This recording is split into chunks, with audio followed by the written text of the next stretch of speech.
Hello, I'm Eagle Gardens 1 on Instagram, and this is fucking talking shit with Eagle, episode 240.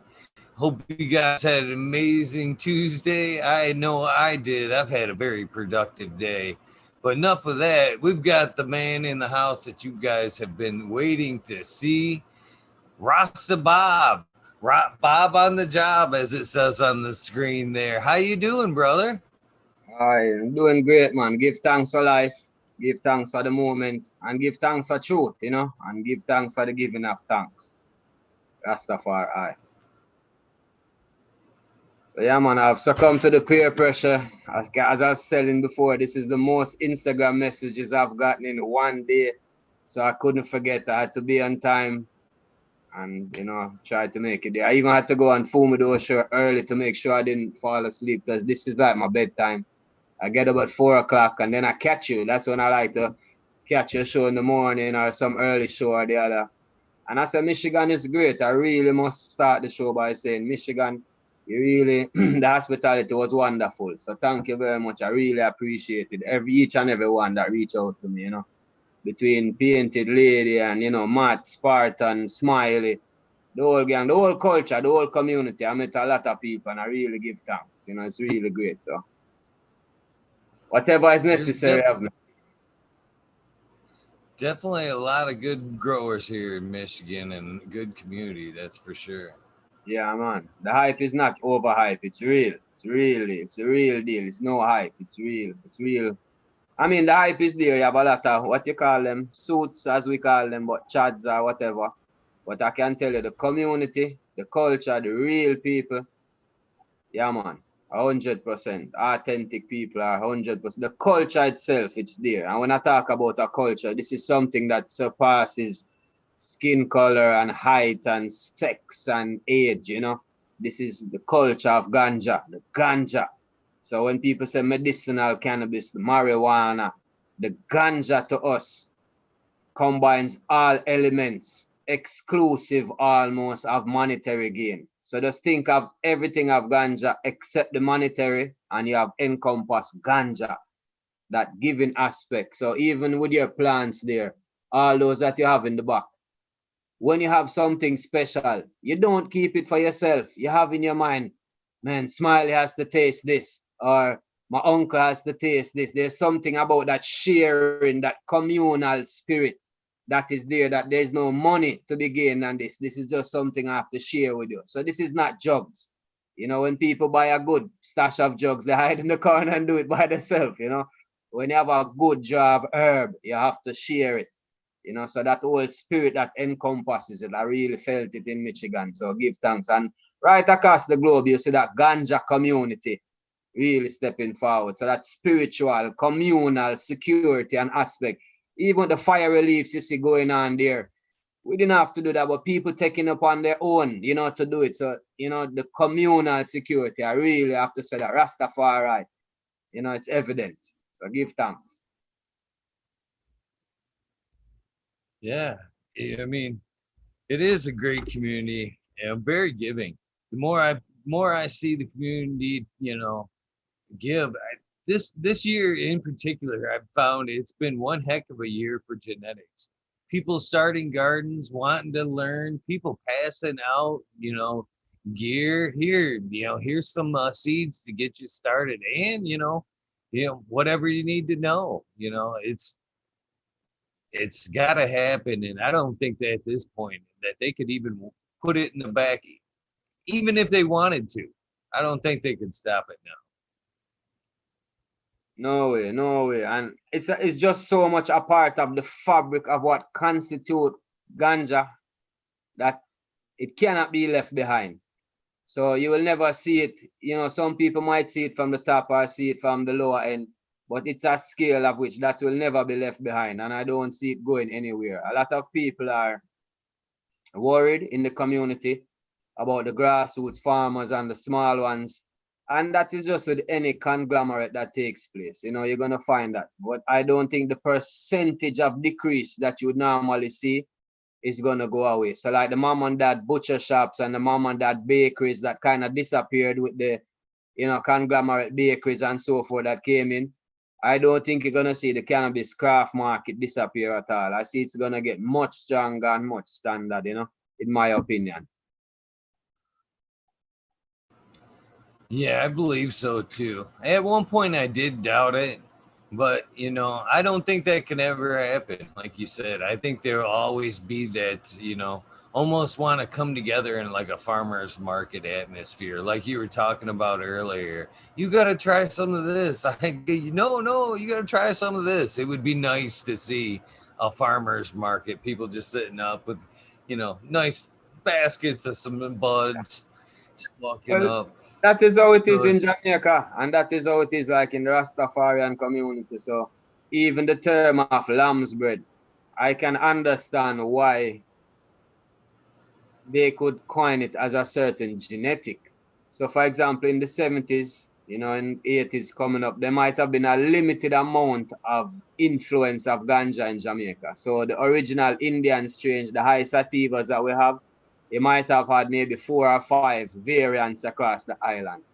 So, they can call it lamb's bread. But traditionally, within the Rastafari group, we have Cali weed. Now, Cali herb is known to have seeds in it, but it's very strong, very potent ganja. And then the sensimania came in basically when the demand for the overseas production wanted the product without seeds. So now a lot of people would see the lamb's bread as the gift that you give away. So within your garden there, whatever you consider your top shelf, you had your friend come over, you have somebody that you really respected, you would give them your lamb's bread. You would give them the best of the best to go as their offering on that spiritual sojournment or whatever they might be going on. So it was also the best of the best. So yes, I can highlight that it might have been a strain, but there was also a unique offering that when I'm giving you my lamb's bread, or when somebody say, yo, it's lamb's bread you must smoke, when the elders telling you that that's what you must go after, it's really telling you that you must go after the best of the best. Don't settle for, the little one. Go for the best.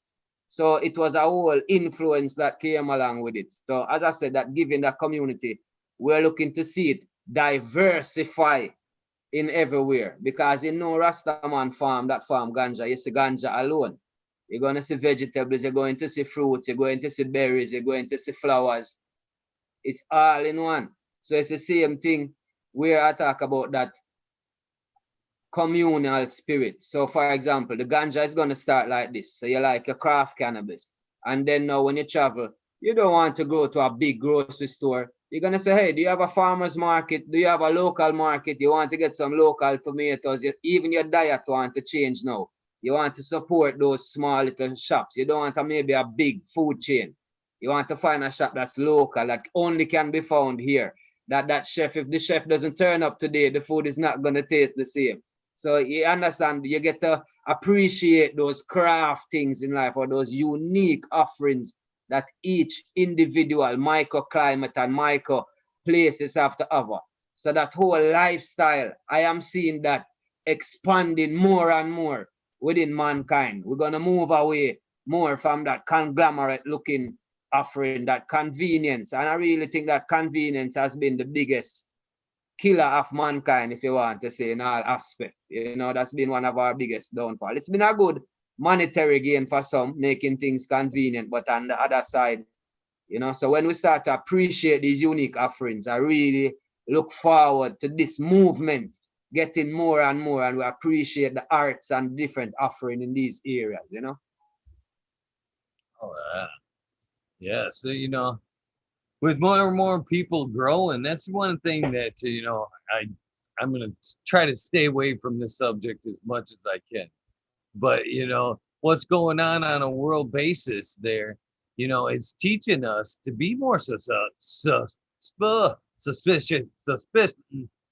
Self-sustaining. sustaining. Let's just change the word there. Self-sustaining.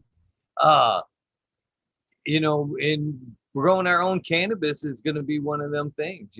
We're obviously the big markets are the falling, every day. So we can't depend on the big markets, the big pharmas, the big guys to take care of us. We got to learn take care of ourselves on a lower level. You know what I mean? And growing our own cannabis, vegetables and whatnot is a hell of a good start to taking care of ourselves. So and there's no better, feeling than smoking that freshly harvested cannabis that you work so hard on.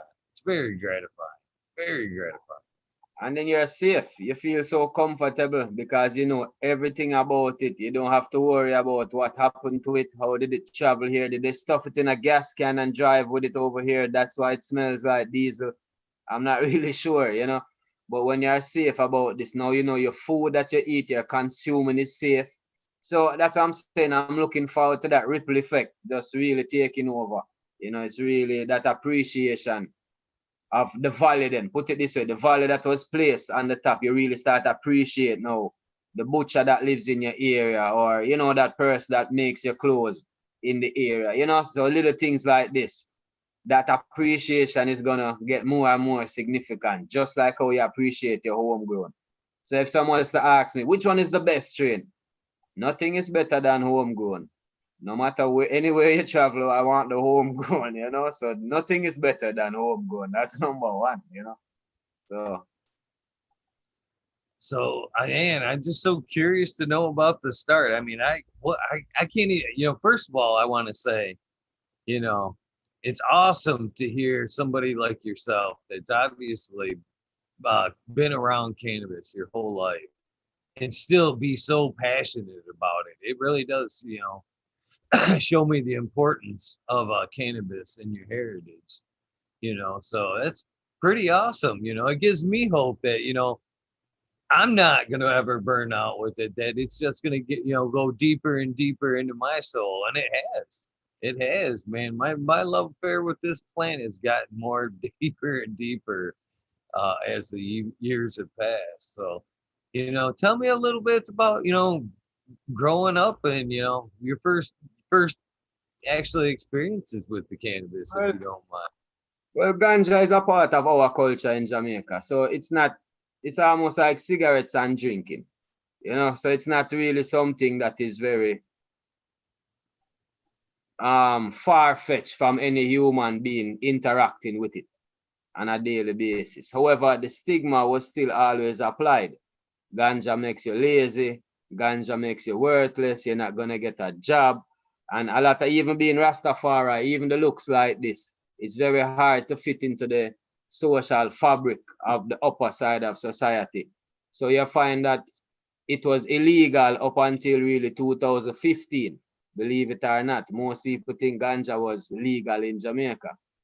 It was very relaxed. I'm not saying that the law was, and just like any third world country, you know how it is. You can manipulate your way around the lower law enforcements. They can be very, thirsty at times, so the beverages can assist. But regardless, it was a part of our culture that really never went away, and especially within the Rastafarian community, where it was seen as our sacrament. It was part of our food.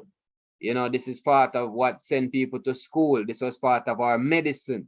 This was everything. So there's no step along the way. So you even have ceremonies where we put it and soak it with different herbs and we put it on the fire, and the smokes itself is an offering to what's around. So just like how you'd smoke incense. So pounds and pounds are being put on the fire for the whole night. So sometimes we have 7 lights, 5 lights, and we count it by the night. So at midnight, we light it like a bonfire. That would be in the middle. And the drumming, the chanting and the drumming. So it's a ceremonial process. And this is a part of our sacrament that is like, maybe some people are liking it to wine in communion and stuff like that. But as I said before, this is something that we share. So even when you see like the Roman Catholic priests, or they walk around their ceremony and they have that little thing that they swing with the smoke, that is like the chalice with the Rasta man from the ancient times. This is what we pass the chalice and burn as part as ourselves, as a living testimony. So it's very, and there's a lot of arguments of the original church coming and then so forth, but that is regardless. I'm just saying that this is a part of the fabric of the Jamaican society. So growing up, I didn't really partake of it full time, I would say, until becoming maybe 18 years old. But if you think about it originally, I remember, visiting the rural sides, and I like to shoot birds. We use a slingshot, like a little catapult. You cut a tree like a guava tree and use like rubber bands and the part of a shoe for the tongue. And you make, what you call it there, like a catapult or a slingshot. We shoot birds and stuff like that. And I always used to remember the Rasta man, there was a particular area that these plants grew, that the little parrots, they just love this thing, and as a kid, I knew I could always get some pretty birds in that part.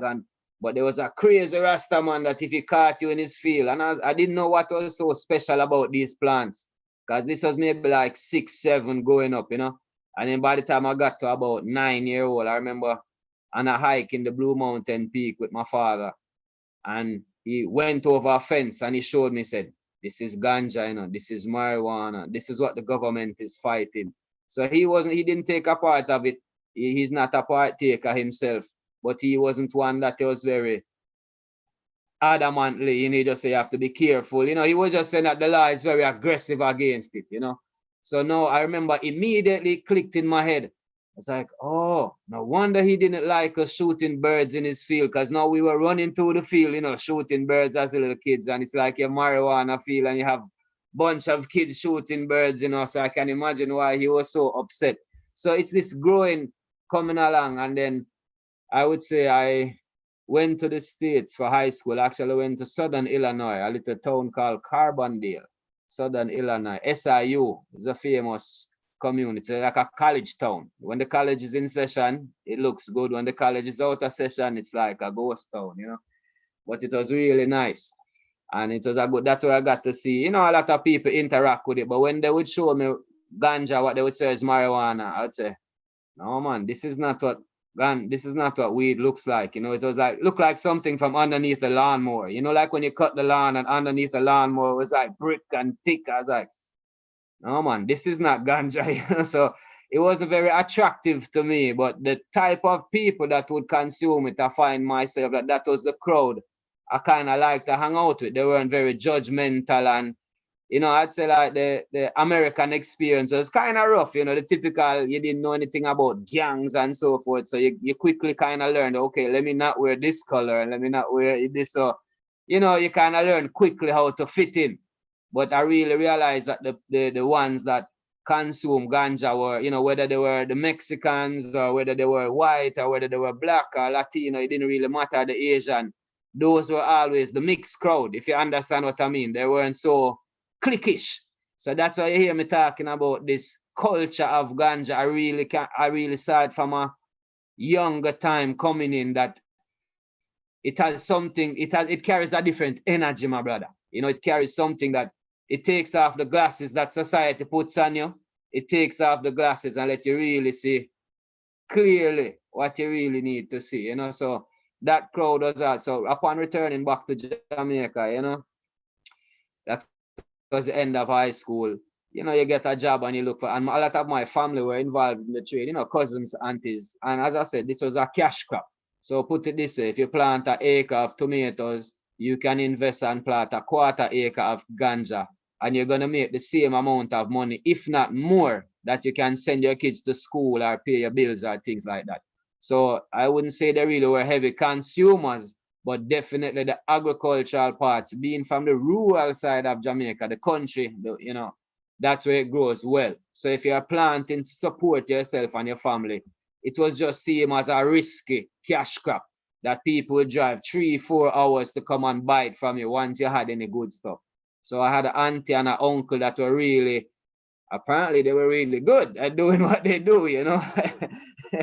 So you have like, dirt roads and there's no cars going there, but certain times of the years you have all these pretty vehicles just going up the hill. So anyway, so it was really then that you kind of picked up a lot of stuff, and in starting college, you really got to see the effect of it and how, high grade. So it was really two types of herb. You either had high grade or you had bushweed. It was really not a lot of names or not a list. It was either good or it was just not good. And now that my travels to America especially, and the other places, it really helps me to analyze and look back and say, okay, this is what they call sativas. That's the tall ones, what we would call the lamb's bread or the Panama or the red beard in our local dialect. And I can really remember when what we call indica came in, which would probably something what you would say it's maybe more like a Afghani, maybe a Afghani cross with a certain kind of white widow. That would be the with a darker leaf. That would be the first set of indica that would say came in, like maybe 96. That time is when I could remember it. Definitely. They just stood out. They were short, dark green, and look almost like cactus, like little cactus plants. And then our normal sativas, 8 months, of course, they're just big and lanky growing. So I could definitely now remember that narcotic effect also. Instantly you want to sit down. This is not something that you can smoke and go to work, because normally there is no building or construction that happens in Jamaica without the workman have a marijuana spliff in his mouth. I'd say 50% of the labor trade, minimum, and this is just not to sound extreme. So you understand how interwoven this is in our culture. There is no house in Jamaica that does not have normally, typically, traditionally, a bottle of white rum. And they put the ganja like this in the bottle with like some pimento berries. And you keep that in somewhere dark. And like the ladies on their cycle, or if you have flu, fever, this is your multi-symptom. This is what takes care of every single thing. This is what works. So you wouldn't have, industries exist. Like, the Tylenol, the Panadol, and all these things. So this was photo relief. So this is how interwoven it is in the fabric. So ganja for me was really more of a hobby, if anything. I really just liked it. And, upon my experiences growing up, as I said, in high school in America, you got exposed to some other things that are not, bush. So I guess, little experiences with these different type of items, you get back to go to Jamaica now, you can tell your parents that, hey, this is not drugs. Believe me, there's some other stuff out there that you wake up, my spine is hurting, and I don't know what happened last night, you're not sure.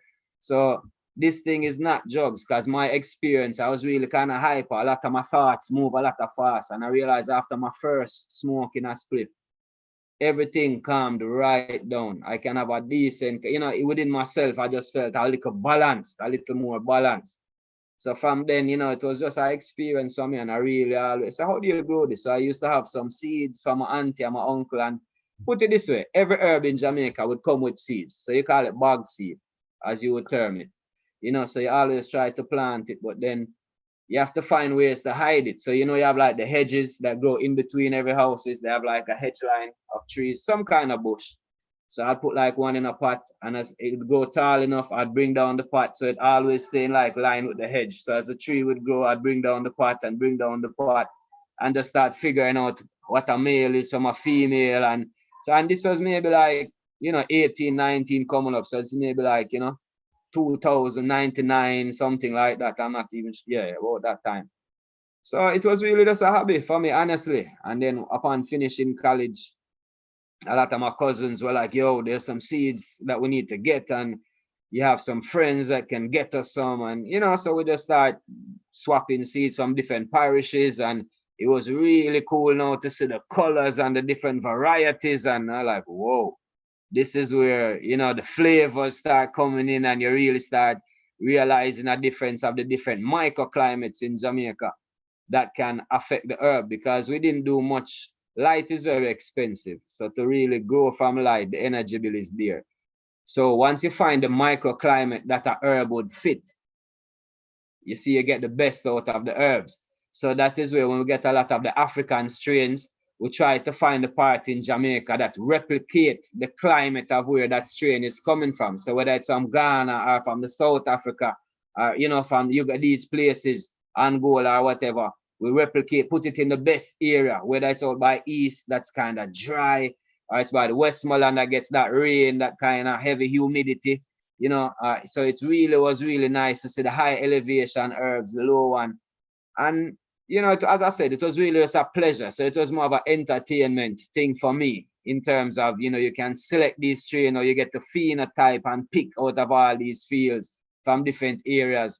So it was just, I didn't know or realize what a quote unquote paradise I guess I was living in. It was really traveling now and having conversations with people. I'm like, yeah, man, but my uncle has something like this, and it's tangerine. I tell him, and it's like tangerines and ice cream together, and you know, I can't explain it. You know what I mean? But it's just high grade for me. It's just high grade. I don't know. High grade just comes every month. High grade, you know. And so the traveling now really puts into perspective how people cherish herbs. Because, for example, I now get to understand what people call Kush. So for like me, when I heard of Kush, it just was a name. So it had pineapple, orange, blue.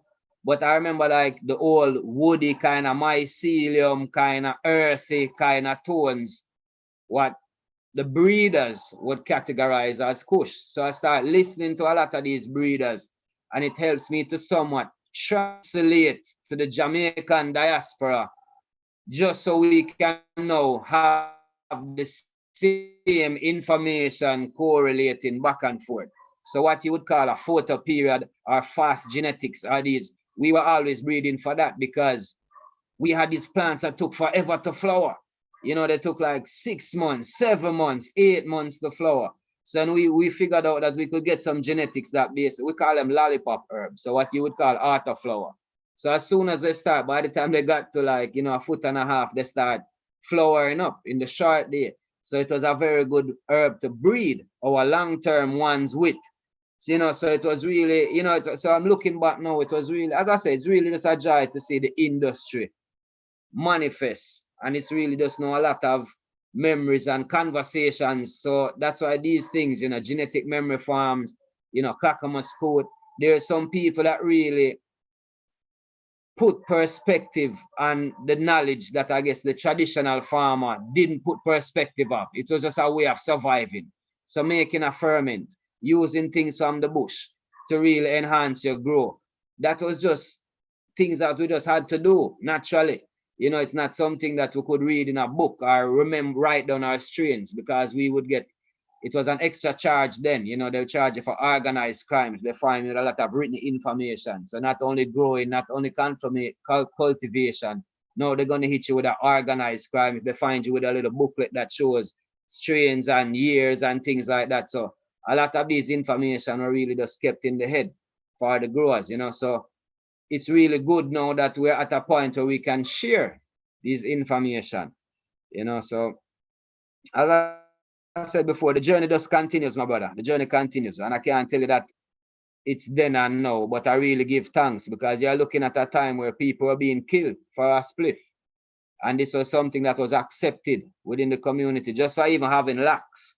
You could be locked up, and anybody, I'm not talking a policeman, anybody in upper society could shoot you on sight and then report you. So looking forward now where we can come, that we can have our private possession and then our sacrament be understood as sovereign and a part of our community. I could not let this opportunity pass, that the giants that have been killed, as I said, blood, sweat, and tears for this thing. I really could not let this industry pass, and whatever minute knowledge that I have, or whatever I could contribute, or whatever representation I could give, I couldn't let it pass now and just let it be like any other industry where it be sold out. You know, so I really had to really say that, no, we were here, we've been here. We know about these tinctures, we know about this. And if you really want some help to cut the R&D, include the grassroots in it. It would be a smart shortcut, you know. This is something that has been tried and proven. So really and truly, that was my motivation. So I do have book background. So I'm very good in terms of hospitality. You know, did a lot of 10 years or so in marketing, trade marketing. So it's really just in the last, I'd say 5 years, I've applied that within the legal cannabis framework. So I've been doing a lot of like farm assistance in Jamaica. So the whole Jamaican landscape, whether it's legal or the sacramental. So I've spent a lot of time on the grassroots farmers, you know, assisting them here. These are good cloning techniques. These are why you want to keep these strains. These are why you want to select these ones. So there's some simple little things, because farmers really, they just want to farm. You know, and if they really get a good money, well, they will follow too. And if you can show them how to just increase their product a little bit, they will be grateful for life. And I would say the biggest problem in Jamaica is not growing ganja. It's really just curing it properly. Because ganja cannot grow itself, honestly speaking. The environment, the soil is really there. I would say the grower and the genetics are like way down on the list, honestly speaking. People go about genetic now. If you have a real good environment and a good soil, yo, drop the seed in there, nature will do the fucking rest. You understand what I mean? It's not that, yeah, it's not rocket science. Nature has been doing this for years. And that's why it's called weed. It's not really, you get what I mean? It will do its thing. So once you can help them with the curing, and that's what I really find. Just really just a little curing knowledge, a little spacing, and you know, little things like that. And you find that once you cure it properly, you see the value of the herb to the customer has definitely increased. So it's just little things like that, you know. So is it a two-way I'm street? rambling on too long. Oh no, no, you're the guest. You're the one we want to hear Not hearing you. I from. don't know if you're still on mute or No, you're the it's one my we're here to speaker. hear. Go ahead. Yeah, I'm good. You're the one we're here to hear, man. I'm loving this. So, do you think it's a two-way street? Do we have a little bit of knowledge that can go back your way? Is there anything that, like, when you talk to the people back home, that you're like, hey, Well, you put it just this try way. it? As I said, the value that we keep on certain herbs, I see it on a different scale. So for us, so for example, I could never consider myself a breeder, even though I've been breeding for over 20 years, just because of how when you meet a breeder that takes his genetic work and applies his data, you say, okay, because I really breed, or we really breed for a season to season basis. So when you plant out a crop, you plant it out now, you still have another set that you set on the other side of the hill or a small side. You set maybe like a 20 by 20 plot just to do a nursery for breeding. So whenever you always have your own seeds to plant back again.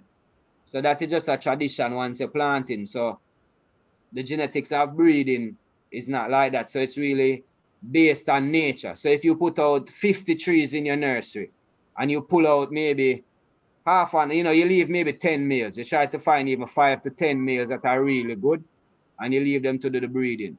But if somehow white fly kills some or caterpillars eat some or whatever it is, so it's by nature's resistance, our parameters are really set. So the ones that can survive that nursery and breed healthily, those are the seeds we want to bring forward to the next season because we know they are genetically prone with the environmental factors for this specific area. So as I said, we kind of just assist nature to ensure that we have it. So when you're specialized breeding now and you are choosing what you want to say, I like this smell and I like this, it's kind of a bit different. We can only maybe introduce them, but a lot of times what happens in nature has to take its course, you know. So we are more genetically prone. So now that's what I'm saying. How you guys value certain things is really great. So when I get to taste like the Apollo 13, the Tangy, you know, when I taste these things, I'm like, wow, you know, the what they call it, the Chem Dog. I can say, yeah, man, this was 2001 for me, or wow, I remember in 2003, my auntie really had this tangerine, you know, so you can really look back and you see like, okay, cool, these are terpenes that people really like. And when I look back now, I wish I was able to keep these things. So when you have somebody that preserves something similar, I'm not saying it's it, but similar, you can now align back to it. And I can also say Jamaica doesn't really get left behind at all, especially when it comes out to ganja. I've seen people, I mean, anywhere in the world it is, you have some growers out here that really pride themselves. Like I've seen them grow on a field, and if it's not up to standard, they cut it down. They will not send it to market. It just becomes mulch. They don't even want. You understand? This is how they really take the pride. They'd rather go broke than their name is there. You know. So as I said, they have been really exposed to the value added that I have probably not put on it, or how special or how unique it has been to be in a location like this. Let's put it that way. To something that people just grow and give away and pass around. I'm like, man, if my friends could ever just be here for even like a day or two, you know, it would be great. You know, somebody give you like a bucket or a garbage bag of something that you would really want. You know, it's just wonderful. And then the variety, that's what I really like about it. In a very small geographic area, you have so many different varieties. You're like, it's unbelievable. You know, I really give thanks. It just makes me more appreciative and really more humble. And as I said before, when you travel to these different communities, you know, the Colorado was really one of the eye-opening ones. I really like. That was really what made me feel like traveling again was kind of, because you know when you kind of get into your environment that you enjoy, and then you don't have so good experiences when you first travel, it's kind of rough. And then when you try it again, you say, hey, it's not so bad, and the laws are more relaxed. So it actually allows the culture now to be more relaxed. And so I'm really, you know, California was always one of those crazy places that was nice. You'd run away to California, you know. But as I said before, it really just brings it to a point where you appreciate, you know, the life that you really have. I can't really speak for anybody else, but it really brings it to that point. So as I said, it's a two-way street. A lot of people come in and they want to say, no, you have to plant clone only and you have to do this. And what I get to appreciate the unique value in vintage. Like, yo, it will just come, my brother. Nature will just provide it. Nature will environmentally set it for you to get it, if you understand what I mean. And then when you take it on a medicinal and a spiritual level, the herbs themselves now are being exposed to these different things in the environment. So they are also changing with the fluctuation of time. So at the time, it's better for you to consume that particular item at the time. So when we look at how our natural part within the Rastafari movement works, it's a seasonal offering. So for example, you shouldn't be eating bananas every day. You shouldn't be eating orange every day. That cannot be your only source of vitamins, if you understand what I mean. Because usually before like the flu season come in, a lot of grapefruits, a lot of ugly tangerines, mandarin, all these different berries come in. And then you go into the winter when you find your avocados, your pear, these things coming in. So what you find is that if you are working with nature, it kind of sets you up to go with the natural flow. You understand? Instead of eating the same thing every day, your body loses the frequency. If you understand what I mean. So working on the natural to consuming these herbs from the vintage point.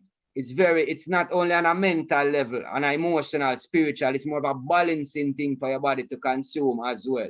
You know, so a lot of time we take the herb in, and because we're so focused on the high, you forget about the spiritual aspects of your life, your family falling apart, or certain little things, or maybe even a physical problem that you might have. But because you're consuming the herb at such a high level, you don't even pay attention to the warning signs. So by the time the warning signs kick in, it's a little late. You know, so these herbs consuming it on this level. It's not a get high thing. You know, it's a livity. So we don't style life. We don't put a style to it. You know, this is how you live. And you go with the flow. You cannot be, you have to embrace the change and keep moving that way with it, you know? For sure, for sure. You know, there one thing that you said earlier on that I thought was funny that you know, how many houses were being built and stuff while cannabis was being smoked. It's the Yeah, same man. thing here. There's a shit gets done, you know, there's always like you said in the beginning too, that lazy stereotype, you'll be nothing. Man, it is so nice to see that coming full circle. You know what I mean? People realizing that you can consume and fucking get some shit done. But the funny thing about it is they don't realize is it's been happening all this time. You know, I've been building houses, safety meetings. That's just what happens, man. Highway workers. You know, if people really realize how much cannabis over the years have actually been, they'd be the stigma wouldn't even be there. They'd be like, yeah, it's. In fact, as far as that goes, I honestly do not know anybody in the cannabis industry that is lazy. You know what I mean? Everyone that I've seen in this trying to live this dream is a go getting fucker. Yeah, I mean, they're getting up, they're trying to, you know, they're tending their gardens, they're doing whatever they got to do to keep this dream alive. And for me, that's, I see some people that barely sleep 4 or 5 hours a day. To me, that's far from lazy. You know, that's very productive people. And that's the thing about stereotype, you know. So I'm really glad, and it's gonna go all around. Cause what you find even now, something like this. I don't know if many of your viewers, not many of your viewers would like this. No bag of appeal whatsoever.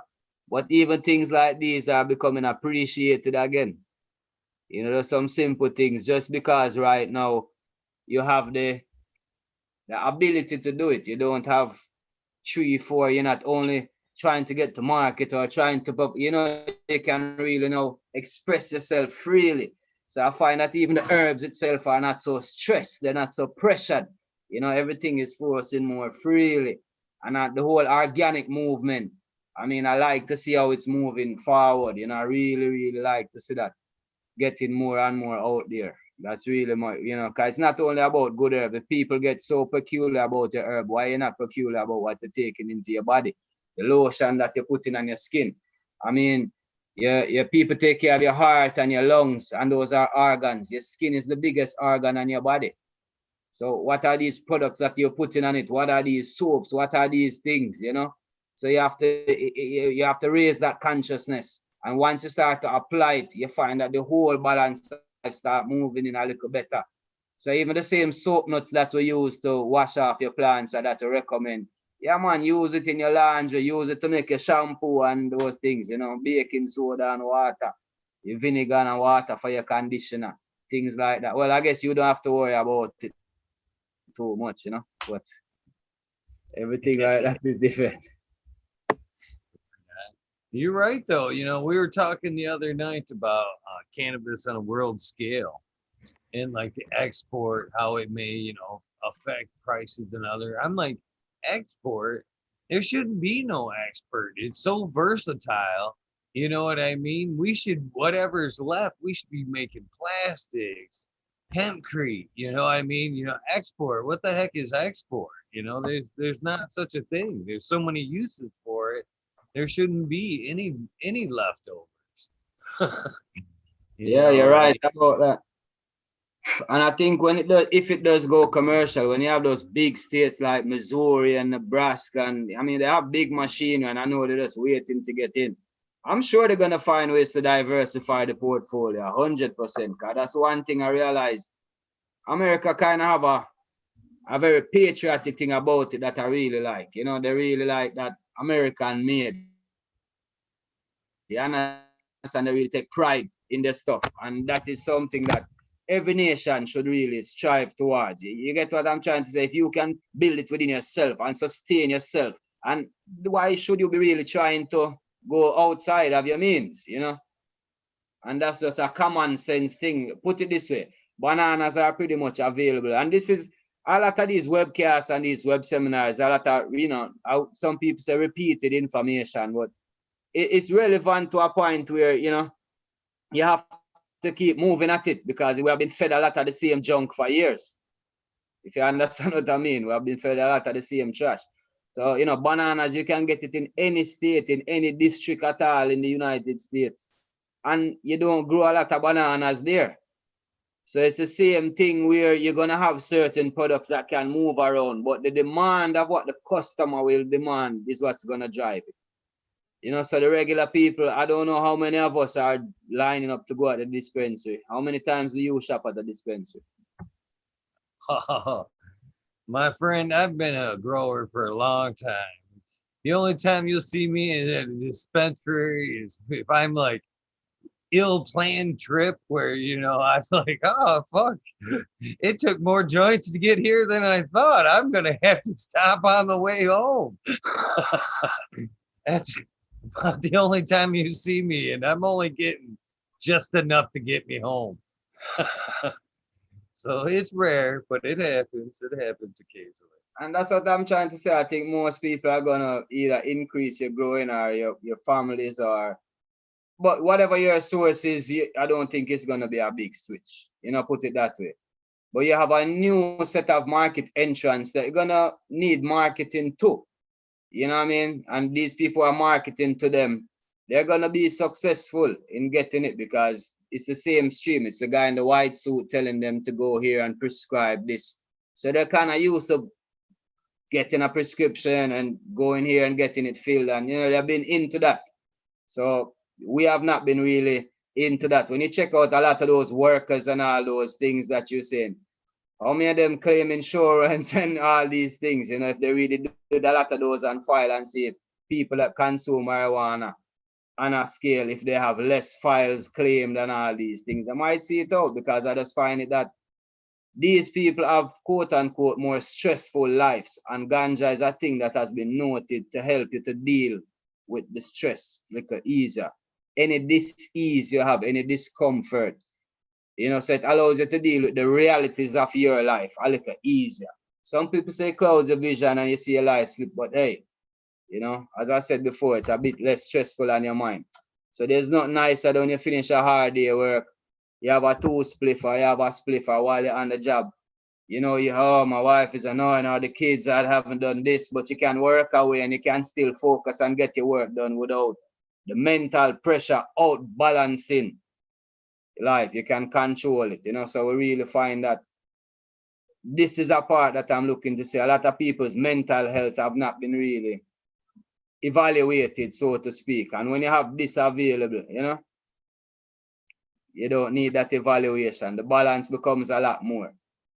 So, you know, let's Yeah. give thanks, man. I mean, a lot of elderly people, especially, I think they really feel bad. You know, like really a lot of them, that's what they've been, it's like, man, I can't believe it all these years.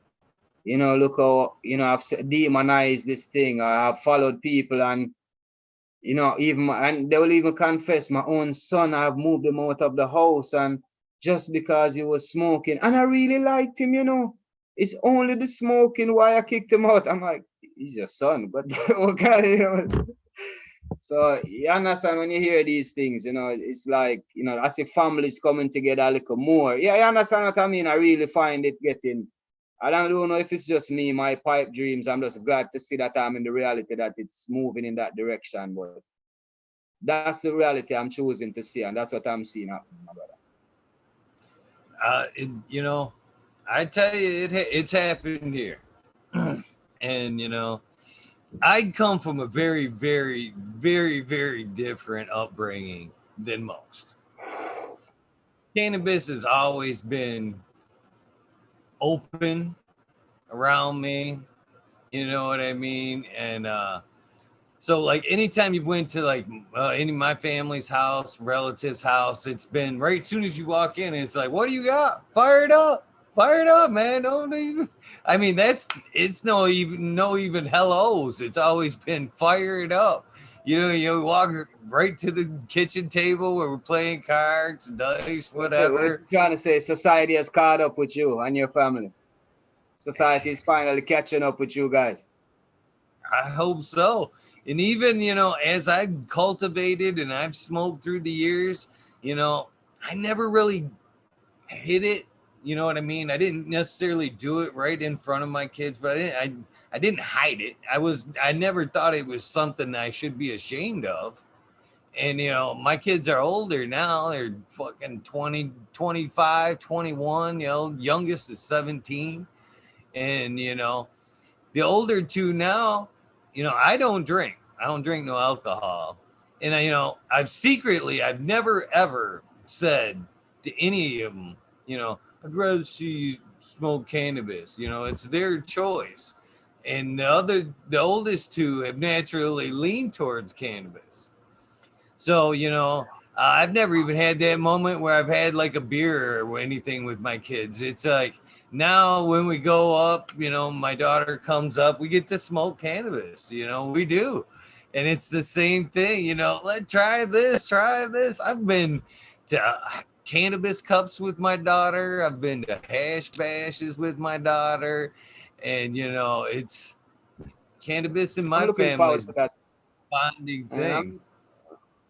I'm changing that too. I mean, my family has been very receptive, and a lot of them now they say, I'm not surprised. I think because it became legal, everybody's all right. The man said it's okay, so now it's okay. So pain rubs and everybody gets tinctures now and the ointments and all this stuff because it really works. But with my children, I don't know, my kids especially, man, I don't know. I'm not looking forward to it. I mean, They do a little edibles, and of course medicinal. Like when they get sick, they have the medicine. They know they go for the medicine. They have their own different bottles that they go to and take their drops under their tongue. And this was actually a lot of these were harvested actually by my son. You know, he takes care of them for me when I'm not here and stuff like that. Well, I mean, he's like 13, so I think I have to give him a couple more years. He really wants to, but I'm like, nah, man, you can't smoke, bro. Just wait, you know, just wait. You know, I'm not opposed to it, but I mean, I guess he deserves it. I mean, this is like his third or fourth, but you know, come on now, wait. I got to get a couple more crops out of you before I can say you're primo level, you know. So how do you feel about, you know, things, you know, are changing? Things are changing. This might, you know, we've gone from, you know, the lower parts of society. Now it's acceptable. Now, you know, this may be something that may be generational now. This may be something that, you know, we get to pass on to our kids. And Yeah, he's definitely thinking that. I mean, the other day I wasn't here in the rain, so like one of the big plants that fell over. So he was trying to put it back up, and he said he tried it a couple times, but the rain came down. It's like 7 days worth of rain. So eventually he said he left it, and then he's like, Papa, I think I have a new way to grow weed. He's like, what do you mean? When you leave it over like this, all the limbs grow up from the top, and then you have a big bush. I'm like, yeah, man, you're onto something, you know. So it's just kind of, you know, it's one of those things where he's definitely there. I mean, he wants to do it. He's even thinking, but yo, man, it's what if it turns out that way, no problem. But I'm definitely setting it that way, and I think anybody who is thinking of it, now is the time, you know. So definitely do it and do it right, but don't confuse it with any other business. So you really have to take your business principles and your business practices exactly the same, if not more important. So, you know, your some people say your SOPs, but whatever, your parameters of engagement, you know, your ethics, that's how you move, the way you do your contracts, you know, do your background work and your regulations, especially, you know, find a good consultant, hopefully somebody that's local, that has working relations with this environment. And you know, now is the time, really and truly. Now is really the time. I would not say no. Even I myself, I'm, you know, full fledged. Even though I'm mostly trying to hardcore stay on the grassroots side of it, there are a lot of really good, you know, big groups that really have a heart. Like they want to do good and they want to make good in the industry. So I've been fortunate enough, you know, to really been associated with them. So I have to say that, yeah, you know, this is the time. So if you're really planning to do it, don't let the window miss you. You know, this is now the time for you to do it.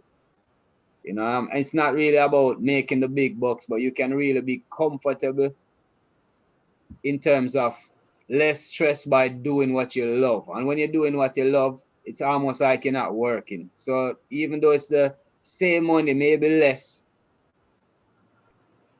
paying the bills, getting stuff done, but you find yourself there's so much more balance, so much more happy. You're spending time with the family, you're spending time, you know. So it's really a growing opportunity for everyone. And I mean that all puns intended, you know. You start growing a couple cannabis plants, then tomatoes, couple lettuce, you know, different little things. You start messing around, like a spinach, you know. So it really becomes a diversity. Then you start cooking, then you start making a little shakes, you know. So little things like these are really nice, you know. oh yeah, there's so many uses. I mean, I like to cook with the cannabis, man. Cooking with cannabis is one of my favorites. You know, there's so many different ways that you can ingest it, and man, I love the effects of edibles. You know, to me, it's, you know, the first day or so, I might get a little messed up, but man, a couple days into it, if you keep it in there, man, it's like a vitamin on the third, fourth day, man. You wake up and it's like you let you do again. Talk about lazy. It's like let's get some shit done, man. My back don't hurt today. Let's get it. You know, it's our friend here in the chat, the American one, and he insists a cookie a day is going to keep him young and I believe it. I believe it. And two on Sunday, you know. Hell yeah, like I said, I gave up drinking right around, let's see here, 24. I'm 48 now, so about split right up the middle. 24 years out, and I see them people I went to school with, that I grew up with, that every night they're at the bar. They're fucking Friday nights they're at the bar. Woo! Is there? It's like I see them. I'm like, what? I don't know what you've been into, but I am glad I didn't walk in your shoes. I know it's scary, you know. Well, as I said, there are many vices in life, and that's why I really appreciate that culture where ganja is coming forward. And I think a lot of people are coming out of the woodwork now. You know, a lot of accountants, a lot of lawyers, a lot of these people that were somewhat forced to be rigid. You know, they can finally breathe. God damn it, they can finally exhale. You know. So and all different and vice versa too. Ones who were really esteemed low can now really be seen as somewhat somebody. Everybody became somebody now in society, you know. So, it's just a thing where man, a lot of these stigmas and a lot of these things that have been set up on us in society, they really need to go. It's a new time now, man. We need to kind of wake up and celebrate the diversity within. We have tried war for so many years and anger and hate. Come on now, let's try something else.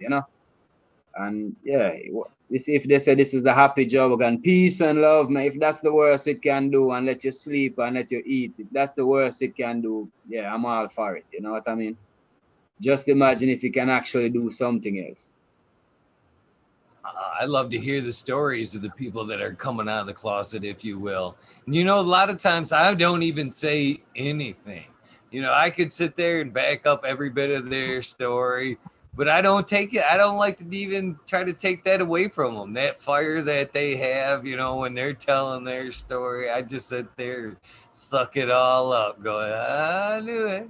I knew it. Little late, but, you know even more so like the older generation that's above me, above you, that's opening that door, getting off them pharmaceutical meds and feeling better now than they ever have. And it's like, now you think back about how many years you've cheated yourself, with the pharmaceuticals. Now which one of us has been less productive, couch locked? You know what I mean? I think that it's been quite the other way for a long, long time. It's nice to see it come around. I'm glad that I'm alive to see it come around. I never thought, I would have been here. Never. Well, I think I would have seen it, but I definitely think I didn't think I would have seen it so early, you know. And that's why that even gives me hope. I'm not super old. I'm just like 38, so I'm not super old. But even now, the younger generation, I got an opportunity to speak with a lot of colleges, a lot of universities, cannabis in business and opportunities in cannabis, young entrepreneurs meeting. So different kind of groups, Rastafari and reggae and culture. So a lot of the groups, and what has really been inspiring to me is that the young people nowadays, they're not onto no bullshit, man. They're not gonna be tricked so easily. You're gonna have to give them a different kind of trick. They've seen their parents on opioids, they've seen family members, and you understand they're kind of beyond that. And why I'm saying it gives me hope, it's the legislative fight that we need to move towards. If you understand what I mean, that is where we have to get it correct. Yes, it's good to have demonstrations, and if you look at it, we have been doing this for years. The same hippie movement, and you can look at all these different movements for years.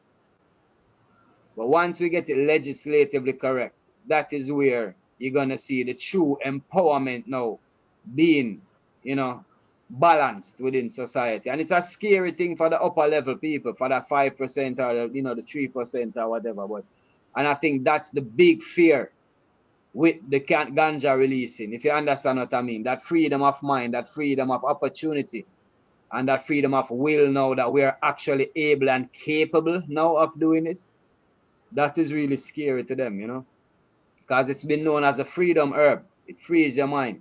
So if you notice within the Rastafari community, that's why a lot of them refrain from consuming a lot of what they call government issued herb, because the government issued herb, what they say is makes you more passive, it makes you more conformative in your mind. So the natural ganja is supposed to make you rebellious against anything that seems to, you understand, be oppressive. You're gonna rebel against it. That's a natural thing. So now you find a lot of these government issued herbs are making you more passive, you know, they're really making you more confined and within yourself. So it's a thing within tradition where we have to keep forward our tradition in this Iowa and move forward. So your tradition of that, you don't change it. You enhance it within this time, if you understand what I mean. And it's not to go in your face and to go in, you know, it's not trying to be rude. But if you've been doing this for years, now is your time. You understand what I mean?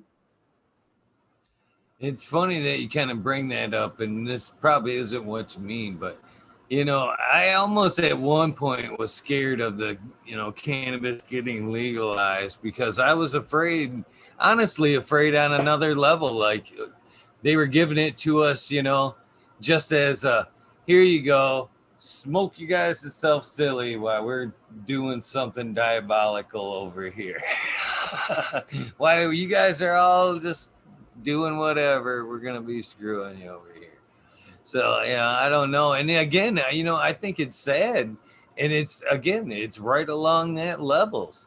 They're not legalizing this beautiful plant because they realize it's making us healthier, or making us happier.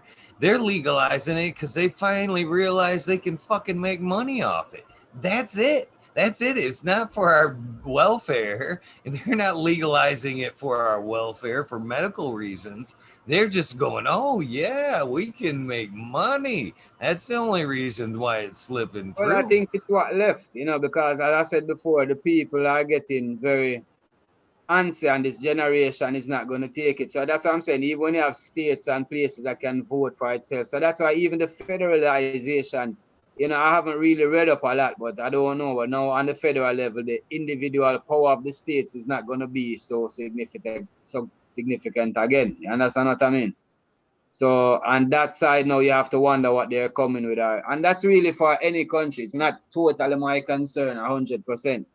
But you know, just any country where it comes with baggage, you know, so you really have to be careful of that fine print where it's concerned, you know. So that's the only thing I'd really check into. But you're 100% right. They really don't do anything until they can figure out every step of the way how we're gonna collect. So that's why, this tax, that tax, entry fee, this, whatever, every step of the way, But either which way, my brother, there's no turning back. In my opinion, there's no turning back. And there's so much power that comes along with it. As I said, even before, they're like corn, meat, dairy. There are very few things in terms of industry where North America is concerned. And ganja really has that power to come in as number six that can stand up, wheat, corn, and that. 'Cause, corn is in like pretty much every one of your snacks. And so what I'm saying, when you look at most of the consumption, it kind of have five major groups. And ganja itself has the potential and the power to be that revamped industry against, paper and the cement and all these things, not only medicinal. So I'm just saying right along, it really has the power to really step into be that superfood or that super industry on that level. And there's no way that any government facility or anybody in power that can see something like the new oil or the new corn or whatever and be left behind. So Oh, I that's agree. definitely. I definitely agree. I think this plant's gotta, I I'm as I get older, I'm kind of dipping into like a more spiritual side, more hippie side, if you will.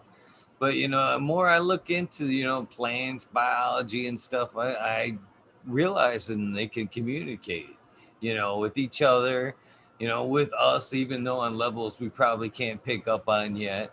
And I almost think cannabis has come back with a plan. There's no coincidence it's back in, and I don't think it minds that money is part of the plan right now. I think it's part of its plan. It's like, yeah, go ahead, Go ahead, do what you got to do to make me legal. And once we'll cross the board, yeah, I'll show you. It'll change, and I think once it'll progress into its own thing once legalized. Will, but Come on, I think you man, go ahead, man.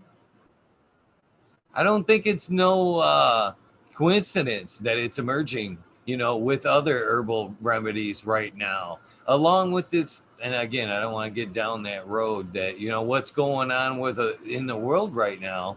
But I think this is all a test, you know what I mean? And to how we're going to treat each other, how we're going to proceed into the next step. And I believe that cannabis and, psilocybin, it's been sent forth to set us on the right track. I mean, look at it already, what cannabis is doing.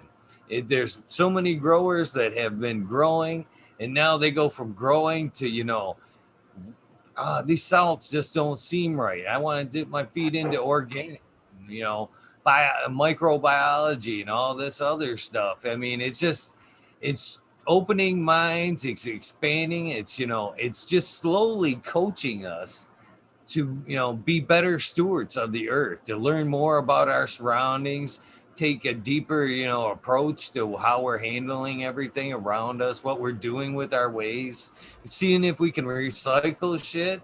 I think this plant was, this reemergence is just part of a waking up period to usher us into the next phase, to be honest with you. Yeah, man, and when you say you're tapping into the spirituality, as I said, it's a natural progression, my brother. Sometimes we don't like to get too crystal talkish, but we can go down the rabbit hole if necessary. But as I said, the human being has been very cancerous to Mother Earth on a whole. The extraction of oil and diamonds, a lot of things that would naturally really happen. So as I said before, maybe this is Mother Earth stimulating a way to wake us up subconsciously. It can be taken on many different levels. But whichever way, I am totally for it. So 100%. I'm there. I'm one of those that plant a tree, and when you read all these stories, I'm not really big into reading, and that's why I say even ganja, it's this cannabis industry moving forward. It's had forced me, to get off the hamster wheel of the typical society, man, and really pull up my socks and get back to my roots. And I really give thanks, cause even to put on locks again and to do like this, it was a scary thing to do in my society just because of the judgment and the stigma and so forth that's association. But now is the time where you really have to move forward, and you're reading a lot. So I read even an article the other day that was saying, not an article, but one of the studies that soya bean, when they came up with it, they really was find a way to replace oil so that you could replace the diesel industry. But somewhere along the line, it got snuck in that this was also acceptable by the FDA. And they just kind of went full-fledged into making soil one of the next superfoods, because food is a big industry, especially when it comes to a lot of pharmaceutical attachments in the long run. So, things like this, that was a brilliant idea. Size can be regrown so well, and if you can use it to replace gas and diesel and all these things, that's a great idea. So I don't know how that one, like, it got messed up. So I'm just saying with ganja now, I'm just saying this is the thing that I'm looking for, these things to come on stream. All those things that were brought up in the past and were shelved. We don't have to reinvent the wheel. This was thing that was done already. Ganja was something that was, as I said, every rope, every material, all the medicines that were made originally was from this thing. So it's not reinventing the wheel right now. It's just applying what we would say is indigenous innovations and getting this thing moving right now. You understand? Mankind has really been slipping when it comes on to taking care of Mother Earth. And if this what ganja is coming here to show us, or if it just shows us how to deal with each other better, whatever level, as long as it's a bit of more pleasantness in the balance, that is where I'm moving forward to, my brother. Right on, right on.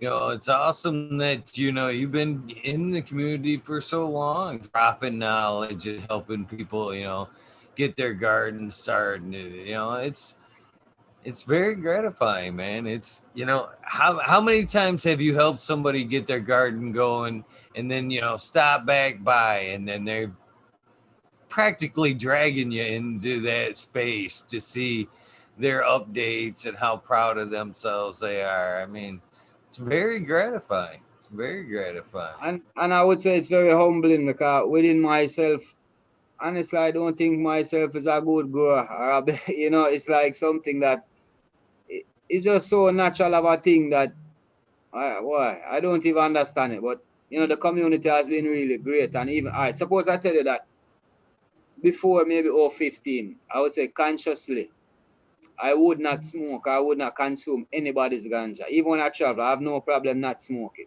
When I get home, I'm quite fine. You know, I have my ganja from 04, 06, 08. Even right now, I still have some in the deep freeze. But you know, once you cure it properly, it will last forever once you freeze it, right? And I am thinking right now in the past 5 years going, I've been super comfortable in consuming products. I don't know if I've gotten crazier in this last part or something, but it's like I've gotten more comfortable because, as I said, the organic factor is there, the care is there. There's just a level of comfort that has risen within myself, you know. And it's not to say it's ones that I have influenced, but that's definitely how it started. Okay, if I don't have any, I know that this person is this. I'm pretty confident because I started him from scratch. And I know this person and I know that person. So, and then it kind of, you say, hey, maybe you can take a chance here, you know, and things like that. You know what I mean? And yeah, it's been really good. So I can really say that on my side, I would never, this is nothing that I would ever want to ever give myself props for. Now, in terms of the business aspect and how to put things into perspective and help you with marketing and branding and maybe the trade marketing aspect, totally 100%. But it's like giving somebody a bud. What if I could visit you now and you should say, yeah, here, Bob, here's two little buds. How would you feel within yourself? You know, I Good. think you, yeah. So it's just like that when somebody asks me, what, oh, Bob, I'm having this problem. I say, all right, this is what you're going to do. Get some of that, mix it up and spray it on and make sure you do a good soil drench within a couple of days. If you don't have the product, go and get some castings and, you know, get a good soil drench within a couple of days at least. And it's just like that to me. Honestly, it's really, I just give it away and, yeah, man, it's not, it's like a vessel. You know, so think of it like a cup. So I am like a little cup. So once I pour out any blessing I have received, the universe will always continue to bless me and fill up my cup so I can continue to bless. But if I should keep it within myself, it will get stale and it will get stagnant and it will spoil. So I have to continue to share it. So it's like a purpose for me. I really don't see it as anything more than a purpose. You know, whatever I learn, if I can pass it on, if anything, it's actually surprising when people tell me, say, you know, I learned something from you, or you taught me how to. I said, really? Me? Are you sure it was me? No, not me. But if it really happens, I really give thanks at the moment, and I don't want to mislead anyone. And anything I can do along the way, it's really just life experience sharing, you know. So, and I've been blessed a lot. A lot of people really share with me and really help me along the way, so I can, you know, family members especially. I didn't really know it then, but it's really good now that you know I can have this knowledge to share. So this became a skill. This became a valid skill in this particular time, you know, or a needed help in this particular time. People are being concerned. And even to put together the medications, because taking ganja on a medicinal basis is something that has been very interesting to me. It's not a get high thing. I mean, I like it, don't get me wrong.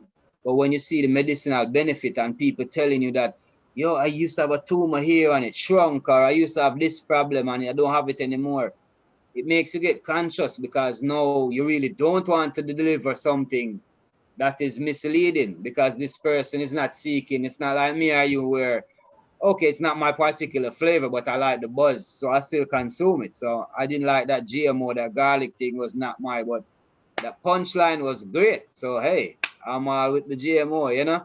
But for somebody that's looking for a medicinal relief, if it doesn't give them that relief, they're not into it, and they might be really upset because now not only did they still have the pain, but now they couldn't go to work also, or something like that. They weren't functionable. So you understand, when you start to highlight these experiences that people are looking for, it lets you get more conscious. So yeah, I just really like where it's really going. So everyone, it's almost like there is no bad herb, if you get what I mean. So once when I used to say you used to have bushweed and this one was no good, it has totally changed. It's now that step one, it needs to be clean. That's the entry level. Whether you have to get high, get low, get smell like a skunk, smell like nothing, smell like, I don't care. Clean is the entry level. That is the minimum I require, I should be required. Then you can take it anywhere you want to go from there. If you want to go terpenes line, if you want to go THC, CBD, CBGN, but clean is the understanding where it has, and clean means a balanced experience to the consumer. That's what I'm trying to get. Whoever that's gonna consume it, they need to have a balanced experience. A nice going up, a nice coming down, a pleasant experience. Whatever their definition of that is what you should be trying to provide for them, a pleasant experience. So you have to be keen, listen to their demands, listen to what they're saying to you. So that's why I have to keep this around. So this is like a lamb's bread cross with one of the Irish genetics from last year. And we really just took the ones that did nothing like Irish genetics and look mostly like our original sativa. But you just have a little higher on the terpene that we would normally get in terms of that orangey chemical kind of vibe. But we really look, because what I realize is that when we extract and we make medicine, people are saying that these ones give them a better balanced effect. So we realize that a lot of the OG, the gelato, when we use those, it gives them a little crazy response that they don't really like. But when we give them the natural herb that they're not looking to get high, they really enjoy it. And the demand is so high for it that we just have to keep. And even for myself, I find that, it's really more pleasant. It's more, how I would say, calculatable, if you understand what I mean. It doesn't get so sporadic. And it lasts long. Like I can just take one hit and it keeps me up for a good little while. The rest of them kind of go up and then it comes down pretty quick. You know what I mean? So this one I like it. It kind of stays in. But just because of the flavor, and I'm so spoiled, as most as my friends would say, I still have to put a little something on there. You know what I mean? I need a little cherry pie, a little wedding cake, a little orange gas. I need something. Just a little flavor profile on there. You know what I mean? I have to have something on there, yeah. Oh man, does it have to have the label of spoiled if you actually can get around and taste some beautiful cannabis? I don't see that to be spoiled. I mean, that's a blessing. That's not being spoiled. That's what I say. I really say it. And if I was to really tell the truth, not to say I sacrifice a lot, but within myself, I'm super low cost. You know what I mean? Like, I don't know, man. I have like one pair of jeans and I'm good. I have a lot of shorts, but it's the fact that I just don't wear jeans, so I just don't need to buy them. You get what I'm trying to say? It's like, I'd rather spend my money if I do have it with that anyway. I have no problem. Like, I'm good. So life just has a way to, hey, you didn't need that anyway, so we're going to let you get it this way. So that's what I'm saying. I have no problem, my brother. And I really give thanks. The community, this community is great. And if whatever you can do for it, the more you put in, it's almost like the more you get. The more you put in, the more you get. You know what I mean? Oh, I do know what you mean. I do know what you mean. 100%. Every time, I'm talking to, friends that I haven't seen in a while, some new people, I talk to about the show, oh, that's good. Are you making money? Have you made, I'm like, I don't give two fucks about the money. You know what I mean? Yeah, I've kind of made it to where I could, but I don't want it. I'm not turning it on. It ain't going to happen. I said, you know what I've learned in this through my adventures of this? Why you asked me about money? I said, the more I find that, I turn it down, the more good things that happen. Yeah, I turn around and I follow that up with, what's better than a fucking a payment in money, monetary, is gratitude. You know, the best thank you, the best payment I ever got is somebody looked me in the eye and said thank you and meant it. You know, that's the best fucking payment I've ever had. You know what I mean? And that's all I need. That's all I ever wanted out of this. I in most point think, a lot of times that I owe them. You know what I mean? And a lot of times, it's they hang out, they dedicate just as much time as I am to this. You know what I mean?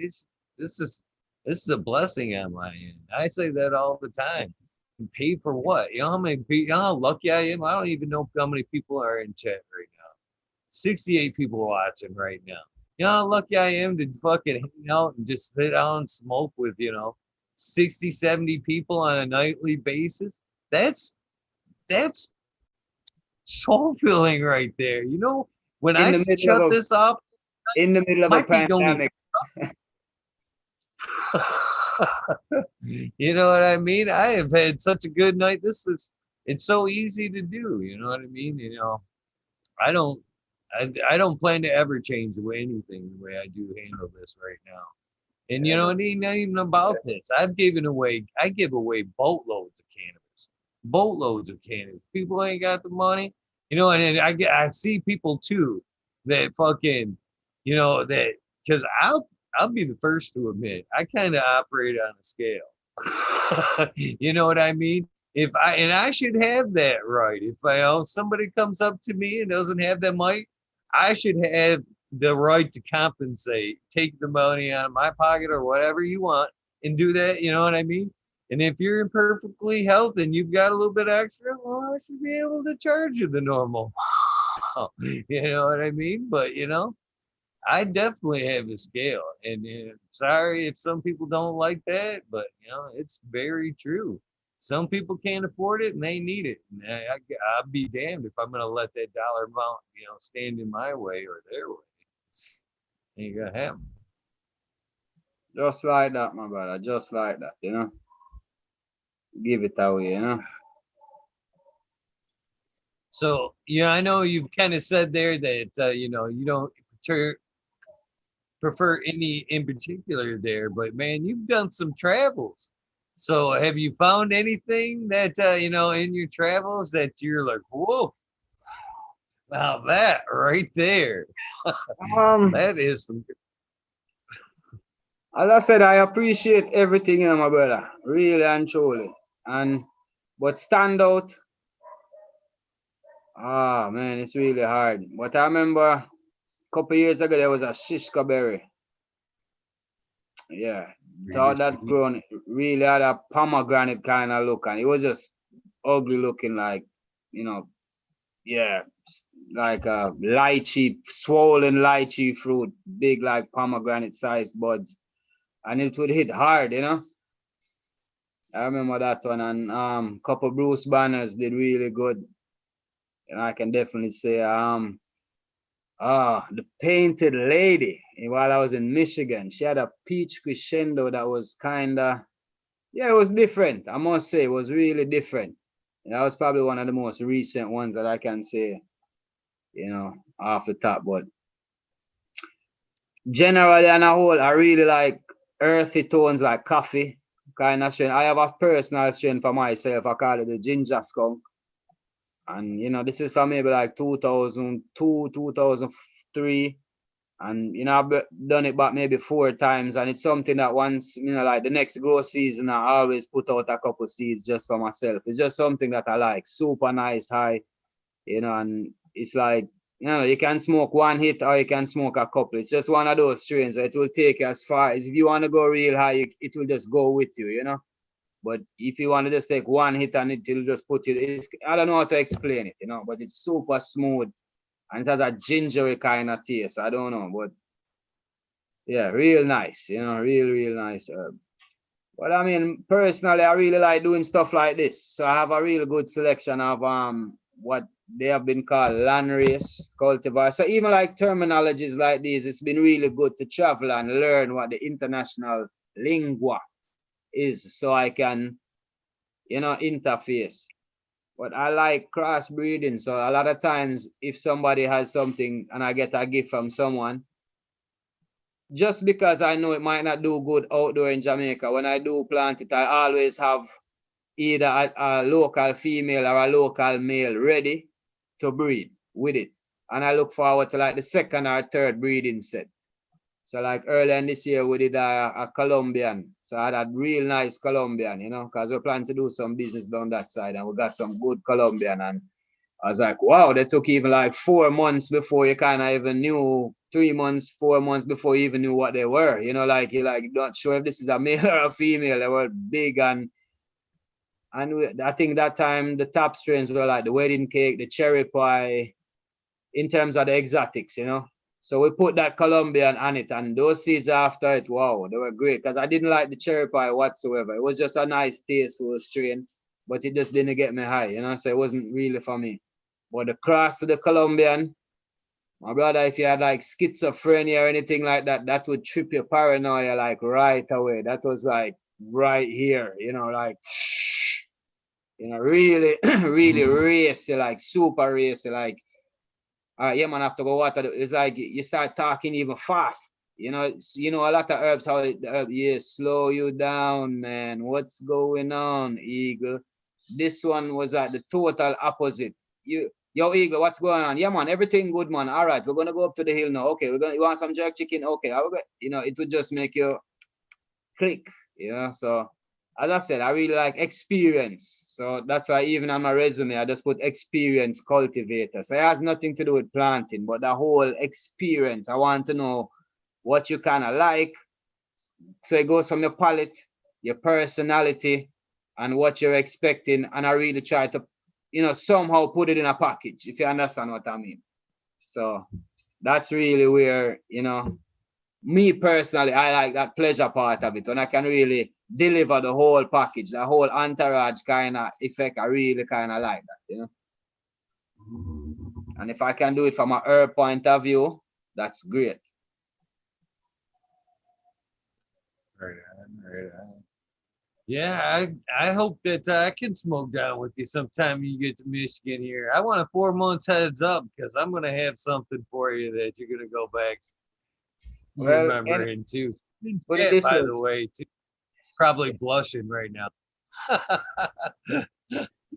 If anybody knows me, once it's warm, so as soon as it gets warm, I'll visit again. And once it starts to get too cold, I'm out.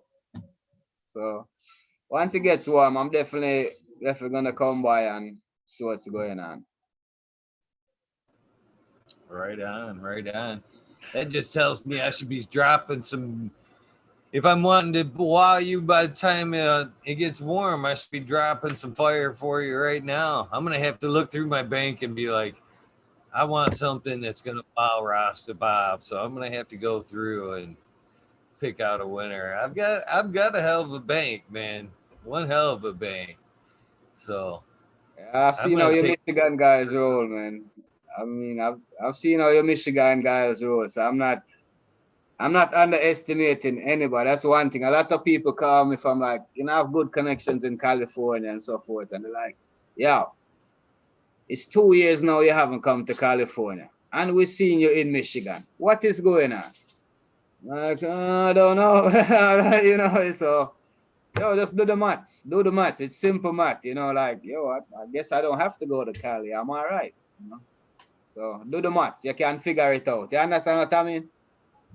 I do, man. I don't know what the heck how we ended up doing it, but I think we're as far as cannabis goes in the U.S., man, I think Michigan's very close to Cali. Very close. Oh If we, man. the only thing that separates Michigan from Cali is that outdoor season. But I don't think them indoor Cali boys can hang out with the Michigan boy people there. I think Uh, they let's put got it that this out. way. I think definitely on the grow side. I mean, that's arguable. I'm trying to be very careful how I say this, but let's put it this way. California plants a lot, and a lot of it leaves the state and maybe doesn't stay in the state. Michigan I don't think anything grown in Michigan leaves, man. You guys have a huge consumption where like, I don't know, you're still importing stuff if necessary. Like, so yeah, let me just put it that way. So if we were having like a smoke off, man, the providers maybe call it out way, but if you were talking about the consumption, I don't know, man. They're gonna have to bring out some, V8 lungs out of Cali to match up with even the four banger lungs out of Michigan, man. The consumption in Michigan is like great. You have people that can hang. I'm not gonna lie to you. Like, not to say that I have a high tolerance. Don't get me wrong. This is something that we do traditionally. You're talking about we have a celebration for 3, 4 days, 5 days. You understand what I mean? So the firelight every night at midnight. And it doesn't out for the 7 days. We keep it up. And you're chanting, your drum, you're smoking, you're consuming, you're passing your chalice. So this is tradition. You understand? It's just like you have your routine. You come in, you smoke. So your consumption has been up for many years. So it's not really to say that you have a high tolerance.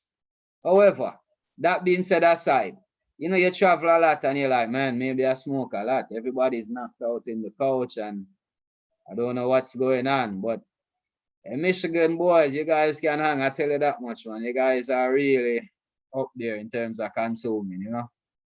I never really was much into dabbing, when I went to like California and even like the Colorado guys, not much into dabbing, but Michigan is like everything, spliff, chalice, dab, everything, all inclusive, edibles, what you got, it's like everything. They don't refuse. Man, I'd love to fucking see that Jamaica fucking bonfire with the drumming, man. Woo. There's something very spiritual about them drums, man. When you get them going, it takes you to another level. That's for sure. And when Well, it's you the mix energy. cannabis, It's a good energy, and you see the drum now, the Nyabingi drumming is a very ancient form. So you're talking, we talk about the Aztecs and the Mayas, this is an ancient African form. So this was the form of warfare that was chosen by a set of people, of how they chose to fight war through drumming and music. So this was their form of demonstration. So that's why it connects to every single human. So that's why even the reggae, the music that was born out of struggle, that little island of Jamaica is so influential in terms of these things, spurred on the hip hop and the rap. And you can go into, many different forms. But even just that, it really connects with anybody that is fighting against struggle or fighting against oppression. And I can show you very simply why. You can look at the heartbeat of the Nyabingis like this.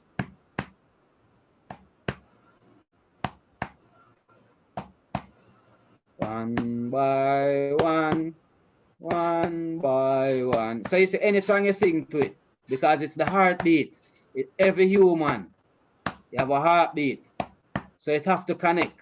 And when we are doing this for hours and hours, and all of us have our mind focused, and we are consuming the same type of herb, then all of us are mighty. So the presence of the Almighty is there. So it's not this head in the sky, or if you understand what I mean, but it is somewhat manifested or full fested when we all are together under one focus. So I don't want to get too, crazy up there, but it's just simple like these things, how the Almighty becomes present when all of us are in that one focus, that one mental focus, that one goal, that one aim, that one destiny. Then the Almighty in that circle becomes present within all of us now being mighty. If you understand what I mean? So that revelation of the Christ or whatever is present within us then. So yeah, I don't know if you want to get too philosophical or whatever, but something like that.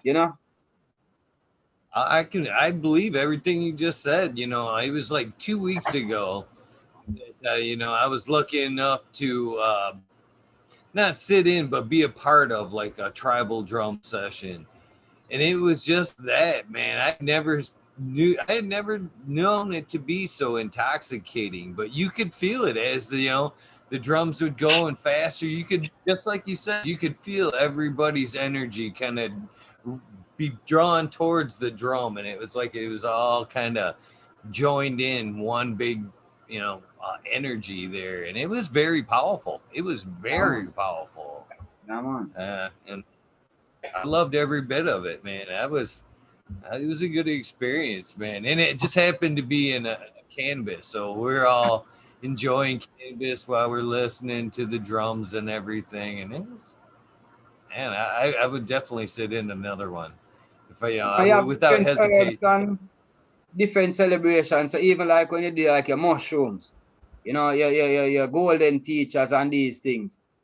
That's why it's a golden teacher. You might find yourself crying or whatever because it's a teacher something. You understand what I mean? So even these things you go on a journey. So these herbs, the ayahuasca, and there are many different herbs that different nations use. The Indians with their tobacco and their ganja and the opium and they have many different things from different culture. But when you put it together with that ceremonial aspect, that to me is what the Western influence or the after set of say colonialization or the Western civilization didn't put on top or they kind of manipulated. All right, let me make it easier. Originally, when people went to school, the first set of schools were like to the church or to the synagogue or to the. It wasn't really to go learn mathematics. You had to be kind of smart, and then they sent you. Like in Egypt or those old way back in ancient times. So what I'm saying, they had a very high value on the spiritual aspect. And I'm just saying right now in current society, it was kind of bred out of us, kind of, so certain knowledge or certain, just how we deal with each other, how we connect with each other, there was a big disconnect. It wasn't so easy, and I think ganja was really one of those herbs that kept the maintenance of being easy now. So the same thing last time, my experiences with high school, different things looking back over the years, I could kind of see that this was kind of like, so even though they were black and these guys were still white, but because of this, they would all hang out. I don't know. So you understand what I mean? Yeah. So it's just one of those effects where when you encompass it for a certain reason, I find it to be very powerful. So if you have relationship issues or addiction issues, there are centers here or cultures here that they bring you into the community. Ganja, yes, is a part of it, but it's not really seen that magnificent. It's just a part of the process. It's just a part of your food. It's just a part of your daily sojourn. It's no celebrity, but yet still you cannot do without it. It's like next to oxygen and water. So no people, oh, oxygen is great. I have the best oxygen. I got 15 pools of oxygen today. And actually, oxygen is probably one of the most important things, but you don't hear anybody bragging on it, right? Or you get what I'm saying, or considering the quality of oxygen that they have around them. But that is way more important than the quality or the strain that you're smoking. And I'm smoking on Jungle Boys 315 or, whatever. So what I'm saying in our, certain things are not so valued. So that's why you hear me say when I travel, I get to see the value that certain people put on these strains or highlighting a cutting. Or, I'm like, wow, you have what, $5,000 for a cut? That money is ridiculous. In my community, the only and beat you and just give away your cuts for free. Like, I don't know. But as I said before, you cannot say something is foolish because you already have a whole environment or a community of people doing it. So how am I going to say it will be kind of foolish of me to say it's foolish, A man bowing on a carpet 7 times a day or 3 times a day. I cannot say it is silly. And I got the real good opportunity to live with a good, set of Muslims. And it was great because they really taught me a lot. I was like, whoa, man, I used to think this and that. And, so what I'm saying, the whole idea of celebrating diversity was really something that was just woven into me. And this continual journey just really keep enhancing it. So you get to celebrate the unique differences. And there's no, it's I don't know, it's just, I'm not saying I don't have problems, but maybe I just don't see them as easy. I don't know how to explain it, my brother. No, you know. I I think just it don't. helps some too. Journeys are taking you more towards cannabis people. You know what I mean? So when you get to where you're going, you're already there basically. So that helps. That helps for sure. There you go. There you go. So whatever explanation it is, I'm not trying to explain it. I'm just accepting it and giving thanks. I'm just really humble and really just giving thanks. And I'm just really appreciative. Not trying to explain it, you know? I think that goes with for just about anybody that's been to any kind of like festival, cup or whatever. I think that's one of the experiences that you walk away with across the board is how, uh, diverse it is basically, how everybody gets along. And, I don't know how many times I've seen tatted up people like myself, and you see them, coming towards each other, and you see the bump, and you're like, beforehand, you're like, oh shit, and then it's just like, oh, sorry, bro, good day, and you're like, you don't see that anywhere else, man. In the diversities and age, anymore. I actually love to sit down with my elders that smoke and hear the stories. I've had one of the great opportunities to sit down and interview Amelia the Hash Queen, Amelia Jensen, uh, John Indra, that was both of their stories, their cannabis journeys and what they've done, is so fascinating, and every time I get them opportunities, again, I shut the fuck up, man. I just sit there and listen like a little kid.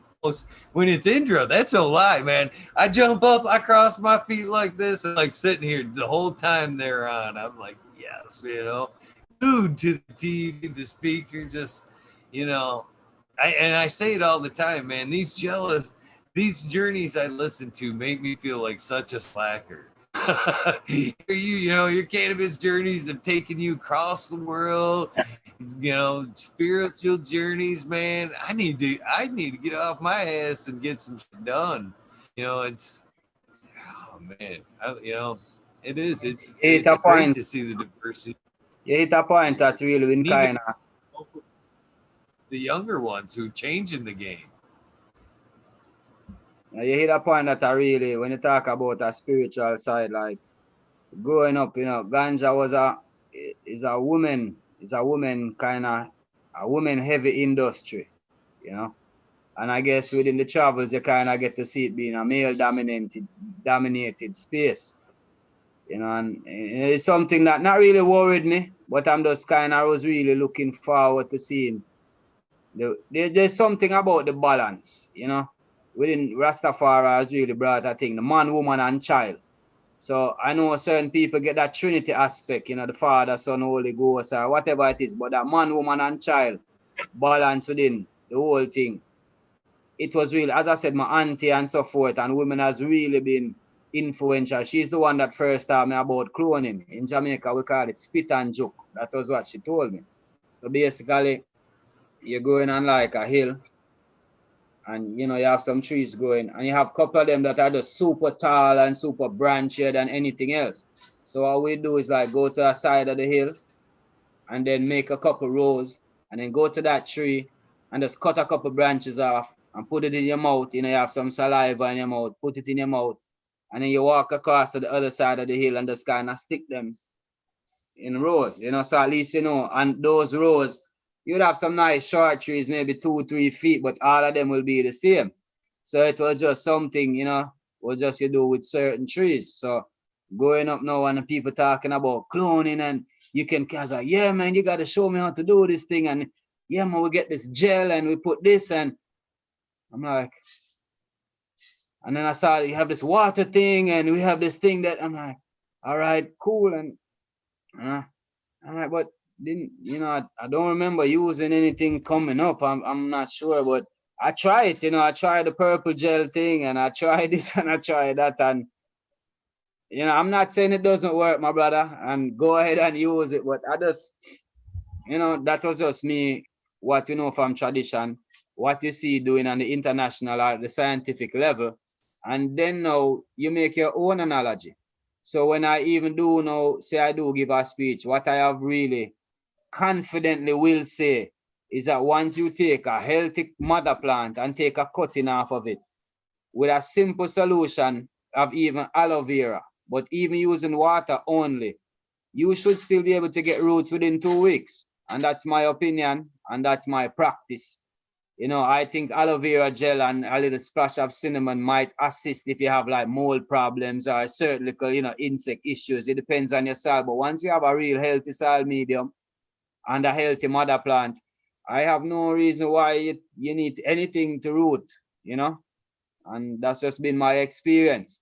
Now, when you go into a certain commercial setting and so forth, yeah, I'm going to definitely try to implement a standard operating that, you set your humidity room and you set these things and you apply a scientific approach, no problem. But experience has taught me otherwise as well. You know what I mean? So you give and you take. So I can say definitely chemically, I have no problem running a nutrient farm if that's what you really want. You know, some people recommend a 2 week flush. I really like mine a lot earlier. I like a big flush wheel earlier in my, if I should do a chemical setting for somebody. That's my thing because I still have to ensure that the product itself has a little signature on it. You get what I'm saying? So you can't have a harsh burning. You still can't be considered a top grower, in my opinion, and still producing a quote unquote low quality or inferior product. You still have to, as I said, a pleasant experience for the customer. That is what you have to maintain at all times. So entry level has to be clean, and then you really have to ensure whatever the customer wants to get that pleasant experience. So if the boss wants bag appeal and stink, you give him bag appeal and stink. If he wants numbers, you give him numbers. So you really just do what you do within that field. So, I don't think there's ever a point where I ever reach or there's a limit, but there are definitely parameters where I know you can get to market every time by doing this within your environment, pretty much guaranteed, you know. And there's always ways to improve. And if somebody else doesn't, I have no problem with that either. But within myself, there's just so much more to learn. So ones like Kakama Scooter especially, I always have to big him up because he's the one that really put a lot of, when you're coming from the bush and I know what I can do in the bush because you have your elements, right? And you know what you use for tradition. But when you go into a space and you look like even behind you, you see all those fancy lights and these pots and all these tubes and it's like IVs going out of the plants. You're like, yo, this is bigger than me, man. I don't know. This is technical. Well, once you understand it, all right, you can do it.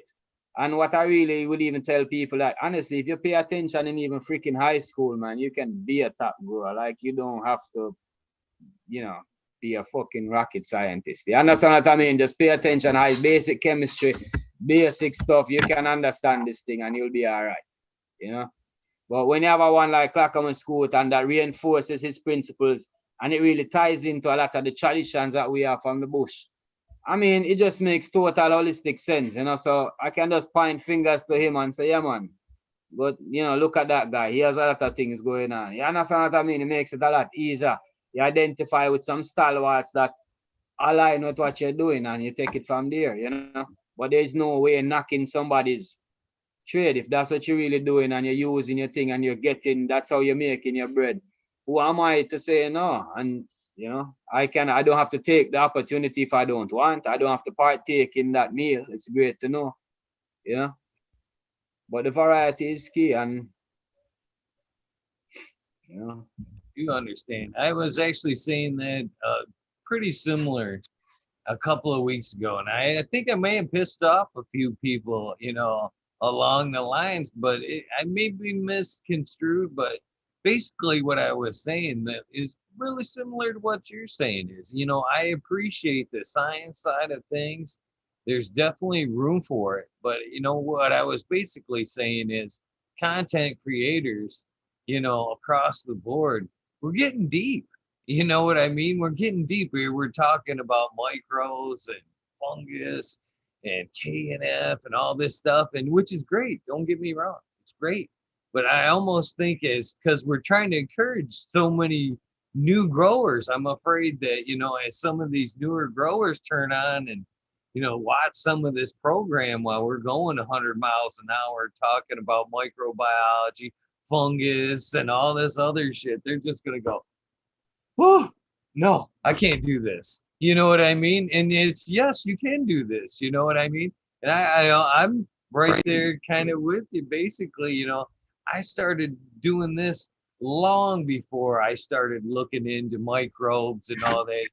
And I was doing just fine. You know what I mean? It's nothing wrong with upping your game as you're going, but do you have to be a rocket scientist to grow yourself some good medicine? No. No, you don't. You need basically some good soil and a seed, and you're off and running. Now, if you want to take that to a college level someday, but don't let some of the terminology and knowledge that's being spread around, scare you. I mean, it's good information to have. Should it stop you because you don't understand what they're saying? No. No, you know what I mean? And that's basically all I was saying is I was thinking that, we may be intimidating some of these newbies. Because at that point, they were, a lot of people were discussing proper terminology and that. And I'm thinking to myself, well, you're just tightening the screws. You know what I mean? We can't we, because I get that too when I talk to a lot of breeders, and I say strains. And I can see them just kind of go, it's cultivar. You know what I mean? Well, you know what I'm saying. And we're talking to the, can we just, can't you just play along a little bit? Do I have to necessarily get technical to have this conversation with you? Yeah, man, it gets that way. And I don't know. That's why you hear me say that farmers, a real farmer, just kind of want to know what to grow. He's really glad when he can buy this. He puts this in there. He does this every time, and he can get that. It kind of gives them a certain level of confidence. I don't know if it's somebody to blame. I don't know what it is, but there's a certain way that has been taught that to really solely rely on nature is somewhat crazy. And on the flip side, that is crazy. Nature has been doing this for years, so we should really tune in. And I think it's because of the lack of knowledge of mankind. That is really where it comes in. So that's why you see even a lot of organic growers, the science side really still kicks in. So they want to use some KNF this, and they even still have these big terminologies. And by all means, I don't mind nerding out, especially now. It's become more of a nice habit to nerd out and learn these.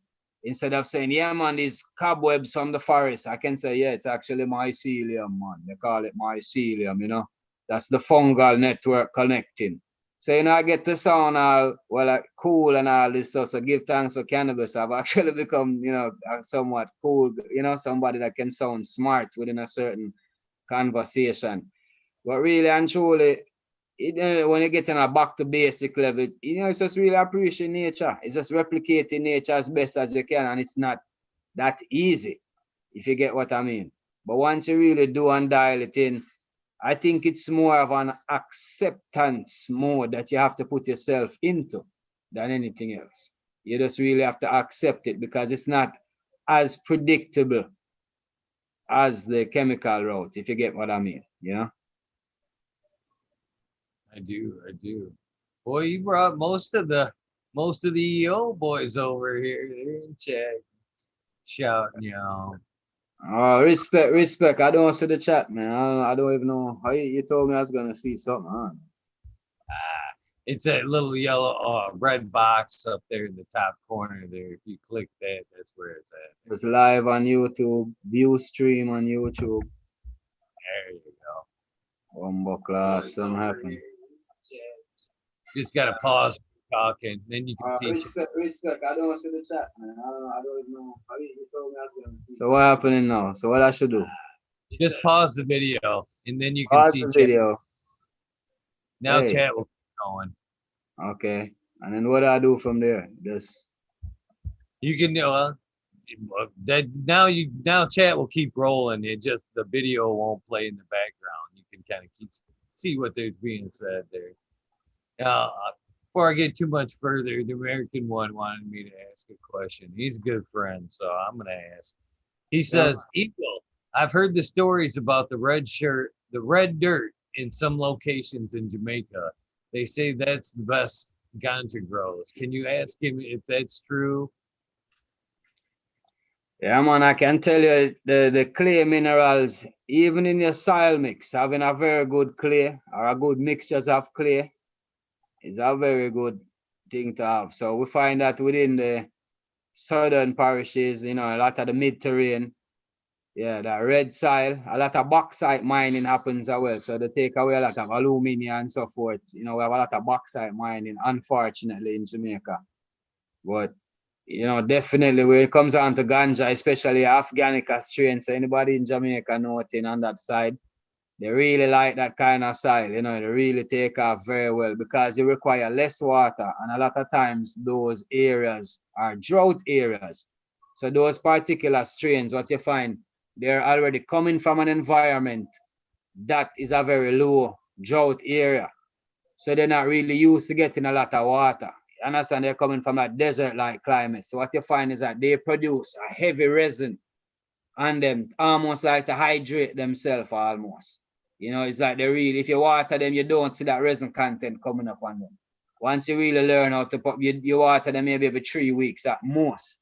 They really take on to that soil and stick in really well. You know what I mean? So that's what I'm trying to say. You know, fitting the genetic in the right environment, you just let it rock, my brother. You don't have to set up these big irrigations and these, it's crazy. Nature has been doing this for years. So it's really great that I can be in an environment where we can do that. So understand a farm setting, but it's almost like a paradise kind of vibes. You can still forage herbs and get good forage ganja. Blessings, everyone. I'm just seeing the chat, Wow. Can't keep up with everybody. American one, Lemon Walker, Dave, or the whole fan club, Painted Lady, man, that peace crescendo, I can't stop talking about it. She's been on the show. She was a great episode too. She was a real.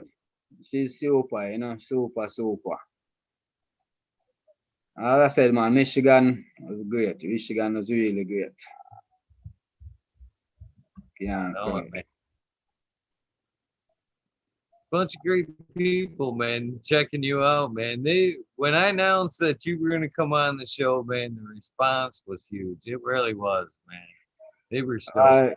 It's really humbling. It's really humbling. And I said, standing on the shoulders of people that have, blood, sweat, and tears. People have really died for this industry. I have friends that have, just for simple ganja possession, that you lose your life. It's crazy. And when I look at this platform that I can be now here, Aldridge, Dave, people that just reach out and show you so much love. It's why, I have to say, really give thanks. Really give thanks at the moment, 100%. Sun-grown, enough respect, lots of respect, man. You see what I'm trying to say is, I don't know, it's so humbling, my brother. Sometimes it's almost like you're in a dream, and it's really living the dream, man. So give thanks, man. Really give thanks at the moment. King Selassie, Empress Menen, the balance of life. Man, there isn't too many, I feel very lucky to be able to be in the position I am, to wake up and live this dream every day. I mean, it is a blessing. It is a blessing. And I'm right there with you. As long as I could do this, I would be happy for the rest of my life. If I could just say, keep food in my mouth, keep the bills paid, I'm good. I'm good. I don't need that fancy car. My kids sometimes, I heard you kind of touch on that base too, get a little upset with me because, I'm in sweatpants. I'm like, I don't need to look good. I need to be comfortable. If I'm comfortable, I am happy. Do you not want me to be happy? Yes. Then leave me alone. Yeah, man, and that's what it's really all about, you know. I mean, I have no problem if somebody wants to get their home and do whatever you want to do. But most people in this community a little bit more pleasantness and you want to have some good ganja, man. Can tell you, genetic memory farms can tell you, far right. You know, it's why it's a great community, my brother. As I said, I don't know if it sounds strange. Everybody's in a pandemic and we're in the ganja community are like, you know. It's just another day for us, man. We've been lost in our own world for so long. I think it's just We used to being ostracized. Yeah, man. yeah, I remember the first days of this. They were like, "You have to stay home." I'm like, "What? I'm locked in my garden with lots of cannabis?" Oh, no. I think I'll be all right.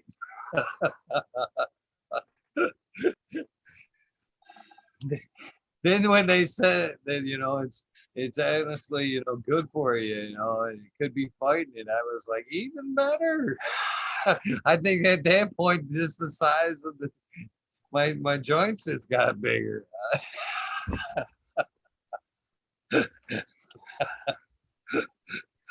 I'm fighting stuff.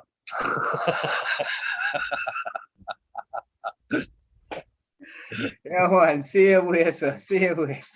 People dabbing, shattering, all kinds of, I can really definitely say even that the live resin and that fresh press resin, even that people can really now have herb to the point where they'll be willing to take their fresh quality bud and make something like it's almost unheard of, you know. And that's why you say you can really like where this is going because I'm not super one for a lot of concentrates, but that is something I've really found to really take on to. I don't mind, a little resin or a little resin, even both, whatever, I like it. So it's great, man, and the willingness of the community to share even knowledge. You have one of the community members, genetic memory farms. I tell you, most of my friends here, they must know about it. But what I'm saying, when you can take things on a scientific level like that and really be like experimenting and you understand it's a joy. It's really a joy. It's like I know he's the one that's doing it, but it's almost like I am the one that's there as well. I'm like, that's crazy, man. Look at that cow, African. I would have some Malawi. You're like puffing on what you're puffing on, and imagine it's like the Malawi. So yeah, man, it's a good vibe, man. It's a good vibe, and people get a chance to communicate. As mentioned into another panelist the other night that it's really also a community that a lot of significant linkages are made. Because these are especially in this area that people don't get to talk really comfortably. You find that this is a community that people are very comfortable. So it really makes someone it sheds a lot of the ego aside and the realness of the person gets to come out. So the beauty within is really enhanced, within the community because it doesn't come with a lot of, yes, there's shadiness involved, don't get me wrong, but you know what I mean, that core essence, who you do meet these contacts with, it's really a beautiful thing. So I just feel like you see family going out, so even like now, I wasn't really in touch with a lot of, I would say a stranger, because if you look at it, you just know this person for maybe a year. But they're comfortable enough to leave their kids with you. And all right, we play some soccer and we do this and we do that, and then I don't have to hide my chalice and worry about, well, I wonder if these kids are gonna be affected by, and it's very communal. It's really nice. So as I said before, man, it's great, man. The vibration is wonderful. It's wonderful, And I think the whole health aspect where everybody's on to, I would just sum it up by saying a bit more pleasantness, but still, everybody wants to get a little bit better. You're a little bit better in your grow. It leads to being a bit better in your lifestyle. You want to be a bit of a person, you know what I mean? A better person to your kids, to your dogs, or you know, whatever. You find a lot of these communities are very connected.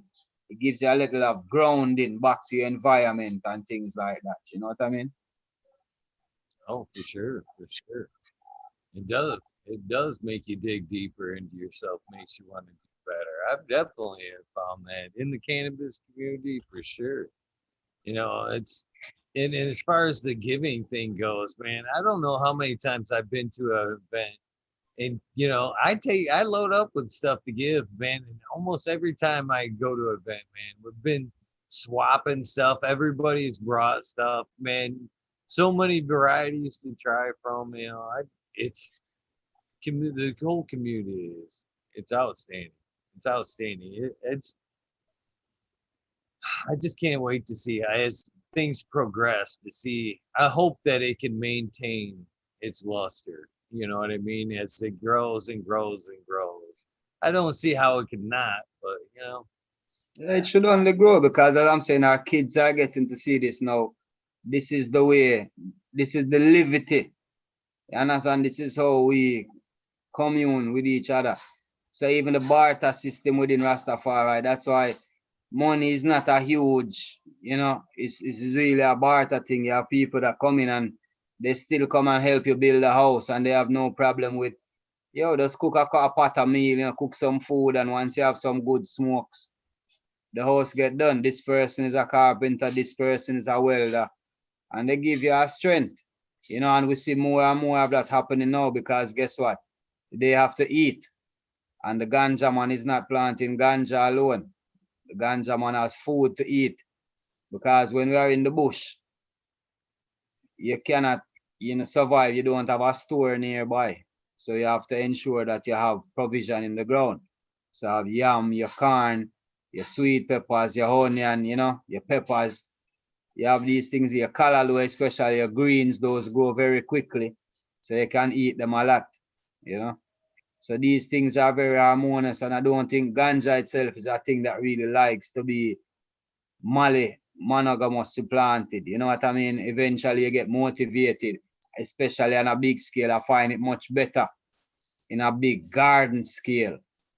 I find the gardens like when you talk about water only, those are the gardens that are water only. You know what I mean? Yeah, man, the garden is just doing its thing. You just take a cone and put it in there. I mean, I remember times gone by, I had somebody that I call the Queen. She's really instrumental in teaching a lot of ones, Maroons and these indigenous people. Even during college, she was very pronounced. Like when you get some of her herb, I mean, it was powerful herb. You know what I mean? It would really connect with your body. And one of the things that her plants, her seedlings, it was one of the few people I say planting them in bags, bag out a lot of seedlings. And then you'd go into a clearing in the forest. And basically that forest duff, all you'd have to do is just do like separate a little space and just put your seedling in there, take it out of the bag and put your seedling in there and just cover it to the forest duff. And I'm telling you, those trees, man, I tell you, my brother, the way nature and everything clicked in. So every time when I go out, that's something I always look to kind of replicate. Think about 2, 3, 4 years from now and kind of set the environment. So you can always be just putting in your ganja in between, but what is going to be going on while the ganja is growing? Because it will just fit right in perfectly and do what it needs to do. And once you can get that going, that ecosystem is beautiful. So yeah, man, in terms of growing, that's the garden style that I like. I really like that style of herbs for myself. And for everyone, I really encourage everyone when you really get into that style. Like, why you gonna, what lights are great, but lights alone just for ganja. Nah, man, you can have some things going, even some microgreens, and every day or every 3 days, you take a little cutting and you blend up some with some leaves with your bananas and those things. Put some banana, put some cashew nut and some jelly water, some cannabis leaves, all the toppings that you break off, you blend them up and drink it, man. You get all the nutrients, everything that you could ever want. You know what I mean? So Why not? Sounds like a good way to live, that's for sure, man. More people need to think like that. I mean, we need to be more conscious what the hell we're putting into our bodies. It always cracks me up the extent that some of these growers will go to put in, take care of their garden, you know what I mean? And then they go to the store and they're just eating horrible. It's like you just went out of your way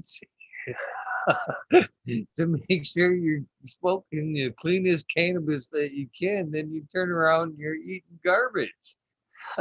you make it a little bit more full circle here. You know what I mean? And yeah, it just And I that's think why I the said, yeah, I man, think go it's ahead. I think it is encouraging us though, to take that next step. Like I said, more and more people are, learning to work with nature, banker and companion plants, working how, things can actually work together and be beneficial. It's in a whole new world, man. It's gonna be it's gonna be different, that's for sure.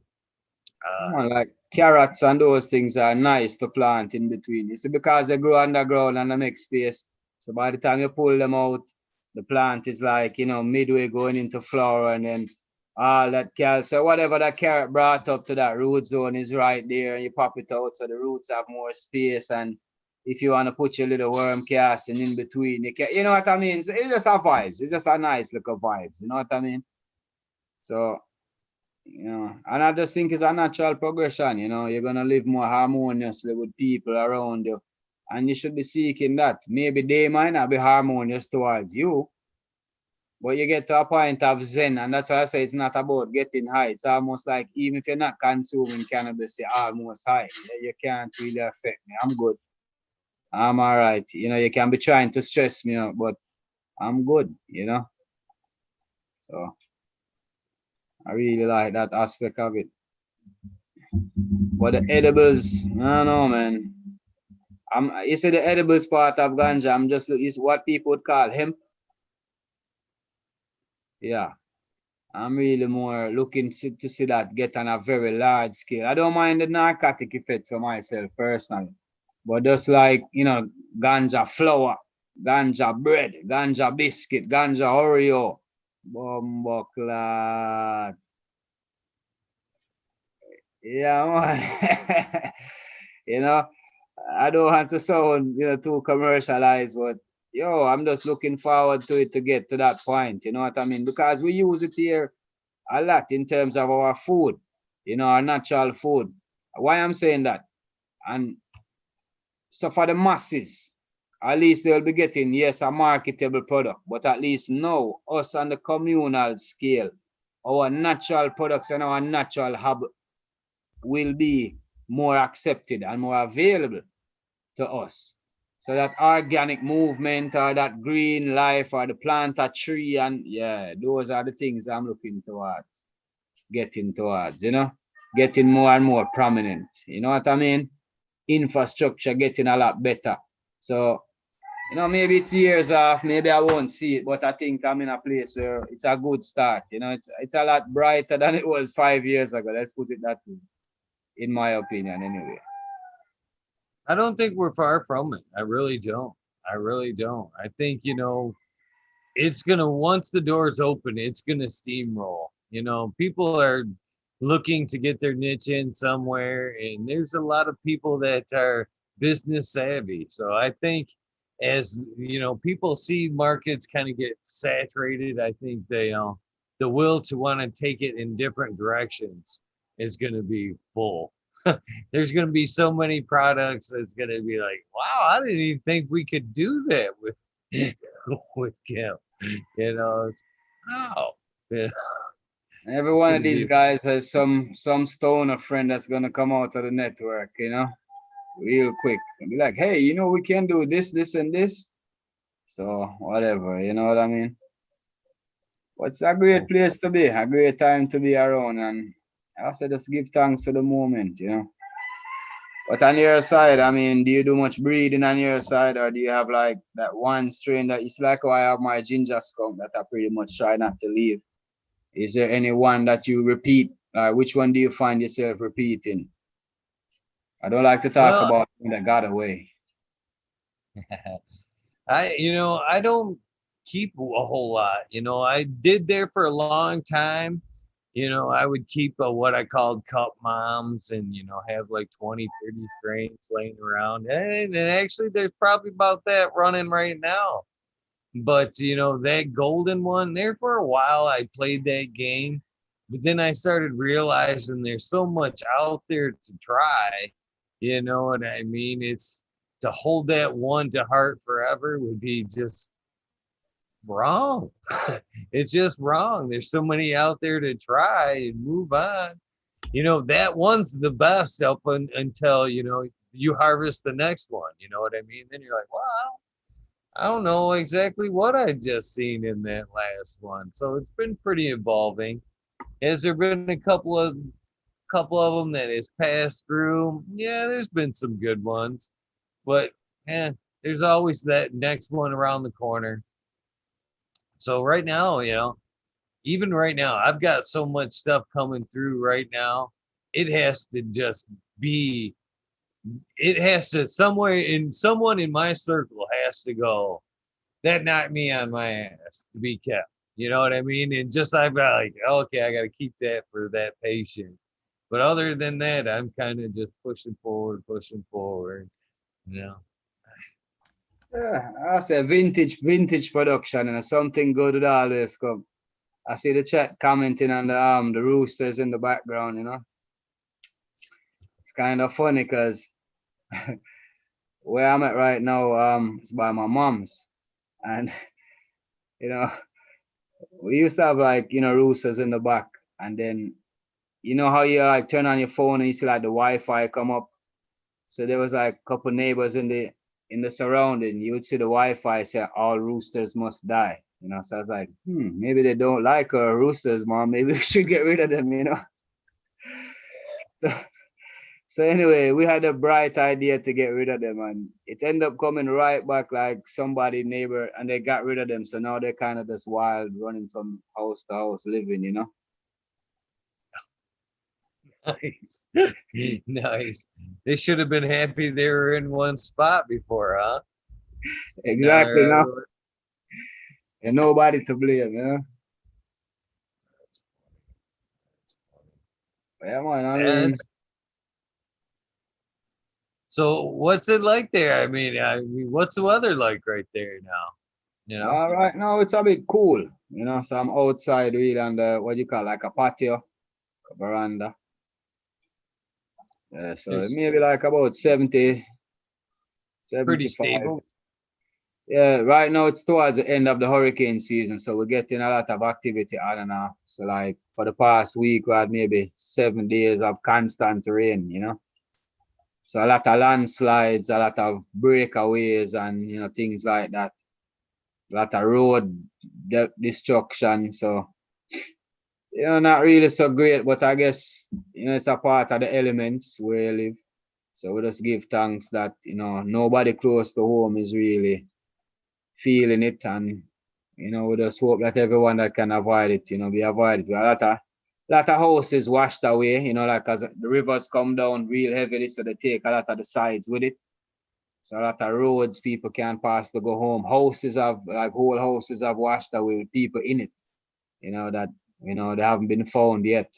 So it's just one of those times. But I mean, we're looking towards the end of the season now. So by about the middle of December, it should be kind of clear where the weather is concerned, and it really affects the outdoor crop where ganja is concerned. So most people right now, because we're outdoor mostly, the brown. So all the herb have a little brown kind of brown rain. We call it the rain smell. So it's just a brown rain smell. So it's when you squeeze the bud, that's when you really get the essence of the herb, but it have a generalized, brown look on it. But we have a lot of indoor farm as well, greenhouse oriented, and a few, indoor that do it. But we always find our way. I mean, The garlic terps, as I said, is not my favorite. And one of my cousins, as soon as I got back, he's like, yo, we have something new, we call it the G skunk. I'm like, G skunk. Anyway, I didn't pay it any mind. It's when I finally opened the bottle, garlic in my face. I was like, I just left Michigan with this GMO, man, and now I got back home and they're raving about garlic. I'm like, good Lord. But it's actually all right. It's a nice. I would have it almost like a 50-50, you know, real nice. Like garlic on the nose, but when you blow it out, you get that real pineapple skunky kind of taste on it. But it's super just garlic on the nose, heavy on the nose. But that's why I Do say you I love feel the hype. Go ahead. hybrids are coming in and infesting some of the native strains there? Or are there, would you say there's still true cultivars there that are native to There are very Jamaica? few, very few, very few. So you have like you see the indigenous communities like the Rastafari, they are compound. A lot of the Indians, that have kept their tradition, they're actually very resistant to any new genetics. Very resistant. If they even know that if I even give them a bud and it looks like what we call nugget weed, like the nugget kind of hard golf ball look, they're not gonna smoke that kind of herb. And actually, they hardly even smoke any herb that's not planted in their direct community. So they are very resistant to it just because of, and I think scientists will catch up eventually because they're saying right now for even like say a feminized strain versus a regular strain, the chemical balances versus a polybred and so forth, So it's just that this strain has been less diluted, so I just feel they are easier to calculate, if you understand what I mean. And maybe a bit easier on the body. And they just have been around longer. They have been around Earth a little longer, so they maybe know how to survive. A lot of these strains haven't really been around that long, So for a medicinal balance, as I said, I definitely always you go to the land race, extracts. Those are the ones that I use. I hardly ever use anything super new. The only one I've heard a lot about the whole Long Valley Royal Kush with the old Nick Resident and so forth, the antispasmodic, I've heard Kevin George highlight it a lot. So, in terms of like a lot of the medicinal clients, I definitely highlight them towards that strain. But apart from that, I really stay to a lot of the true, what they would call land race, a lot of the Indian cultivars. The Kerala is one that I'm super fond of. Like anytime I have a chance, I always like to run a good set of the Kerala. I really like that genetic myself from India, And a lot of the African strains, definitely, a lot of the Congolese, the Malawi, that we have the Cambodians that we have that come through Jamaica, especially. The Cambodian was really one that stood out, for us on our side. But, as I said, I don't know if it's a nostalgia or something like that, but when I talk about experience, it's just a different kind of experience, my brother. It's not a typical get high. It's almost like I can definitely say I get high. Yeah, that gave me a nice buzz or gave me a nice couch lock. But it's almost like a trippy couch lock or a trippy get high. It's kind of has something else with it. I'm not sure how to kind of describe it. But yeah, that's definite. The Kerala, I can say it's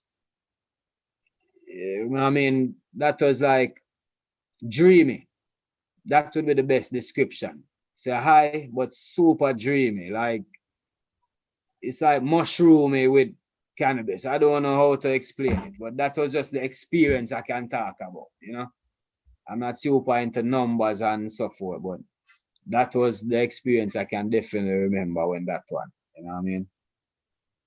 Sounds like a good one. I think the numbers are like just fucking up the system. It's nice to know what's in there, but basically, it isn't helping consumers or like some of the people that are, on the medical side of it, unless they actually know and they found like, oh, CBN works for me and this is what I've got to have. And I think, honestly, isolating the molecules like that is You know, I don't think that's necessarily the way. It's got to continue to be a whole plan. I think that's how it's worked, and it's going to continue to work. You know, these days, you know, you talk about, you know, finding that patient, finding what works for them, and you know what I mean. I always found that, you know, for me at least, back in the day when I could go in and open up the jars and let my nose do the work for me, you know, almost every time that was what led me to, you know, it wasn't the numbers. I didn't go through and go, oh, that's 28, that's 30%. It was, yeah, that one.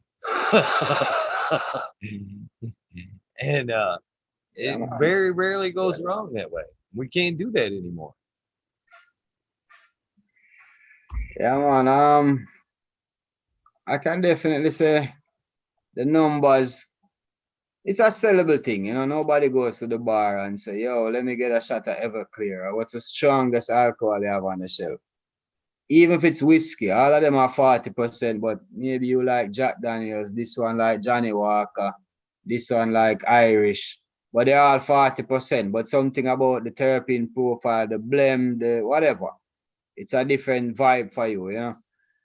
But within the yeah, you have to look at it two-sided. You have the holistic approach, and then you have the medicinal, the clinical approach.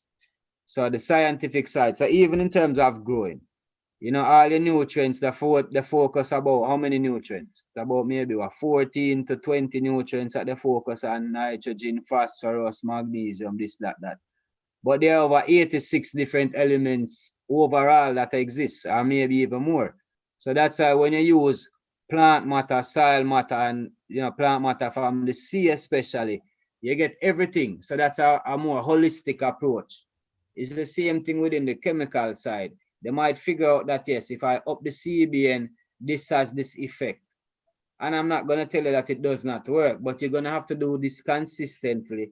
And then also you're going to have to show that all the other parameters are consistent for that instance of CBN to work. So if the patient adjusts the diet or some stress factor come into their life, that certain amount not going to work. But if they had a holistic dose or a holistic approach, they can be more reactive to that disease or discomfort that they are feeling. So that's why we really full joy the eastern side of medicinal, you know, with the blame of the western side. So I'm not saying, you know, I've said this analogy already. If you drop and you have a bone sticking out of your leg, I'm not going to tell you to go and check the bush doctor.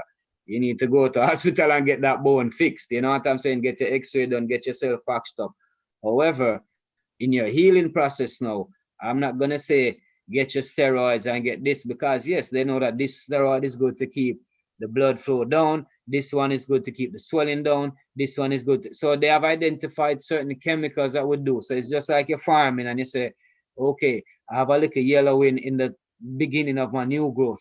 That's micronutrients. I'm going to add some micro and trace elements. You get what I'm trying to say? So it's the same kind of vibe. But if you have a whole thing, oh, let me just tap it up with some worm castings.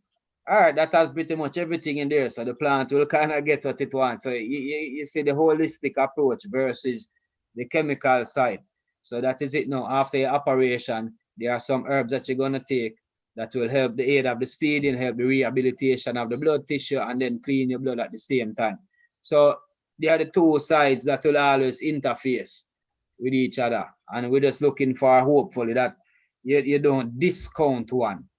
So that is the thing that most of the scientific approach we kind of don't really like, because it kind of more proves to say that this is the only way a plant can be grown. And that is where we have to say no. If you appreciate that and that's how you want to go it, fine. But this is another way also. And it's the same way in the medicinal health. You cannot say that this bush or this approach does not work. So, you know, you have people that have been freed from like HIV, herpes, these different things. And the bushman would tell you that all of these things are a problem with the blood. So any virus, the chicken Ganja, the corona, it's all of these are virus. So when you're dealing with a virus in the body, you clean the blood, and once you clean the body, there's no more virus. So it's the same thing, you know, within a certain system. a pathogen that you have. How does this bug breed? If this bug breeds through the side, then you can use any surfactant and it will die because it breeds through the side. So whether it's a flea, whether it's a this, whether it's a that, it breeds a cockroach, it breeds through the side. So once you cover it with soap, with oil or surfactant, it will die.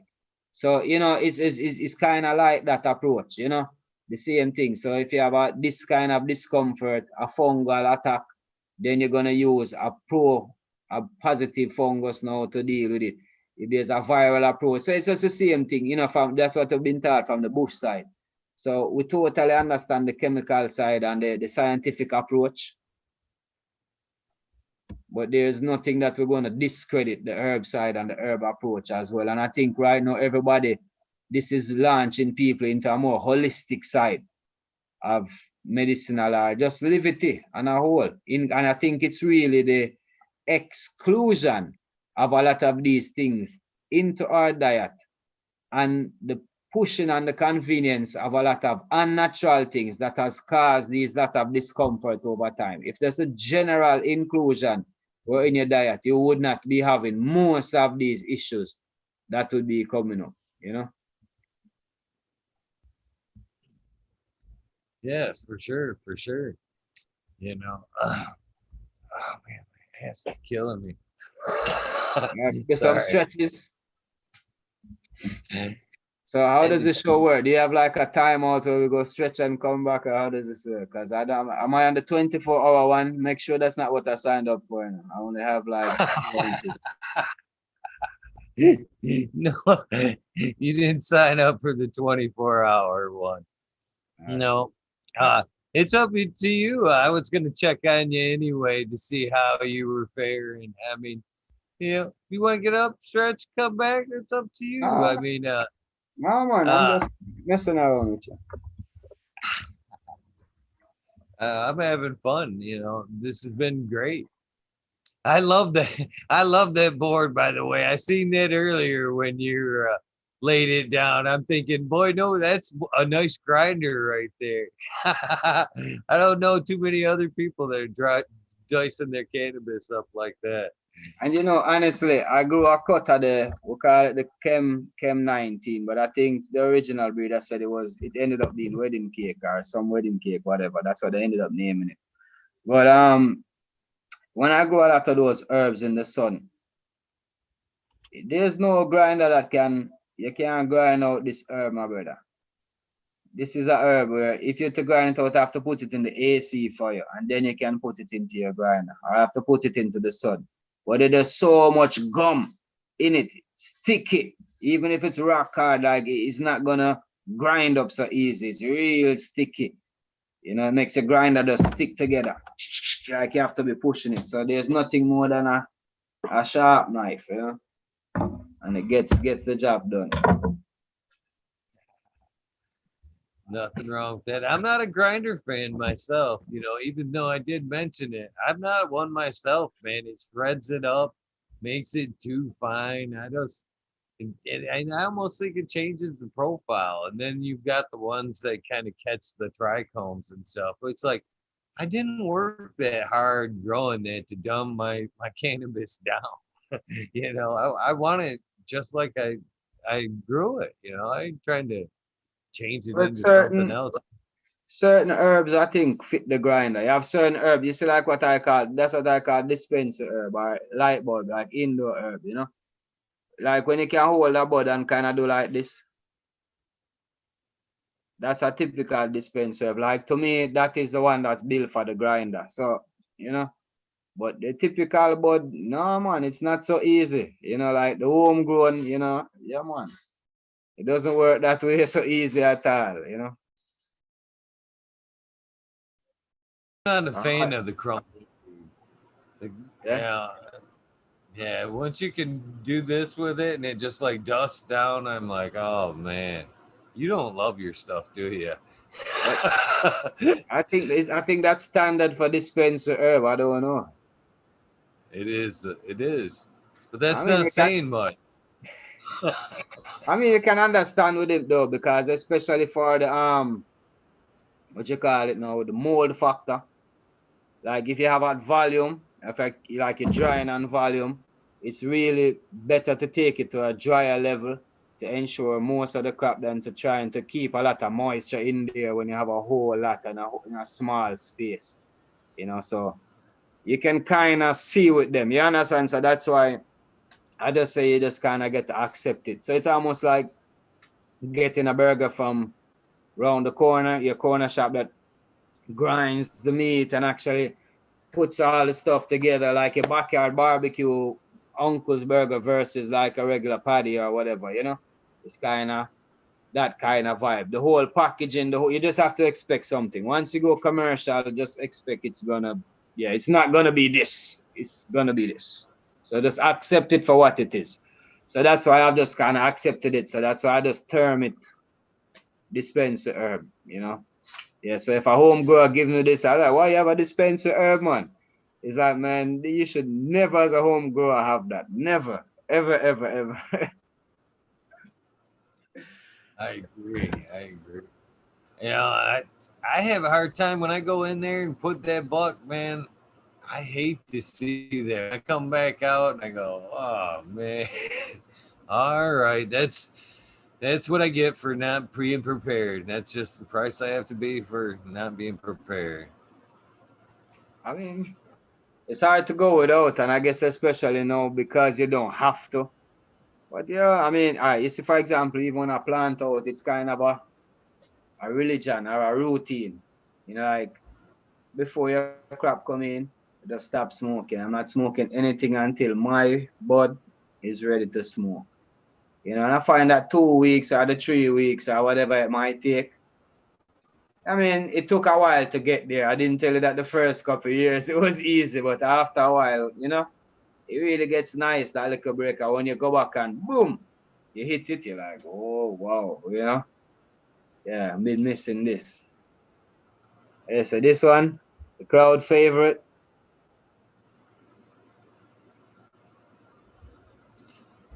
I find a lot of that, a lot of the extractors, the high terpy stuff, that's what it looks like. You know what I mean? You talked when I talk to a lot of extractors, and I'm like, man, for Growley's a good one to mention because I've had that conversation with him a lot. That Clementine's his trademark strain, Yo, basically. But you ask him, man, I'd love a cut of that Clementine. He's like, no, you wouldn't. It's probably the ugliest thing you've ever seen, and it's so airy. You know what I mean? You wouldn't want that in your garden, but for extracts, yeah, it's awesome.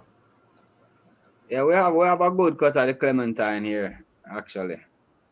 And it's a little more tighter than this, but not much. But it's definitely tighter than this one. But when you talk about smell around the black oranges, you know, yeah, man, not You like the super hard, fruity? not super, huh? Are you a fan of the fruities? Nah, if it's there, you know, but I more like it just as a flavor. So like me personally, I rather something strong, and then I'd sprinkle some clementine on the top of it, and then I smoke, you know. But it'd be just be like for the flavor of the giant, you know what I mean? One of the best overall combination like new hybrids I've really came across that I like was a gelato cross to a OG. Like that was really like that was one of the few strains I didn't have to mix it. So even like the peach crescendo I got from Painted Lady, it was really nice, but I still had to put a little OG in it just to punch up the tea, you know, just to punch up the effect level. I love the flavor, nice little buzz, but just to get like, you know, sprinkle a little of that Jupiter OG, one of those, you know, heavier, rougher indica in there. So I really like mixing. I don't like, I hardly find any strain that I consume by itself. It's very, very, very rarely, you know. But that was one of them. I can feel you there. I don't know what it is, but I just like to sprinkle shit on all my joints anyway.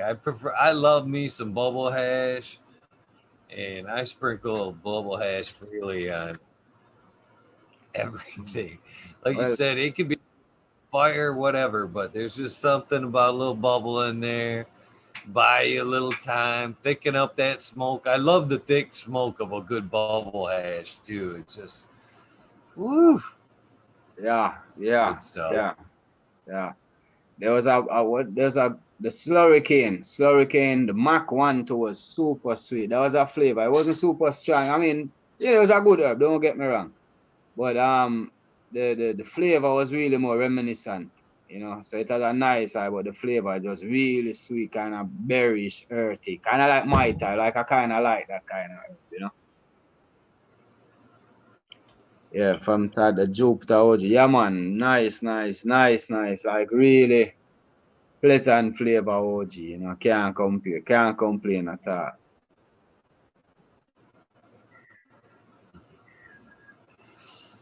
Heck yeah, man. So how have you enjoyed the show so far? I mean, it hasn't been that bad. I mean, seemed to Well, go so pretty far. the good thing is I think I jumped on Fumu show early and got a couple loads in, so I was already there, so it's just cruise control, you know. By the time I started, it was already cruise control. So Lemon Oak asking about fingers. I was just about to say that honestly, that's the only thing I really have in my catalog that I really saved. So I have like, you know, fingers from like '04. I have a set from '07, '12.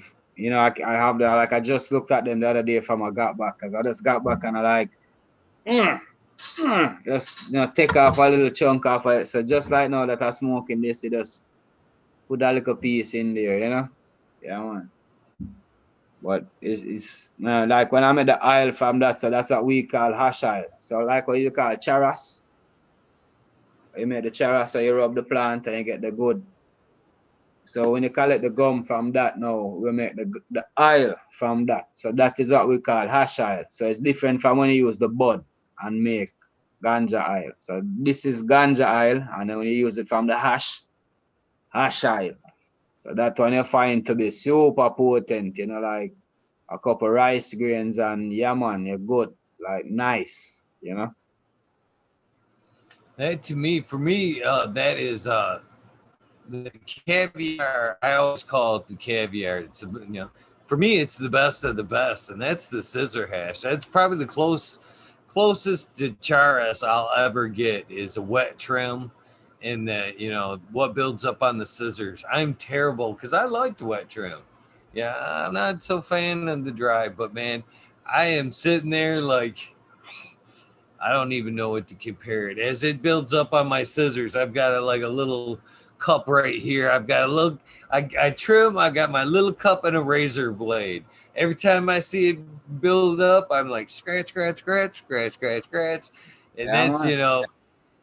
that's my little reward for trimming right there. At the end, I put that all in a nice little ball and oh, Yeah, put it right on the top of it. Yeah man, the kochi. I tell oh you. yeah. But it hits heavy though. The strains like the first harvest on the that first strain, that's the oh man, I can't wait to build that up to just try that. It's just the first taste you've got of that strain, and you're sitting there, you're just like oh, that bud's got to dry, this is too good. And it's almost like a secondary flavor. I don't know how to describe it. I mean the bud itself is almost like a secondary flavor. That itself is just like the flavor of so that's like the flower's product, if you understand what I mean. So that would be the flower's gift. That's it. And then the flower now is the flower with the gift in it. But just the gift alone, you know, that is like it, you know. Oh yeah, So you that's have my some people that, I mean, that is really what they grow the herb for. They don't even grow it for the flower itself. So they harvest the resin off of the flower like about 3 times or 4 times in the plant's life cycle. Because once you go through and make a harvest, then you can leave the plant for like 3 to 4 weeks and do it again. So by the time it gets to the end of its flowering cycle, it's super beat up, but you know, it's been harvested 3 or 4 times coming up. You know, and you have big fields where people actually wrap plastic around themselves and actually just go through the fields and dance through, not really dance, but you know what I mean, slowly agitate themselves through it. And when they come in, they take off the plastic and scrape the gum. off the plastic and have mounds of charas, like roll it up like cigars and put them down. So and they do that maybe like as I said, 3 or 4 times in the plant's life cycle. So those plants are just grown for that specifically. And then now the end of the products, yeah, they will take the best of the herbs and sell it as a very or barter it for a very low price or kind of consumable. But then you find them making a lot of products out of it. So a lot of wines and a lot of roots and things like that. So what you would call those ferments. So they use it to accompany like a lot of ferments so that's concerned because it's not so potent now. Those are the ones that they use with a different type of herbs. So whether you boil it with your cheney roots or your ginger root, these different type of milo bark, whisk.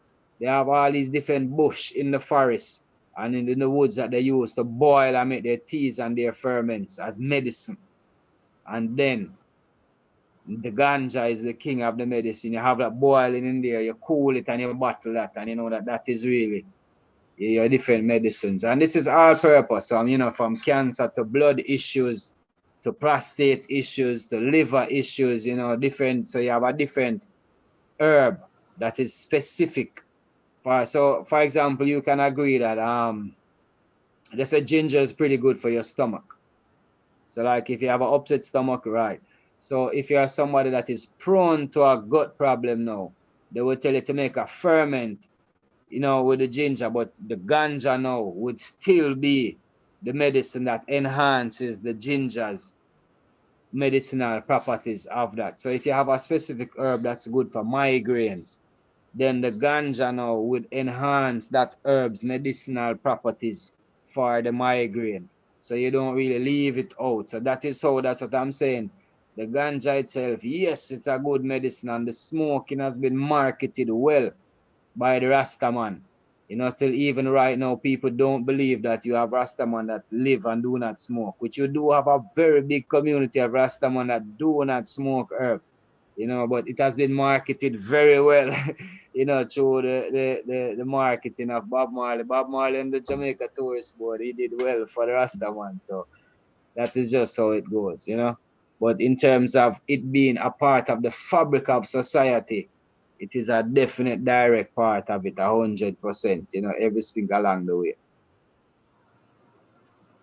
Do you think Jamaica will ever, like you said, you've been known for cannabis forever, and I didn't actually realize it was illegal in Jamaica until as of late. I never realized. I always was under the impression that it was legal there. So do you think it will ever come to a point where you guys have, legalize it right across the board and kind of, use that. You know what I mean? You guys have been noticed for it. I mean, why not, market it, bud from Jamaica? You know what I mean? Yeah, man. Straight I from mean, there's a lot of talks about it, and the government is really just scared. If the U.S. government is scared about doing it, imagine the Jamaican government. They're so scared of losing any financial aid or any trade or even just their visas to come to the United States. They're so worried about this whole convention and on the Rastafari and on the grassroots scale, we are actually saying, why don't we have our own economy within the Caribbean and CARICOM? We can trade within our banks and the money does not have to go international at any particular point. But as I said, that is not the view of the upper echelons who are, tied in politically. Politics is a very tricky thing, and for a very small nation, it has really, we are feeling the consequences where this is concerned. But you are talking about people that have been saying that if we can even come up with a value of a barrel of ganja oil, we can base our own private economy or our local economy on that value and whatever, have a trading commodity as it were based on that. So if your country can produce this amount of cannabis oil, we agree that it's valued at 100 whatever stones or berries, whatever you can. But I'm just saying this is the potential that it really has to develop, on a whole. And so that is where very few and maybe a bigger pipe dream than most would like to hear. But in the closer side, I can definitely say what we have left is the notoriety of Jamaica. So we can only really squabble over maybe like a place amongst the top shelf, if you want to say it. So France was definitely once very well known for wines and so forth. But right now, California wines, South African wines, Chilean wines, they have all really risen up. You get what I'm saying, to the occasion. So there is no really, we cannot say, yeah, France is still known for the wine. We're not going to take it from them. But the fact is, so I cannot sit here and say, yes, Jamaica has the best can of ganja in the world. Yeah, I can definitely say that we have super unique, and I would proudly say we have the greatest ganja in the world. But you understand what I mean? Not the ego side of it, but in terms of an offering. I mean, California, I've been to Michigan, so you have places that are producing the whole world has caught up to this type of ganja, this type of cannabis grown. I mean, when you look at, I mean, Uruguay, South Africa, when you look at, I mean, crazy, crazy, good, nice genetics that you wouldn't dream of. You know what I mean? In the remote places of the earth. This is the power of ganja. Anywhere it goes, from the highest level to the lowest, it will be there. So what Jamaica has to look forward to is really that name. I don't notoriety. So even when Eagle has his Eagle 420 head banger and he's selling it at $5,000 an ounce or whatever it might be, I can still take it and grow it in Jamaica. And once I grow it well, I can charge $5,500 an ounce just because it's Jamaican grown. Once it stands up to that quality that it is known for. So we won't be able to have the volume, but the notoriety, once we are on par with the standard, then the marketing name can, put something on it. That's probably it in terms of what we can look forward to. But in my scale, what I see on a closer vision on the local scale is really just highlighting the microclimates that we have across Jamaica, the unique offerings that we can have within these microclimates. So, for example, where somebody would have to go to India to directly get that, to South Africa to get this, to like Alaska to get, or Northern America to get this type of strain. I can definitely say within Jamaica, I have maybe over 12 to 14 microclimates that I can fit these genetics and almost replicate it on an outdoor basis. So if it likes that humid, heavy, drainy, like we got some of those good, ties that really like that humid kind of rainy kind of environment, and they grow well in the jungle. When you see them coming out, man, like the white widows are ridiculous. And when I bring them down on the flats, they perform like trash, you know. So it's nice to see these unique pockets that we can really apply. So that unique medicine and give that unique direct offering now and put it out there. And even the lamb's bread and a whole, the medicinal industry, if they really do it, that is just something I would probably encourage them to sign that, 50% of your farm should be the unique Jamaican lamb's bread, because that is something not only that the world would accept it, but I have seen the medicinal offering of it, and I think it's a very balanced medicine for most people to receive, especially if they have not had any experience with cannabis before. I really find it as overall, from an entry level to an experienced cannabis intake, a very good balanced medicine for someone to intake. So that's Jamaican spiel on a whole. Right on. I would hope that, at some point, genetics from there would be stabilized and saved.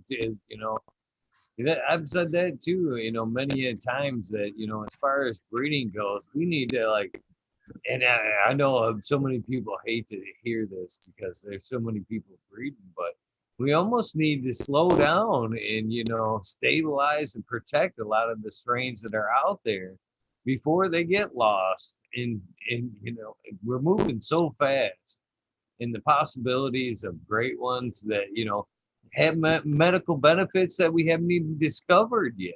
You know what I mean? Could be lost, and it could be the one that, save this or that, we just threw it aside. You know, breeding out something new. That's, I'm I don't like the idea of a lot of things, but man, the tissue culture I am kind of excited about. If we can at least, if we're gonna move on, if we can at least bank it and keep it for scientific purposes to where we can bring back at a later date. I'm cool with that. I'm cool with that. Well, I think somehow, just like how you said, the herb will find its way. You see, like how ruderalis was almost lost and bred out, and all of a sudden, it's all back again, but in the form of an other flower or a more acceptable other flower. It's almost like, yeah, it's gonna, you know what I mean? It's like a cycle. It will come right, so you will always have the new. You will always have, but it's just gonna be there. And I just think that with the spread of the internet vibes, especially communication channels are much more wide now. So the awareness are definitely there. So anybody who considers themselves a guru or a prophet or whatever, they will definitely have the awareness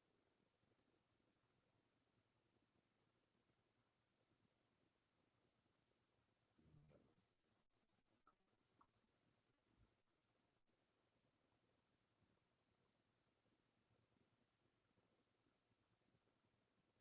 the benefits of the herbs. Did I lose you?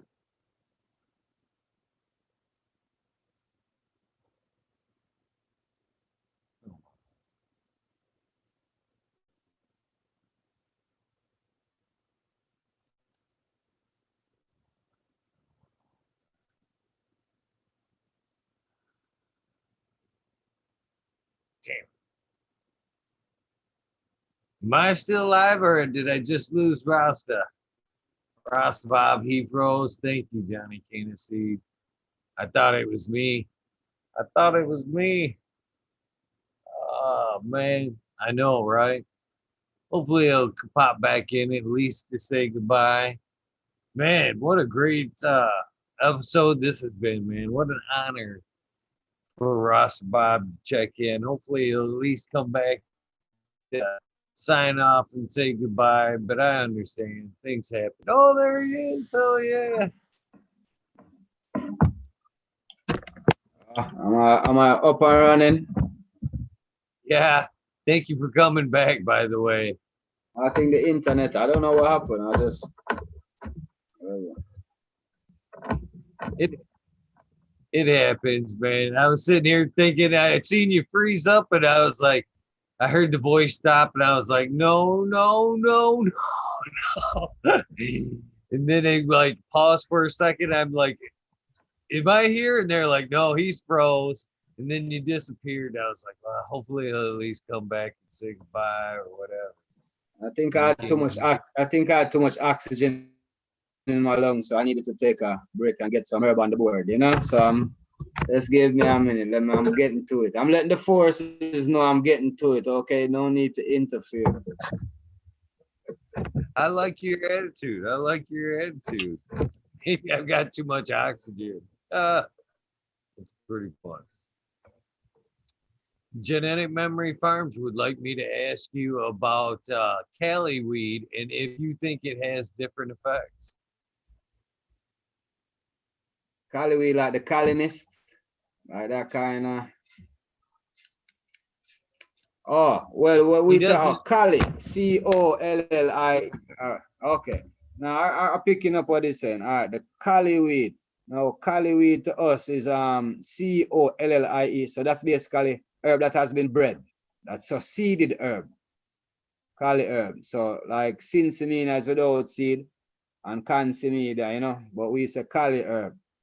So within my experience, I definitely find it has definitely more. It has a different effect. It's not the same. Let's put it that way. Some would argue that it's a bit more narcotic, a bit more stronger, So, but like a seeded bud versus an unseeded bud. So I would definitely say in my experience, yeah man, herb with seed has definitely given me a different experience, 100%. I would even want to say maybe even more pleasant than a Sinsemina herb.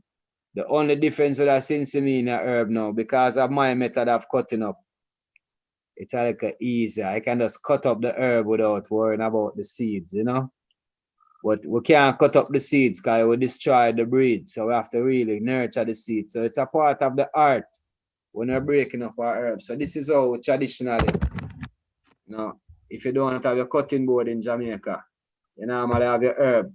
You normally put it in your hand and then you just cut it up. You understand? You rub it out in your hand like this. And you take out your seeds and you take out your stems. And you put it in you put your whistler now that your paper, your rolling paper, you put it on top of it and turn it over. And then you roll your spliff. So even when you're in the dance, you can do this all night long. And you just rubbing out your spliff in your hand.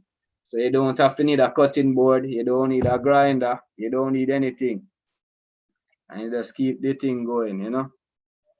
And that is how it's traditionally done. So you save all the seeds. So the whole art about it, the whole vibes about it is something that we don't want to lose, you know. So this is just the tradition of how we do it. So that's why we say people in the government worry about all I see these little children doing, the kids, is rubbing out their hand middles in the middle of the day. And this is really what they're saying. All this is the young men doing. None of the kids get to go into job. They're just rubbing out the hand middle in the middle of the day. All they're doing, you know. So this is just the tradition of the herb. But definitely we find that the seeded herb is a more balanced herb to consume than the sensimina. But in terms of presentation and product and so forth, the sensimina is the one that is preferred by the market. You know?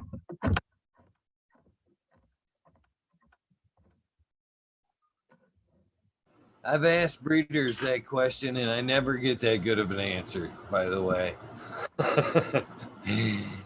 That's like, no. I asked a breeder like 2 nights ago if they thought there was a difference in seeded cannabis versus, sensibilia. Cat looked at me like I was fucking crazy.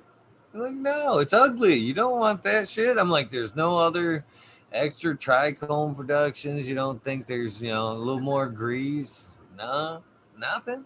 No, no, no. Yeah. I think I can tell you that the effects are definitely different, you know. I Yeah. really like it better, you know.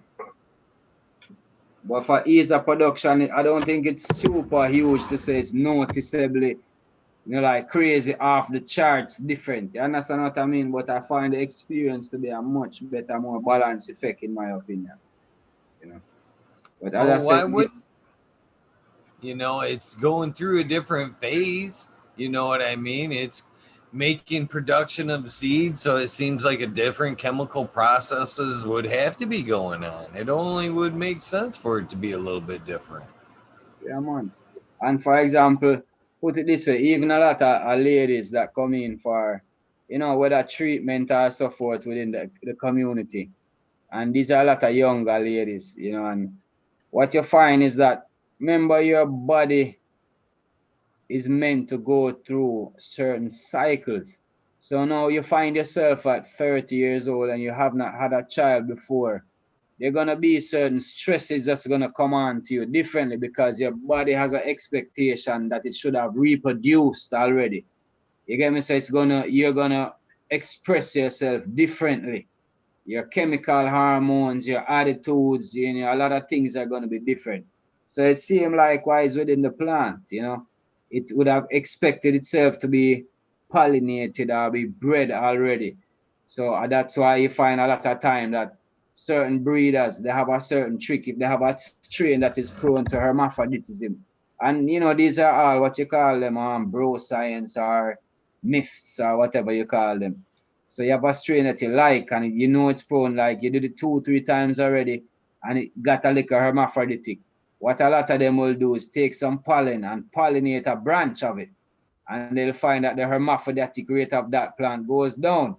Because I don't know if for some reason it fell. You get what I'm trying to say? It went through the cycle of being pollinated now, so it didn't have to force itself to produce. And this is just observations and so forth. But these are those things that you can see. You know what I mean? Right on, right on. I always get a little upset when bro science gets knocked as well. You know, isn't everything basically, bro science until it's tried and true and passed on? I mean, there's a lot of things that can be scoffed at, a lot of inventions in time. Electricity, for one. Look at how much fucking they scoff. That shit's gonna burn your house down. It's the devil. It's in every house now. It's just a matter of applying that bro science in a corrective way and making it more accepted. Yeah. There you go. It has to start somewhere, my brother, and that's what they said earlier. That this is a freaking good start. So yeah, if this is how the industry is shaping up, I think that from the right people, and I'm really looking forward to the younger generation. So all our children, anybody in our family who we can motivate, if we can give them any assistance, whatever they need, especially as I said, to make the right legislative choice for the rest of society. I think we need we need to keep this fire going.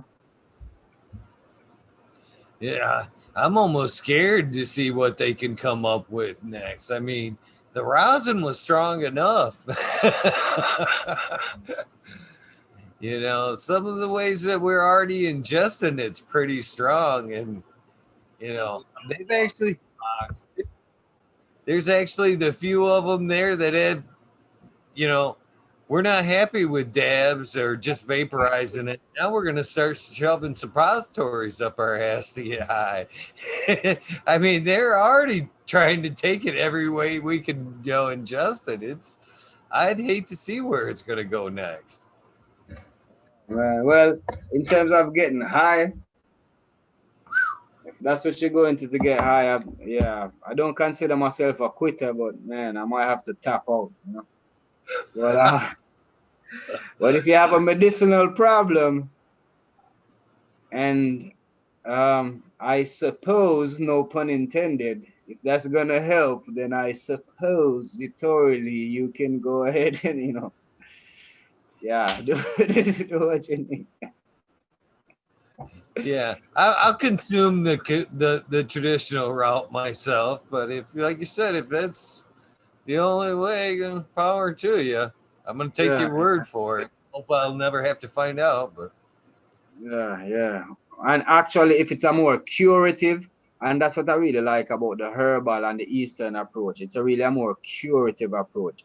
So I see a lot of those herbal doctors, they're not certified, but you know how they get their certification? If they have repeat patients. So meaning, if they have a patient that come back to them, the village is gonna get rid of you. You'll probably be beheaded. You understand what I mean? So as a herbal doctor, your innate, pure essence is to have somebody cured. That is where your functionality lies within the practitioner. You know what I mean? So that is where they take pleasure in the curative aspect. So if you're coming back to them, it should not be for this reason. It must be for something else.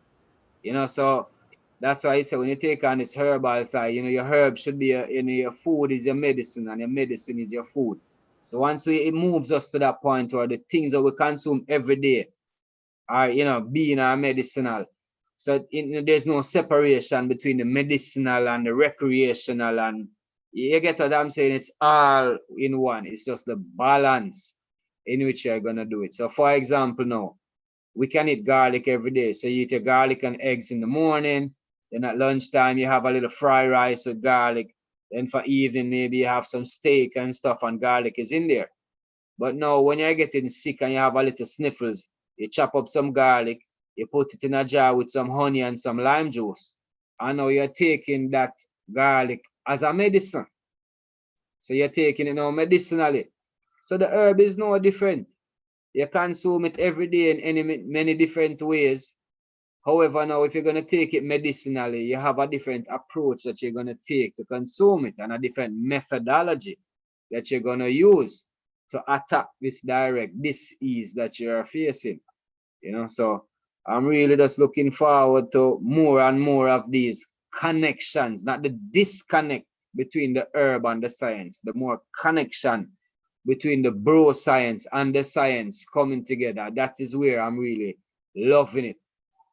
And I think the ganja will bridge that gap for everything right across, from your relationships to the science to the politics to everything. I'm looking forward it to really infect everything positively. And I'm really pushing that movement as best as I can and burning that fire as hard as I can. Because, we're at a dark place, man. The earth is really been, been jerked around too long. We need to kind of, you know, do something good and regenerative, man. Come on now. We're much bigger than that. Oh, for sure. And that's one of the funny things about cannabis is, its healing powers are so vast. You know what I mean? It's recreation, it's medical, and then it completely turns the corner when you start cultivating it. It's another aspect. Then it is its medical uses, and then just it's everyday uses. But and then again, it has another healing aspect that we haven't even touched on, and that's just the communication.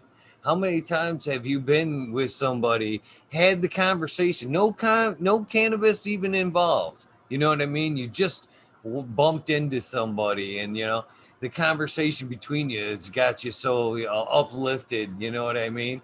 That in itself is sending good endorphins and good things through your body. That's healing instantaneously as that good feelings passing through your body. You know what I mean? And it's nothing, no other thing that I've seen people get that passionate about. You know what I mean? But cannabis, I've had that. It happens to me all the time. I run into people at Walmart, growers, and we, obviously aren't smoking in Walmart, but we're sitting there talking, and we're not ashamed about it. People walking by, what and you walk away, man, I'm glad to see him. You know what I mean? Man, I can't wait to try what he was talking about. And already healing. No cannabis, no actual physical cannabis involved. Just virtual conversation. Yeah, man. And I, And that's what I said. It cures all disease. So not disease alone, but all disease, discomfort. You get what I'm saying? So even your mind, your conversations, your emotions, it's at ease. Just because. And I mean, the scientists have even come to showing us that a lot of these chemical compounds, our body produces it naturally. So that's why the withdrawal and thing, maybe for a couple of days, it might be a bit snappy or so forth. But once your body realizes that, oh, you're not getting the serotonin, it just kicks it back in. But once you have it as a part of your levity, or once you elevate to it, it just really enhances you. So it's not really a dependency, if you understand what I mean. It's more of an enhancement or a fluidity that takes place, or a symbiotic nature that gets now encompasses between you, the herb, and the environment in terms of your navigation through society. You know? oh yeah. Yeah, I don't feel that need when I'm able to, not smoke or whatever. Today was one of those days. I could have smoked, during the a friend called. You know what? In fact, I want to go back here because we were talking about like that good humanity effort where somebody's in trouble and everybody chips in to make sure they got what they need. I've been blessed to know once this month I've had that happen to me, and then today I got to turn around and give it back, and I didn't even think about it until like I got home, but that's exactly what happened. See, I had actually went downstate earlier this month, got roadside, and thought I was down and out. Everybody and their brother, man. You got a place to stay here? Do you need help, man? I had this one guy. It was his dad, one of my buddy's dad. He was not going to take no for an answer, about helping me out. I was like, no, you've done enough. Oh, no, no, no, no, no. Get in the truck. I'm going to make sure. He ran me to 4 or 5 different auto parts stores, and he made sure I got home, made sure I was gonna get to do my show and all that, you know. And it's again, today I got a call from a buddy, you know, tattoo shop. It kind of confronts with his landlord there. A lot of it was to do with politics too. You I'm know, listening. he's actually a judge, and one of the other tenants were like on I'm not going to say which side, but it was opposed to his. So he would the landlord over the selection and the trouble that he kind of gave and you know the other tenants by raising the opposing flag, if you will, got his ass in trouble. And you know today he was served with papers over the whole thing. So you know he calls me today. He's like, man, I got served papers. I got to get the heck out of that location. I got another building I need help set up, man. There was buddies there today. Well, I mean, we practically knocked out a whole new, you know, shop for him today. People, Nice. friends at Peyton, I showed up, knocked out walls. There was people behind me. We'll have that a new tattoo shop up and running in probably 3 days. And Okay. nobody asked for nothing. It was all there just to help a friend out and you know somebody that was in need. And it was so nice to see that. You know what I mean? Just the village helping somebody out. You know what I mean? That's how it should be, my brother. That is how it should be, and there's nothing stopping us except ourselves from doing that. Nothing, you know. People have gotten so scared in society. It's crazy that they're scared of their own self, you know. You need to step out, man. And you know, I like when I hear these stories. I'm saying, yeah, I knew it's gonna get there, and it's just gonna get more and more and more and more, you know. Very addicting. It really is that good feeling of helping somebody out and knowing that you did the right thing. It only leads to better things. You know, and more people realize that, you know, it's I don't know what it is, but people these days have really think they're in their own little bubbles and nothing they do affects anybody else. And which couldn't be any further from the truth. Everything we do affects everybody else. I mean, where we come to the idea of, you know, I'm better than you are or what I do doesn't affect you, it's crazy. It's just It's crazy. just a don't care, that don't care attitude, man. We just don't care, you know. So I think right now this really is a care more, not a careless, you know. You know, I really kind of thought this pandemic was is kind of here to test us. You Yeah. know, if we're do the right thing. And when it first was unleashed and everybody went for that toilet paper, boy, I really was worried. Oh boy.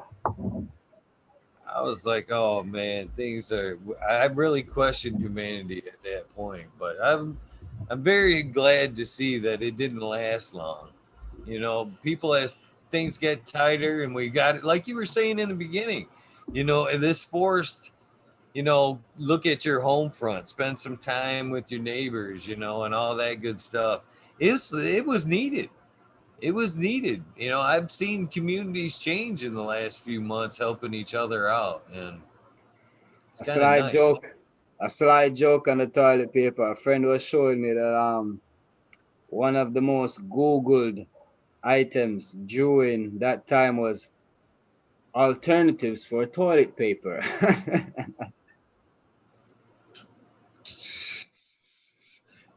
Really? So I mean, I don't know. I guess all the mullein bushes, what they call it, all the mullein bushes went missing. You know, there's like no mullein bush trees left. Uh, Oh I don't know, man. man. It's just one of those things. But I mean, put it this way: what I used to joke around my friends, and this is where everybody gets scared. You know, like they get put on the serious face. You know. So I said, hey, I think the real pandemic will happen if they just cut the Wi-Fi. What if like no Wi-Fi happen? Don't be fucking around, Bob. Don't say that, Bob. Don't even repeat it. I'm like, okay. So you know what I mean? And I don't know. What do you think about that? I personally would, I wouldn't mind it. Too many people are lost in their phones. I've noticed it in my own kids. I have noticed it in my own kids for sure. For sure. They may be listening and they might not like what I'm about to say, but they know it's true. No, it's true. I can see a difference in my kids within hours. The just going from that I don't give a shit about nobody or anything to the next day being very loving with everybody in the family and right back, and it doesn't take that long. But in the same aspect, okay, you're out of trouble, you've earned the phone back, here you go. 2 hours later, fuck you, it's like, man, where was it? Really goes away that fast? Yeah, we need a good dose of that. I mean, people in society just don't even know how to take care of themselves anymore. The basics, like you said, how to wipe your ass. I mean, if you need the internet to fucking tell you how to clean your ass if it all goes wrong, things are a little messed up. I'm afraid that you're not even going to be able to feed yourself. Yeah. I mean, when you think about, there are actually entire populations that live without toilet paper, like billions of people. Toilet paper doesn't exist. So what do they use? Bidets, bidets. Everybody has bidets in the woods, in the bushes. Yeah, yeah. Certain trees, it's a bidet tree. You got to just learn to identify it. You know what I mean? I Yeah, wonder how many people you could actually get with that. Dude, just fucking people wandering around in the woods going, there's a bidet tree somewhere around here, they've said. Yeah, keep looking, keep looking. It's right over there. so it's just one of those things. So it's just like the cannabis, when they say that you can only go use this and that, I'm like, oh, yo, I mean, it's been doing this for days, and that's why, even a lot of people when I travel and I talk to them, I'm like, come on, man, remember your gorilla days? Remember your gorilla days when you used to go out there with the clone, you dug the hole, you left it, you came back and checked, cut down all the male trees, and you didn't go back. What happened? What happened? You know? Yeah. So I'm not telling you that you don't have to get better, but don't tell me it cannot be done. And if anything, I would say whatever that was lacking in the bush, try to enhance it a little bit as if you think it can be perfected. That would be my, I mean, not to say I'm lazy, but I would probably put myself on that side, but I'm not trying to give myself any extra work, my brother. I put in the work where you need to put it in, and if anybody should waste my time, it should be me. Like, I can do that perfectly fine. I don't like to waste people time, and I don't want mine to be wasted. So when you look back and you see those mistakes, you learn from them. When you see other people's mistake, you learn from them too, and you apply them, and that's where the wisdom in life comes, is the consistent applications of these mistakes, lessons learned, is the wisdom that is being yielded in the trad. So it's really in the action level. And it's a thin line, but that's just how it is.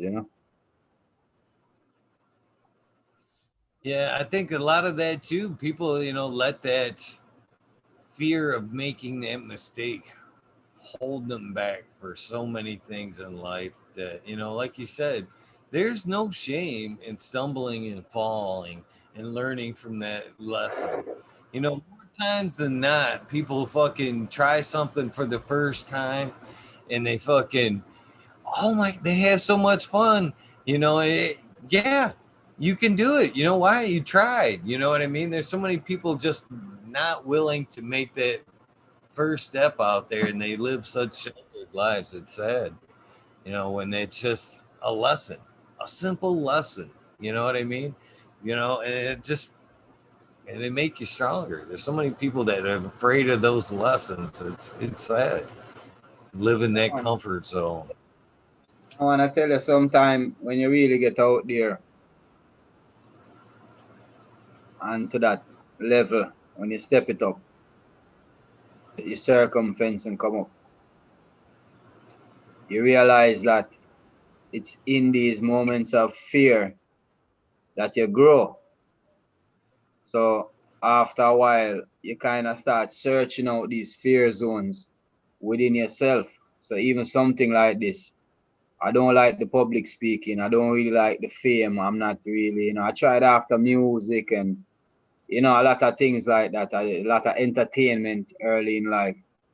And I mean, not to say I'm not good at it, but I just really didn't like it. It's not really me on a whole. But after a while, you step into that fear. So as I'm saying, the conquering of fear becomes almost a part of you eventually, and you want to inspire that into people, you know. So as I said, there's nothing wrong with it. And once you kind of do it over and over again, you get over you kind of some other things in life. You start to conquer that fear too, until you start searching for it. All right, what else am I scared of? What else am I scared of? And you go there and you meet it, and you see, all right, what can happen here? Who fell down before me? What caused them to fall? And you try not to go in that same hole that they fell in, And yeah, you conquer it and keep moving. I'm not saying it's gonna happen, but in that zone, there is a certain level of, I don't know, to say excitement or I don't know, but it's just a zone that is really, it's a leveling up. It's a humbling zone that really keeps you. It's like taking a hike into the woods sometime when you're going to see these big trees and you go into nature and you really realize that in the real scheme of things, you're like an ant. Maybe a deer. Okay, fine. But in the grand scheme of things, you're really nothing. You're so insignificant that the simplest things you start to appreciate it a little more. And then the more simple things, it becomes like a whole lot of simple things just become, great, So yeah, man. A good vibe. That's the best moment in life is absolutely finding that moment in yourself. You know what I mean? That you know nothing and you're just a speck. Just a And you're speck. grateful. You're like grateful just to be that speck. I'm even just happy just to be that speck at yeah, man. That's It exactly took it, my brother. just and the cannabis and some mushrooms to take me to that place, man. I've lived a crazy life, but it wasn't until that I've actually, started to open up them doors that it all started to fall into place. I And honestly now, do you think that you could stop smoking ganja if you want? Like if you say stop smoking. Because I was telling my friend, like, she was saying, did you ever take a break? And I said, yeah, actually, usually do. Sometime I do a 30 days, sometime, depending if I do a pre-harvest, But I don't think I have a problem to stop smoking, especially if you're gonna challenge me. Like if you're gonna give me like a challenge, like, oh, I'll let you stop smoking for $1 million. Shit, money in the bank. It's like, and I have a reason. Come on now. So that's what I'm saying. The lessons that it's really taught me are really full joy, So to bring forward or to move forward, I wouldn't choose to stop probably right now, definitely. And I get, but I don't really think within it has brought me to the point where I know that I really don't have to. You get what I'm trying to say? My dependency level is not on that, it's almost beyond it now. So I could even grow it.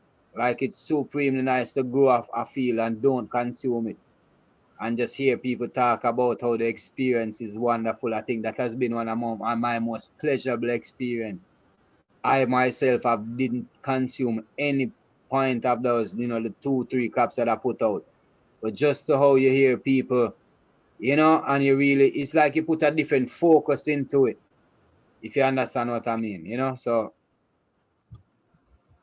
a different conversation that probably doesn't come up on a cannabis show, not smoking or doing without ganja, and the pleasure that it gives is remarkable. I take your word for it. I'll take your word for it. I've never done it. I've never done it, to be Might be honest some of with the you. best herb you ever grow. So I've heard. I believe it. You know, the longest I've ever gone is probably a work day. You know what I mean? And you know, I have that that willpower. I've actually, I have geared my whole life and my work path. Lady cannabis.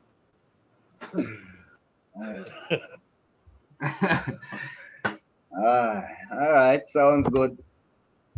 Never even been a thought. And you know, to be honest with you, to take it even further, I've had fucking points in my life where I've smoked and I smoked and I smoked and I'm sitting here and I'm like, this shit isn't even working for me. You know what I found out? I was just doing it wrong. I fucking, to be honest with you, there was nothing wrong with the weed. It was me. I didn't fucking, you know what I found out is like, if it wasn't the weed at all, it was this guy. You know what I mean? When I had that irritation where I was like, this shit isn't working. And I was like, oh, kept going and it isn't working. It was like, dumbass, you need to step away from what the fuck you're doing for a minute and go outside and let the weed take effect and come back in, and everything was different. That's why it wasn't working. I wasn't stopping the problem and letting this work. This wasn't the problem. It was this. It wasn't this. It was this. That's what Yeah, I man. found out. And that's why I'm saying the curative aspect is that when it brings you to that point, you should be able to look into yourself. And there's nothing within I that is refraining perfection except I. So I don't need ganja to be,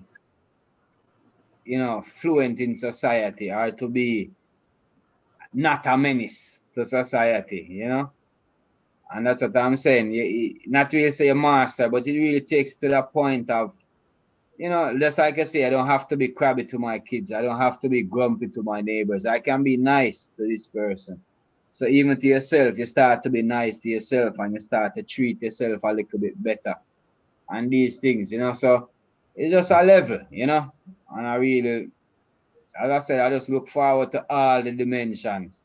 So that's why I say that the pie will just grow. And anybody that can help to grow the pie, I'm here to help you with it. I don't want people worrying about their little suits and their little, what you call it, patencies and those things are just annoy me. You understand what I mean? I'm all here for the sharing and let's get this thing going that has been, you know, criminalized for so long and people has been ostracized and being murdered, and really stifled for this thing. And it's ridiculous. We need to put in effective change as quick as we can.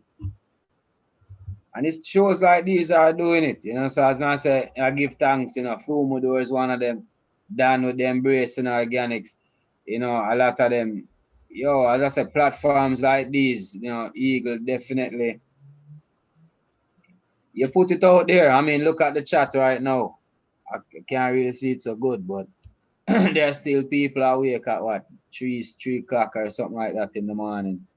And I'm just saying it's a community of people that, you know what I'm saying? They're not accepting money. They're not, yeah, I don't know. Well, they're really true people. It's a sincere set of community that is just one of us, and you have really set a platform that they can really they have a place, they have a space to share and to muster around with each other or to swap, topics with each other or to, grow tips or even lifestyle tips. Because I'm saying this is beyond plants. This is a symbiosis of a community, a culture that is being enhanced.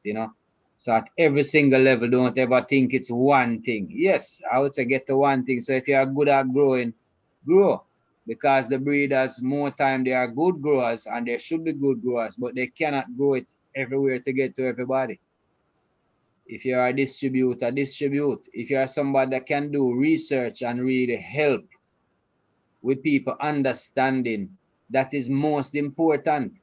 because the education that has been set to the masses for the years, or the propaganda that has been misinforming or leading the people, has been horrible.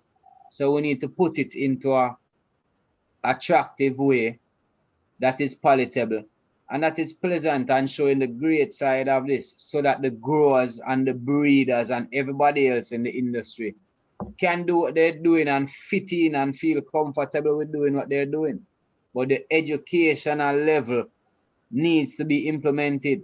So within everyone, if you can do a course to like the local sheriff's office, the enforcement agencies, these are prime places to start because they are the ones that target us. They are the ones that are the closest extensions of the law. So if they have an understanding of how this thing works, instead of busting an illegal grow, maybe you found out some, hey, these are some distinct cultivars. So you've been busting 50 grows and these plants are all rainbow colors. Probably you shouldn't chop them down. There's probably of some significance. You've never seen rainbow color there before. So even if you're educated to that point, you bring in the grower, get them involved in some program. You understand what I'm saying? So the whole educational platform needs to be revamped and need to be more, positively influenced on all levels. So the children, I'm not too worried about. I think they are really onto it. They realize they see through the bullshit already. So it's really for who is left behind now to really get. Because they still have a masses that are relying on what the doctor says and what the FDA says and what these different names. So once they be coming out to the correct information or the proper information, that you will see now the great effect being, on a landslide case. And big up, Justin, everybody, man. Jack Greenstock, hey, that's our next smart. Yeah, I watch him a couple times. But as I said, this community is, I don't even know. It's overwhelming, and I'm really, as I said, sometimes, man, it's so humbling because I really don't think I know a lot, and whatever minuscule things I can offer, really, I'll give it all, But yeah, man, enough love and respect, man. Oh man, we respect you, man. I'm super glad that you came on. That's the one thing that I like to think that this show offers, or at least this part of this channel offers, is we all see each other and what we do in the cannabis, but we don't necessarily get a feel of the person. Once the camera goes off and stuff. You know what I mean? And you know it's it's it's reassuring to see somebody that lives it, speaks it, and is passionate about it. It's easier to respect and take in the lessons when you know what where the information's coming from and what they're about. So, man, I think you'll notice a huge difference, and a lot of the way people at least have watched this tonight that can relate further deeper to with you. You know what I mean? Take that message and be like, yeah, you know, Yeah. I've gained a ton of I knew you were a wealth of knowledge as far as growing goes, but man, as far as the person, I've gained a shit ton of respect for you tonight, man. Shit ton of respect for you. And as I said, that is really the culture. Cause growing, we don't really see it as a big skill, Ganja. Anybody can grow a good herb, my brother. It's really a thing, truthfully. But in a grand scheme of things, what I realize, it is not. So the industry has really shown that they really want some good growers and they really want good cultivators. But it's just like cooking. People have been cooking for years, but you still want a good chef or nobody cooks like your mom or something like that. So if you can give some parameters or if your grandma can pass on some tips that can enhance your cooking skills, same thing. So it's not huge significant, but if you're gonna make it, if it really is, yeah, man, I have no problem. I really appreciate everyone 100%. Really, really appreciate everyone. Believe me, it's humbling. I've taken something away from you tonight, and it wasn't even nothing to do with growing. Nothing to do with growing. And not Not that a- that's a bad thing. That's not that it's a bad thing. It's just obviously you have more to offer than just growing, right? And what that was is, I'll tell you what it was too. You changed my outlook on what I should be eating because I've been kind of that guy before, and I guess I am. Oranges, you got to eat oranges. Fucking oranges every day. I eat oranges, oranges, oranges. You know, and I fucking what I take for you is I should be working with Mother Nature a little bit, like you said. I should be eating with the seasons, not necessarily targeting one fruit that I like or salad. I should be, taking that up and down with nature, and you know what I mean. Yeah, See man, yeah, how man. it my I'm gonna put it in. I'm gonna put it into works, brother. That's not And something I'm saying. Every time I go grab for that now, my certain items, I'm gonna be like, wait a minute, what's fresh? yeah, what's local? Yeah, just keep in mind what's local, and nature will provide it. 'Cause a lot of fatty foods would come in, like the avocados and what we call ackee. Those are something that oil and water doesn't mix, right? They don't really mix together. But somehow nature has found a way to perfect that. So, like an avocado, that's a lot of fat and water in one fruit. And same thing with the ackee, and you have a lot of fruits like this. But usually it comes in heavily before the winter time. So you find that if you consume these foods, you have the natural fats that you would need to carry you through this period where it won't be available. And then you have like the berries and the high antioxidants. As I said, those come in before the flu season when everybody getting sniffles and stuff. But if you're really up on them, and you have different things. So peppers have a lot more vitamin C than oranges. So if it's really the vitamin C you're looking for, then look for a spectrum. So it's just like your biology. When you're in a plant, I cannot tell, and that's why we recommend worms and worm castings. And if you have a worm farm, we're gonna tell you to get a diversity because that's really the key. If you're gonna do light, that's why they ask for full spectrum. You want as big spectrum as you can. You want the diversity. So within the microbes, so within your vitamins, you want a diversity. So yes, you understand vitamin B, but where can you get a diversity of sources now of vitamin B? And you start to play within that range. So that is really it. So even your gut biome gets very reflective, and the army itself is now stronger, and you're more resistant to all these things on a diversal scale. So the orange and the stuff will work once you stay within that parameter. You understand what I mean? But if you should travel now, if maybe the oranges won't be enough concentrated vitamin C to get you up. But so it's just things like that. It's diversity. It's a high nutrient density, high bacterial, diversity to break it down, high enzymatic activities, and it's nothing different from your plants, my brother. Nothing different you know. So it's like a chemical route. You can have your AB bottles, your bloom food, your veg food, and this. And you can do this every day. You can eat, as I said, in the morning, you have this. You can have two banana. Then by lunchtime, you can have this. Then eat. And you can do that every single day for your whole of your life. You understand? And I'm not telling that you will not live a long life and you will not be reproductive and be this.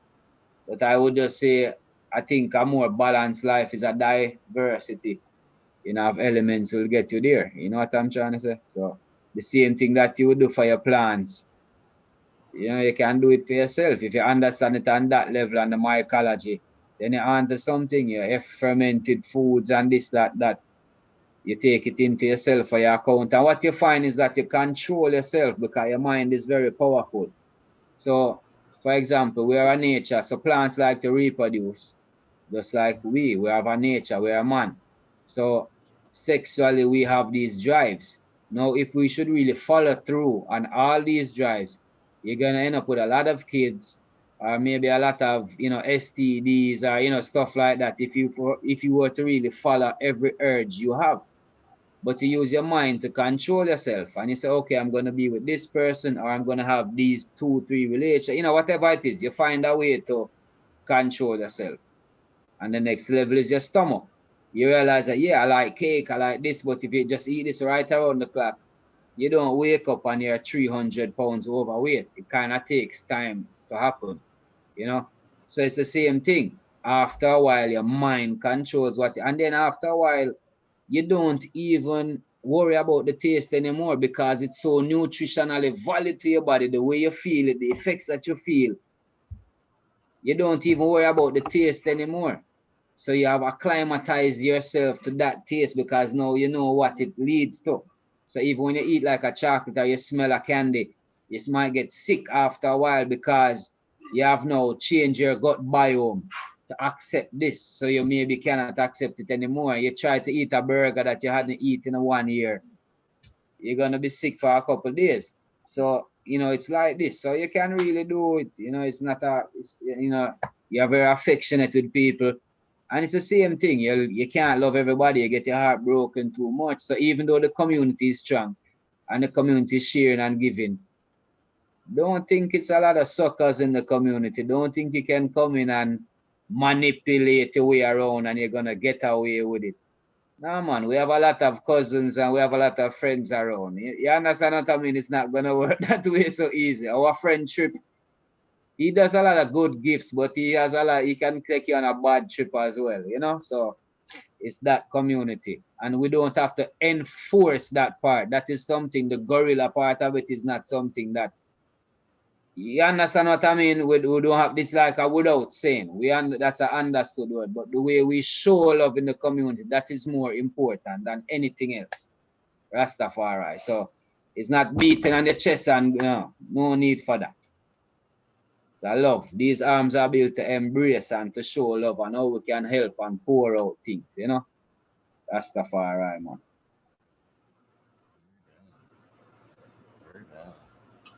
I definitely get what you're saying there, and it's a good I never really thought about the diversity aspect of it, but you're right. Yeah, I can be healthy just eating them oranges, but am I going to be as healthy as I could be? No. No. Yeah. I definitely get it. You know what I mean? I say that a lot. And in fact, yeah, I I I definitely correlate a lot of that to myself because, like, say, when I'm taking care of myself, I'm constantly drinking kombucha and worried about refreshing that microbes in my gut. So, like, just with that being said, why am I not, you know, you should be refreshing the microbes in your soil just as well, making sure they're just healthy, applying all those same rules that you're applying to your plants, to yourselves in a lot of ways. And the thing is now that once you have, if you really want to go further down, when people bubble up a tea and they put it on the plants, and they put it on the plants 3 days later, then they bubble up next week. The fact is, from you establish this microbe, it's the same thing. So why do you keep needing to add in more and more and more? If you just add what you need in the soil, then those microbes will be populating and repopulating and healthily repopulating. So the only thing you really have to ensure is that you have the nutrients now for them to keep feeding on. You understand? So the feeding on kombucha and the feeding on these lactose and the feeding on these things is not totally necessary. You have people that drink lactose every single day.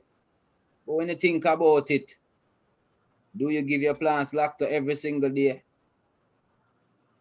You understand what I'm trying to say? So once you have that certain amount that you're sure at least they are in there, you know, to me, make sure that the environment is savvy for them to win in the war that they are fighting then, or to be the number one in the population. So it's not like you want to destroy all of the bad stuff. You just need to ensure that the positive ones are dominant. So all of us have cancers in our body. All of us, right? Free radicals, all these things. However, if your body is not environmentally savvy for that cancer to develop, then you won't see the manifestation. Now, one part of your body is weak. Maybe it's your lungs, maybe it's the prostate, maybe it's so somewhere that cancer gets itself to develop, you know. So it's just a balance. So once you keep yourself in that homeostasis where you're not favorable for the cancer to develop, whether you want to say the pH, you keep your alkaline level high, you have many ways to describe it.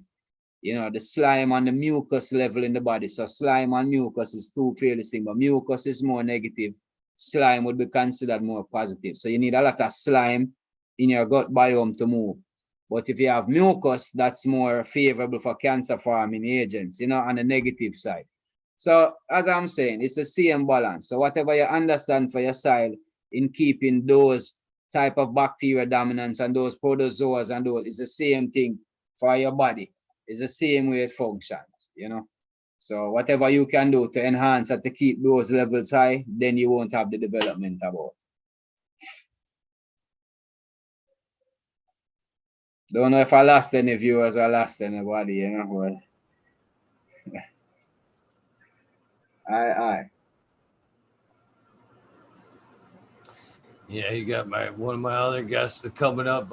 Dave's not here. Who's coming up this week? Later this week. He's like, "There's no way I'm as interesting as Rasta Bob."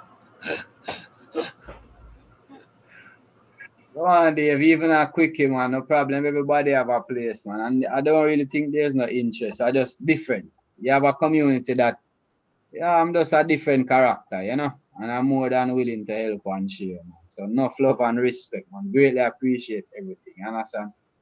Rastafari. And we appreciate you being a part of the community, man. It's it's one thing that's been another cool ride about this thing for me is, man, I have gotten to meet people across around the world I never thought I'd get to fucking smoke with, man. People in Germany, the UK, the Netherlands, it's like fucking, it's amazing. And that's the one thing I love to hear too is, the different cannabis experiences around the world. We got to hear tales from, Jamaica that we would, experiences today that we would have never got to, hear firsthand. So it's been a pleasure you sharing and everything tonight. Not just knowledge, but little sections of your life with us, man. It's been an honor, man. Loving this shit, man. And give our thanks, man. Give our thanks, you know. And I guess anything else, I don't know, I can take all directions, many different ways. From the metaphysical to the common, you know. Quite a diversity, you know. How many aliases do you have? We got Rasta Bob, Bob on the job, Jim Cooley Bob. All right. Well, the Jim Cooley Bob, the whole, I have to say big up to the Canacrat. The Canacrat was really one that motivated me. I think one of the first appearances was on a Tricky D show. They used to have a growers table or something like that. It was a good cast, and it was a couple of them. And at that time, everybody, because of the industry, you're not sure if you should put your full name out there or what's going on. It was a very transitional part. So when you say Jim Cooley, that was like one of my first. So Jim, Jim, that's really initial for my full name, Jamie and Andre Myers. So that's my legal government name. And I have no problems, so you don't have to edit it or anything like that. So that's really how the Jim. So even my dad, Jimmy, Jeremy, so a lot of J's running my family. My brother's Jeremy, my son's Joshua, Jimmy, so Mass Jimmy, that's like my dad. So Jim was like, me being liquor Jim Cooley, but I'm from an Indian descent. So Cooley is like a term. Some say it's a negative term for somebody from an Indian descent, like a black Indian. They call him a Cooley. So it's like how you'd have a Negro working on the plantation. The black Coolies, the black Indians were considered a Coolie. So Jim Cooley was just a name. And then within Carbondale now in America, it's like Bob, Billy Bob, Jim Bob. Everybody was just Bob, Bob was just like a simple name. So it's like, Jamie, your name too hard. We're going to call you Bob. So, it was just some people just call me Bob. So, sometimes it just kind of stuck around. And then really standing firm to the Rastafari faith. The Rasta Bob just kind of, it was a caveman Bob first because I didn't have any locks. So it was just a lot of hair and a lot of bush. So caveman, barking barefoot and stuff like that. Eventually the caveman fell off and the Rasta Bob kind of just fit in. So yeah, that's all in one, all kind of different varieties, But that's really where it's at, where life is right now. So just bob on the job, whatever, and I'm always just getting involved, trying to do something. That's really it. And I'm really grassroots oriented, so I'm not super turned on by the conglomerates and the commercialization. However, you don't want to see them make a mistake, my brother. So if you really have the power to help them to make a proper decision, even though it might not be super beneficial for the grassroots community that you come from, you just find it hard to make them make a total mistake. So even though it's taxation, even though it's this, you can still implement that this is the level of clean, that even if you're going to be taxing people for it or taxing people, ensure that this and this is being adhered to. So at least the consumer will get a clean product. So little things like these.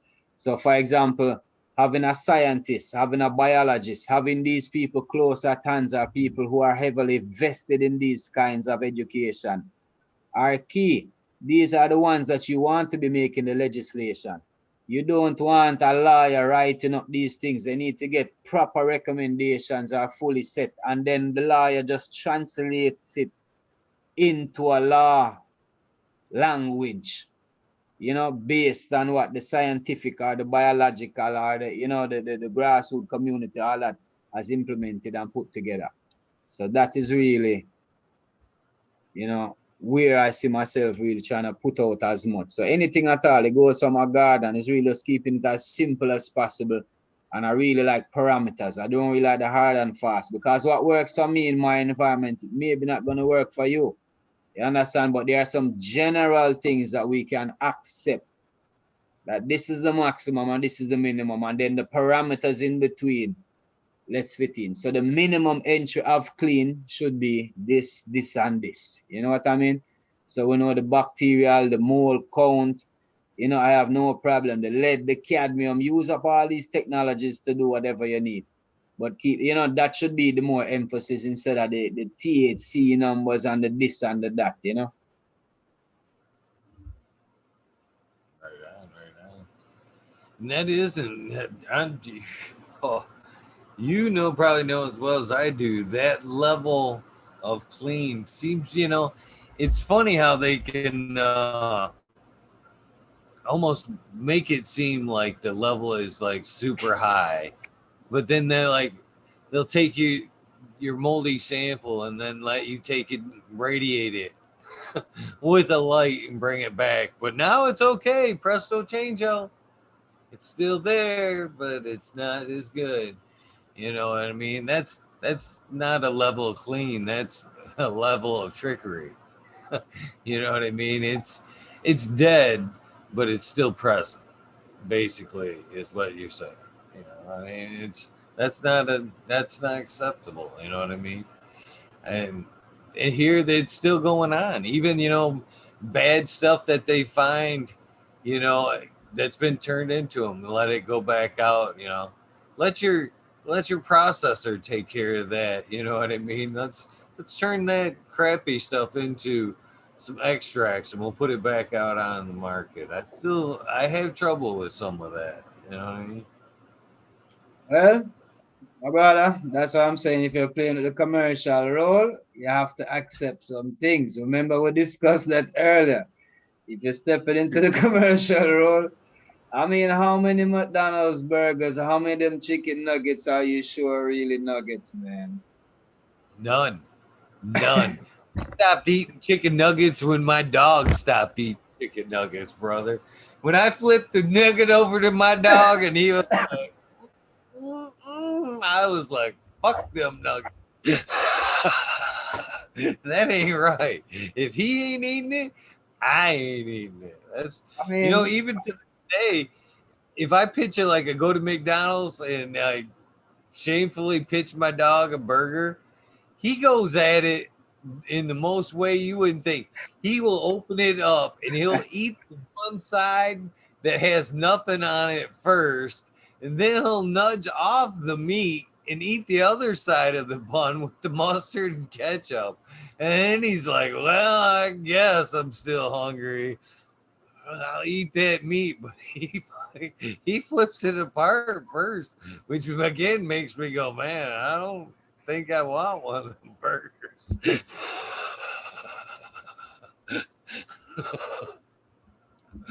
uh, Yes, Rasta. Yeah, man, that's exactly it. You have a good dog, my brother. Ah, yeah, man. Animals are very smart, you know. Oh boy. uh, Yes. I love my dog too, man. That cat's ride or die. That dog, my dog is ride or die. He really is. He will not take no for an answer. Sometimes when I leave, he's like, no, no, no, I gotta go. I don't care where you're going, how long I got to sit in the truck, but you can't leave me here. Yeah, man.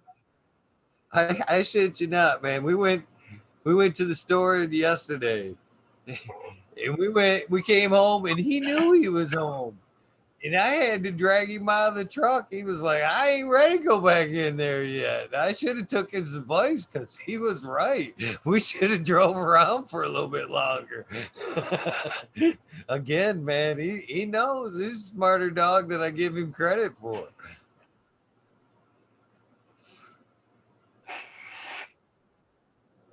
Yeah, man, I can give you dog stories upon dog stories. And I used to raise dogs for a while, even like my first son, like the first couple of years, you know. Dogs are what kind of supported the way till I got back into the club life, you know. Yeah. So puppies and all that good stuff in a training. So I mean that's why, yeah. But you know, I kinda when you lose one you get close to it's like you never wanna get another. It's like you know you have your first girlfriend, you get your heart broken, it's like I never fall in love again. Yeah, that's kinda like it. When you have that one dog that yeah, so I do have dogs now, but yeah, not so special like the first one. You know what I mean? I've got a bunch of them myself. And I actually had experience this year that with a dog, it's completely sad incident, but man, I had never had felt so special as the way that dog made me feel special in his time of need. And that ain't no shit, man. I had he's an amazing dog. He's an amazing dog. He has been from the time he was a puppy. I knew he was special, and he made me feel special anyway. But then things are tight. You mean you can't keep every dog. If you raise dogs, and I've heard this story, if you give them a name and you get too attached with them for puppies, they may not leave the house. And that was what was going on here, man. Buddy was becoming a friend, and I actually had kept him back from a couple people. I'm like, yeah, I didn't like that person. I wasn't sending with him, and I ended up passing him to my dad. And my dad, my stepmom, I don't know, whatever reason, he ended up coming back. I didn't want to take him anyway. I apologized to him all the way down. This is for the best of you. But then he came back. And so he's been an amazing dog ever since. But this year, a couple months ago, he was out doing whatever, and we let him in. He wasn't even crying or nothing. He jumped up on the couch and on my daughter's lap, not crying or nothing, and had like one of his eyes was like partially popped. It was like, partly because of his breed, that kind of eye, is outset anyway. And what I'm thinking happened, and I still don't know, is like they graded the road that day, not with a big machine, but like a pickup truck dragging like a piece of timber. I think he was out messing around the road and actually, Got took hit. a shot. Yeah, Yeah. yeah. He come in the house and nothing like nothing. And I ended up, it was late that night. I took him to the vet next morning. And that dog, as long as he was right with me, never friggin' cried, no nothing. But as soon as I went away, he was sad and crying. But it made me feel so amazing to know I was his comfort. You know what I mean? And as bad of pain as he was in, all he wanted was me. In the whole like 2 weeks I did the show, he was right here up by my feet, no, off camera. And it made me feel so awesome to know that I was his rock, and I didn't want to leave his side. Knowing I was his comfort, man, I didn't want to fucking leave. I didn't want to leave him, man. I shunned off some responsibilities until he was healthy again, and man, I just to be that, it just made me feel amazing, man. I never thought an animal could do that, make me feel that special, but man. That's what I'm saying, the connection, man. Animals and your plants and everything, We have to just start caring some more. We can't care so much about dogs and animal and humanity. We're leaving humanity so behind. We really have to step up our game with our humanity. Kill people with love if that's what we have to do. You understand what I mean? When it comes right down to it, life and death, it's really a simple decision. You get what I'm saying? So, all right, put that on the shelf. Everything else now, let's exhaust every other mean of showing love. You get what I'm saying? And if that means no interaction, fine. And you get what I'm saying? But yeah, man, we can show love in many different ways, my brother. Many different ways. We're not that dumb. I tell you what, that instance right there fucking made me respect a lot more other animals for sure, man. It definitely changed my outlook on like a man beast almost, if you will, relationship, man. Now I almost think I could talk to him. I really do. Not without words. I want to say that because I did a lot of times I like think it, but like say his name after the thought. And there's so many times I think that he's picked up on what I just tried to pass to him. It's amazing. Energy, man, is energy, and energy cannot be destroyed. So it's one of those things where if it does really have energy, you don't have to get too deep, but you understand it's one of those things where it cannot be destroyed. There used to be a joke where my dad usually said that if you have your wife and you have your dog, you lock the two of them up in the trunk. And when you open the trunk in the morning, see which one of them are happy to see you. And that's when so I think we know the answer to that. Which one that's going to be, I think. I think the wife, everything that's in the trunk is probably coming out. The jackhammer, the wrench, the spare tire is probably gonna greet you if the wife is in the trunk before the dog. While the dog that's been there be like, happy to see you, man. How you been? Let me out. So yeah, man, it's one of those things. Animals have kind. So it's just that, if we can show this love to animals, there must be a way where humanity can step up in us. So if it's even animals you are limited to, well, yeah, show some love. I can understand people are difficult. So it's all good. Right on. And you can't blame the dog. No, no. They teach you a It lot. made And me even my kids. made me wonder when we came up kind of upon that relationship with man and dog. They've always been labeled as man's best friend, but it made me wonder what point in history that we came together and became like trust one another. You know. How I heard it was that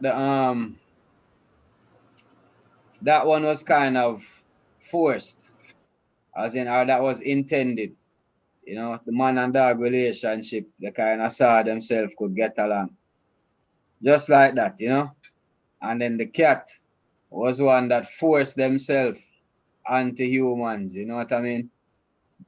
Because the humans kept rats, and the cats found that they could find an easy source of food and be around humans. So it's just one of those symbiotic things. I don't really try to go into it. As I said, with nutrients and this, I just accept certain things, and however I can enhance it, I just try to do it. I'm not trying to go super way down. I don't mind going into it, but I've just really, because I've accepted it so much, let me more focus on how best I can now.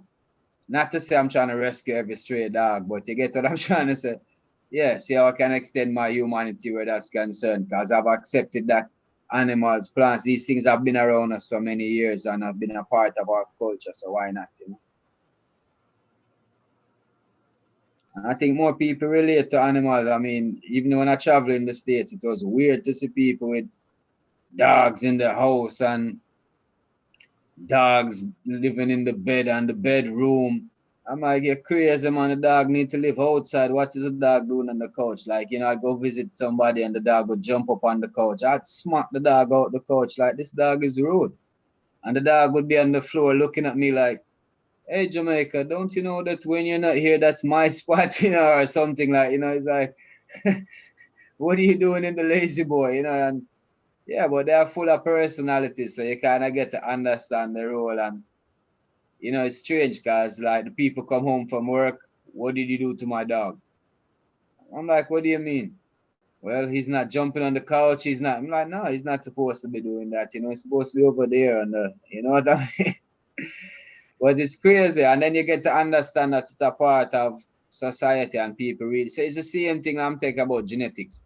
Some things where to me, you grow up with a culture where you know, a dog is really protection. Yeah, they're your pets and your animal, but you would never really bathe your dog in the same bathroom that you bathe yourself. That's ridiculous, you know. However, in another society, that's up now. I used to live, I had a roommate that's how she used to take care of her dog, you know. Every morning she bathed the dog and then she let the dog out the shower and then she took a shower and blah blah blah, blow dry the dog and you know she's afterwards. It's like a routine they have going, you know what I mean? Cool. Now she goes on vacation and I'm taking care of the dog. Fuck. All right. The first couple of days was good, you know. But sometimes, you know, you come home kind of drinking and you're like, all right, the dog is used to being let out. So I just go by the door. Instead of walking the dog, you just kind of open the door. He goes out, does his thing, scratches the door, you let him back in, you know. Cool. I guess I got real tossed one night. Couldn't remember what happened. So I woke up, I can't find the dog. Like, where the hell is this freaking dog? So I walked the whole apartment complex because I'm like, man, I wonder if I let the dog out and then I passed out and forgot to let him in, you know? So I'm panicking now. I walk the whole apartment complex. I can't find the dog. I'm like, shit. I'm not trying to call the cops and I'm like, what do I do? So I'm like, yeah, I'm just gonna go to work, you know. When I come back home, blah blah blah. So I took a shower, whatever, and I just said, let me just check her room again. And I checked her room. You know, when I looked in the bathroom, the dog is in the freaking shower waiting on me, looking at me like, you know how long I've been in here waiting on you, man. Come on and give me my shower. I'm like, look at this motherfucker. You know? So yeah, it's just one of those things, you know. So it's a vibe, man. Yeah, that sounds like a pretty spoiled dog there. That sounds like a pretty spoiled dog. You know. Yeah, that, What it I've happens, actually you seen know? my girls actually fucking wash. My oldest, Brittany, has taken fucking showers with that chihuahua. I give it the bath when I was in the shower. I'm like, no, that's not even right. I wash him, I wash. It's all good. No, it's not good. You can give me every reason in the book. It's not good. It's not good. I don't care. It's not saving water. It's well. Outside. Rastafari, Empress man. Hail the king within. Give thanks for the moment. Give thanks for life, you know. Keep I and I focus, man. Let I and I be a blessing to our family, the community, and the world at large. Rastafari. Aye, Empress Menen, the perfect balance of life.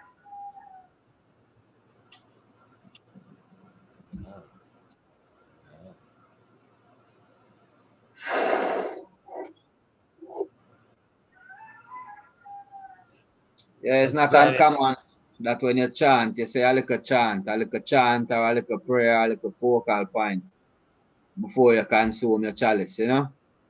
So even in our ceremonies, it's something that some people read a psalm depending on the church or depending on the type of gathering. They read a psalm before they light. and then the light and the pass, and you know. So sometimes naturally you'll hear me do it naturally, you know. So it's a vibration. But it's just good to give thanks, you know, before you light up your spliff. Just like some people before they go into the forest, they go with the offering. Because if they're gonna reap some things from the forest and before they take a tree, they said, you know, they kind of give thanks for the forest, give thanks for providing, give thanks to the great life giver, give thanks for the sacrifice that we're going to take from the forest, and we're asking you to maximize the blessing to our body. So I'm not saying that it's going to do good, bad, or anything. I'm just saying these are tradition, you know. So even on the Rastafari farms, right now, some people wonder what make Rasta organic herbs different from the typical world organic herb. And it's just a system. You have a routine of people. I know Tanasi plays, frequency plays music. So I've getting to travel, and even on boards like these, you get to see people that basically they apply these technologies to their grow. And then you can now come back and see how the Rastafari, when we have our farms, we play our drums. So every Sabbath we have a bingy. So all the workers, whether you're a Rasta or not, you just have to hold a reverence. It's like when you go to a school that, you know, it's a Christian school, whether you believe in God or not, you have to go to devotion, you know, so it's like that. You're on the Rasta farm, you have to hold a realms, you have to have a moment of silence. We chant, we have words of prayer, words of wisdom. We set the tone, we set the focus, and we go out in the field. But also, it ensures that daily we meet together, we reason about it, we see what's going on in the farm. So someone can say, hey, you know, the butterflies are coming in, the moths are coming in. So now you know that the worms will be coming in maybe 5 to 10 days after. So you do your preventative ones to see. So these conversations, so yes, the spiritual aspect is there to focus ourselves, but also we have that small time that we can gather in terms of focal points of the business. You know, we had a leak around here, you know, these are different things that we can. So the organic system within the Rastafari, or the ITAL system as we call it, encompasses that whole spiritual centrifusion. So that's what I would say would differentiate the Rastafari movement, because it has been a likened to like the Black Power movement, the Black Panthers, and you know, the Martin Luther, and you know, all these different, you know, Africa or back to Africa centric kind of Eastern centric kind of livity, or anti colonial living, or the answer to colonial suffering. And the only difference I would say is that it has a spiritual nucleus, where most of them had a different nucleus in terms of right, and they were attacking this one. This Rastafari really maintains that spiritual nucleus overall.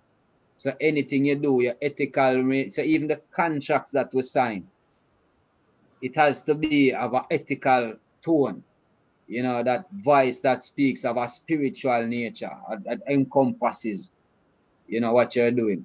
So even my engagements to anybody, so if there are any contracts out there, you know, whether it might be, you know, as I said, South Africa, whatever, there is a encompassing that you might look at it as, you might want to say a salary, but you can never say that.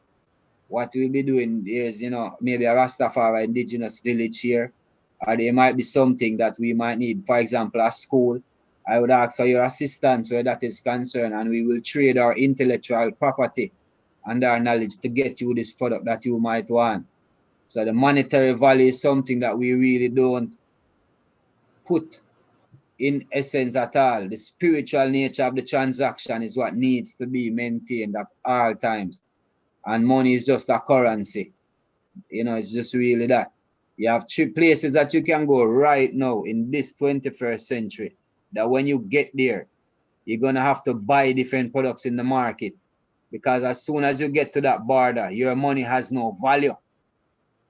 If you don't have certain beans, certain coal, and not certain of these things to barter and trade with the people there, they don't respect this money in this day and age I'm talking about. So, and so it's not something that is super far-fetched. You understand?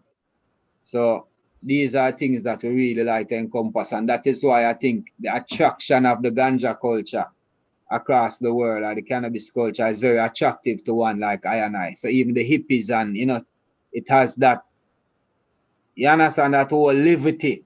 So that's why we don't really like the lifestyle. So it's not a styling of life. Styling is like you can style it any way you want, and life should not be styled.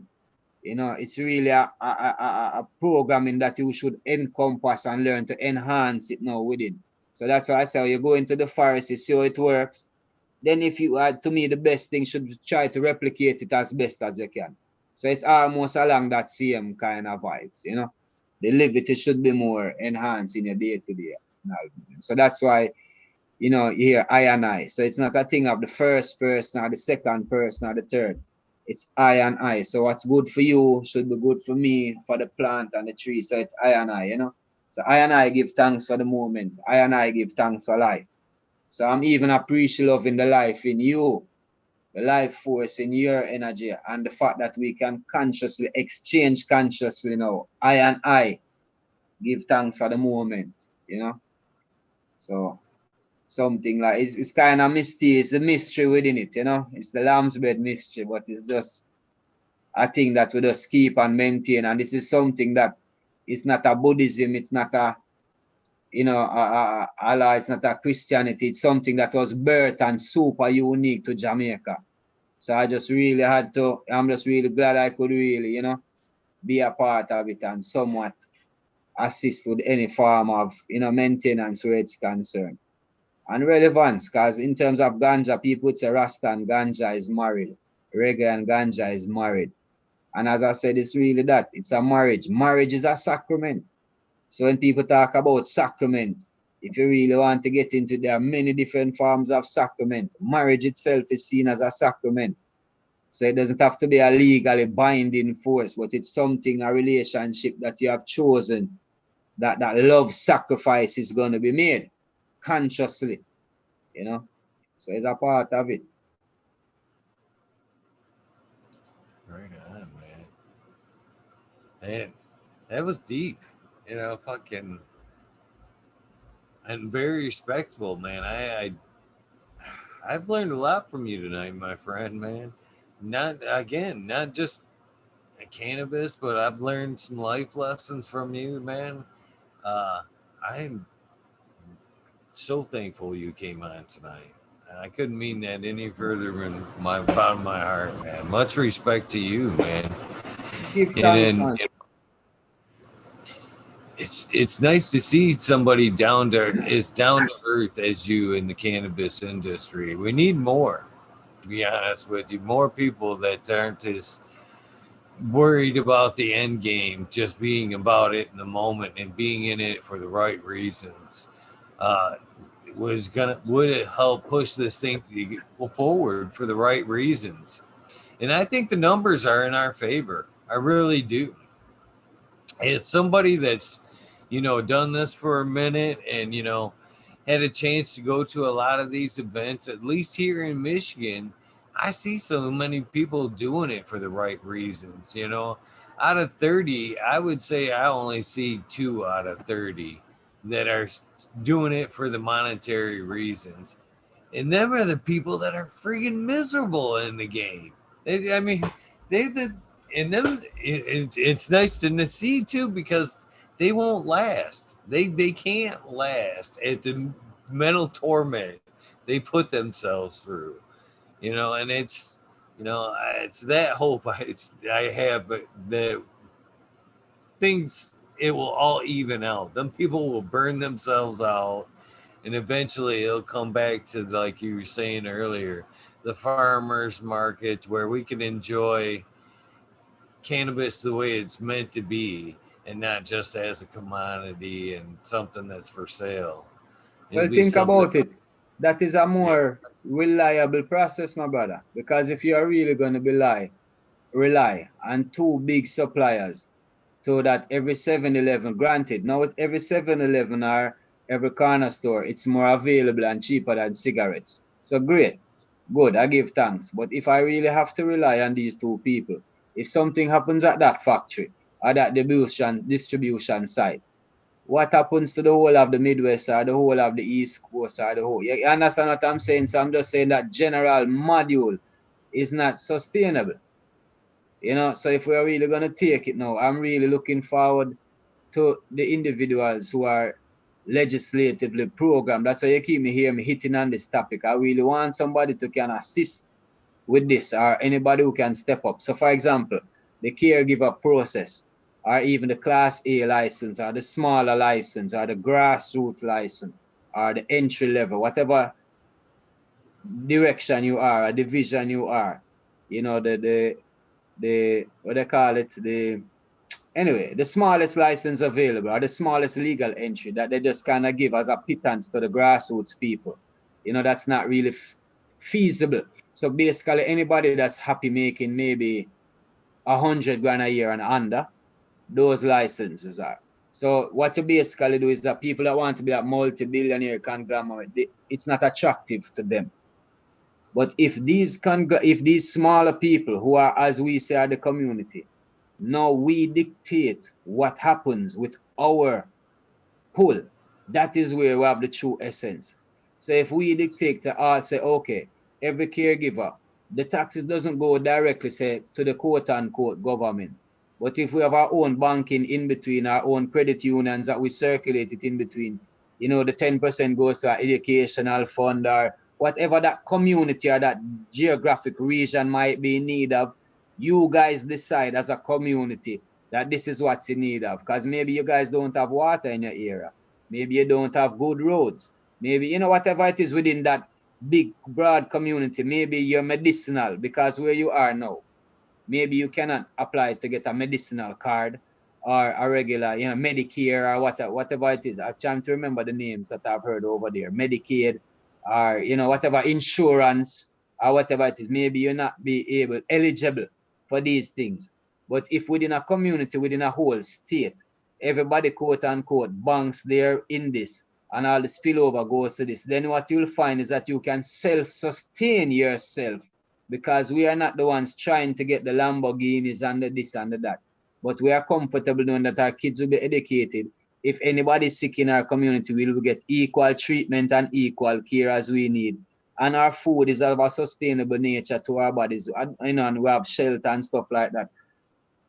What is it? How much people, you know, have their big houses, as you say, their big cars, and are miserable. Miserable. And then you have somebody like, you know, my uncle or even, you know, ones within the community that in a nice little cabin and a little wood fire, no microwave, nothing like that. And we're happier than a lark. You understand? There's nothing happier than us. So it's a thing where once we're satisfied with that, I think we should be able to find a way to self-sustain ourselves and not be interfered with our being somewhat, you know, criminalized by the system. If we are really allowed to take care of ourselves and our family, I think the community can do that. So, you know, looking at the Jamaican scale or even at the caregiver scale, you know, you get what I'm trying to say. It can be really put together. We're that way because what you have now, everybody in your family, as I said, you could have a nurse, a couple plumbers, you know, a couple people. So whatever in the community is needed, you spend within that community. Because as I say, when ganja people show up, if a contractor would normally take 3 months and this and that because he only has 10 staff. You know, if we know that Eagle Garden's son or his dad is putting on an axe part of the house and he's a part of the community, he's paying within the credit union and that's where his funds is filtered into. 50 of us show up there, we can bang it for a week and we give him his house and we're gone to the next project. Yeah, you understand what I say? We support each other and we keep our things. You know, it sounds like a big pipe dream, but as I said before, I just think it's a more sustainable model. So when I should travel anywhere, the first thing I go, I ask, yo, what's the local farmers market? Where is it? And I try to look it up. So if I only have to eat peanuts and water for 3 4 days, that's better for me than to try to put something into my body that might poison or might give me a disease or a discomfort. You know, so I find that to be my pattern now. And then when I get to go to the farmers market, I can talk to the people. Hey, what's the seasonal crops your people have today? Ah, what's coming in? Okay. Do you have any organic farmers here? such and such, blah blah. You know, you try to negotiate. So even if the produce might not look like what you see on the shelf, you take that confidence and no problem. I don't mind to see my cabbage with a couple worms in there. That gives me confidence that it was not sprayed. If I don't see a caterpillar on my cabbage, sometimes I'm kind of concerned. You know, so that is the way I've been even programmed right now. You know, so it's things like that.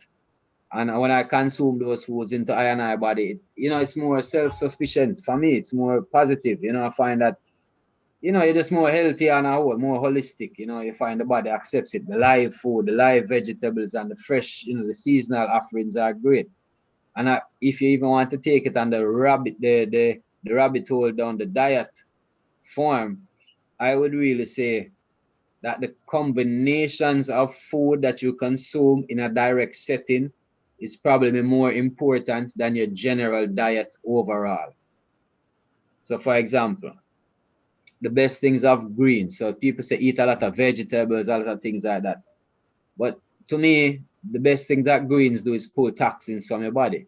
So if you're somebody that eat pork or eat a lot of steak, I would say if you eat 2 pounds of steak, eat 2 to 3 pounds of greens within that same combination and don't put any carbohydrates with it. So what were you were really taught to eat? The meat and potatoes. That is almost putting a concrete sludge into your stomach at that same setting.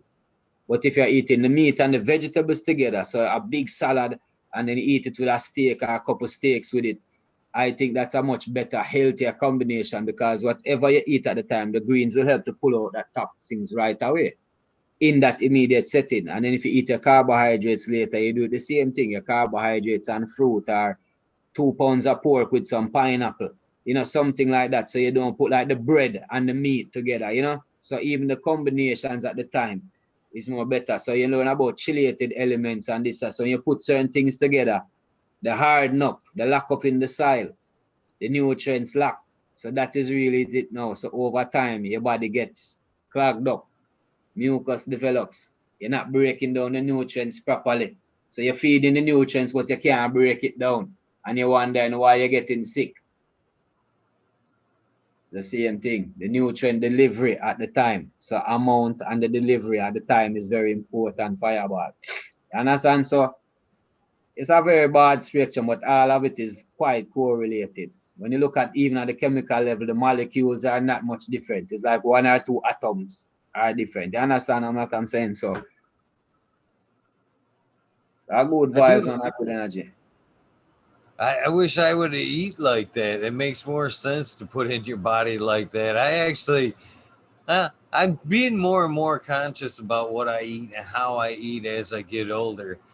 I, I hate to come back to that kombucha, but man, kombucha and adding cultures back into my body has been a gift. That is no lie, man.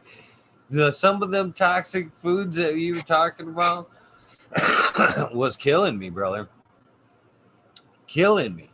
And then I started taking some of the drinking kombucha on a daily basis, and man, I could feel my body get better. And as I was taking it in, it was just like my body was like more of that. My gut was dictating more of what I was taking in. Like the McDonald's, it was partially because of the dog, but my gut and stuff's like telling me now. I try to when I go to grab for something sweet, I like anymore. It's like fruit, you know. I'm trying. I'm trying, I need but to I've work with never that. thought And a good step this. to take it up now is that once you figure like the type of kombuchas you're taking in and the type of spores that you're actually getting into your body, you just now need to see what they feed off of, what nutrients are best for those spores. And those are the food groups that you're going to put into your body. And then you're going to start feeding the effects now because the microbes in there now get to populate themselves and you start to feel the effects like you eat something and instantly you're wondering how you just feel something like chicken off in your body. I mean, the live food really works good when you have that microbial influence going. It's the same thing. You can't be just chucking in the food on your soil and then you do have a lot of microbes. If you have zero microbes, you're gonna have and just put in the food there, you understand it's gonna take a while. But if you have a lot of microbes and a high nutrient density, now you're gone. So it's the same thing within your body. So you put in the microbes in there now. Now you need to figure out what kind of nutrients do these little buggers like. Do. And once you start giving them, you're like, whoa, you like the white part of the melon? All right. So instead of like eating the melon traditionally, you peel the melon like a fucking apple. And then you just start feeding yourself that way, and you realize that simple little thing make a difference. You're like, whoa, what's going on here? Homeboy getting up 7 days out of 7 now instead of 5 out of 7. So, that's really how it works. Yeah, man, it's crazy. The live food, and then once you have the microbes going, man, you're going for life. I watched an interesting, I want to say it's like documentary almost, about the intelligent organisms the other day. They were talking about microorganisms and how they affect us, basically.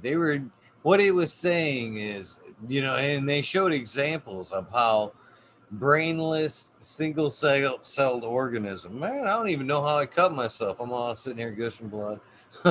and, and, how they can be very intelligent without having a brain or whatever, just being able to know naturally how to do the right thing.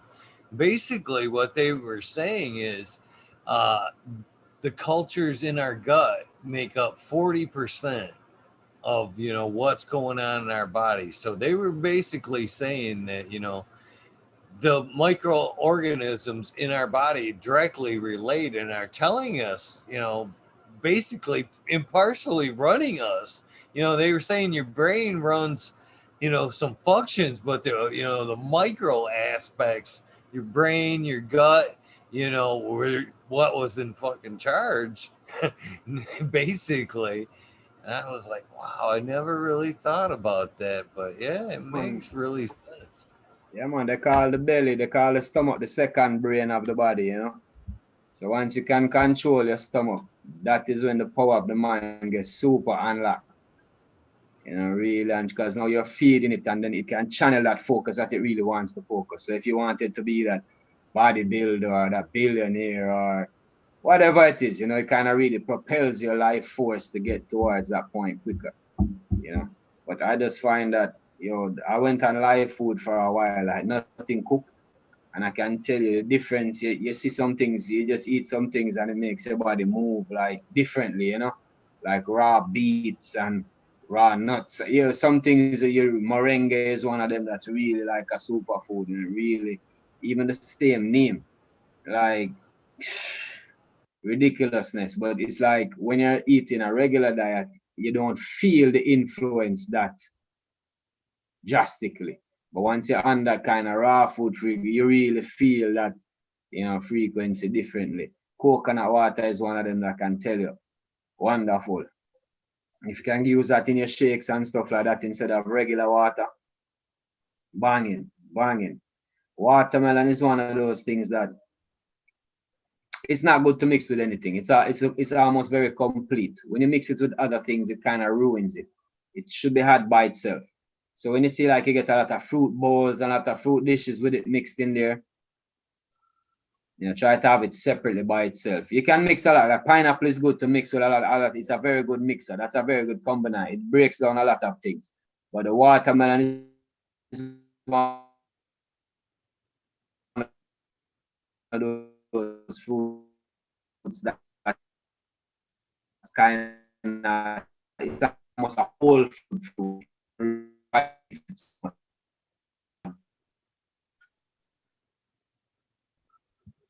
You gonna how you got? Internet getting shaky. For a second, it did, yeah. Luckily, it didn't drop, though. Luckily, it didn't drop.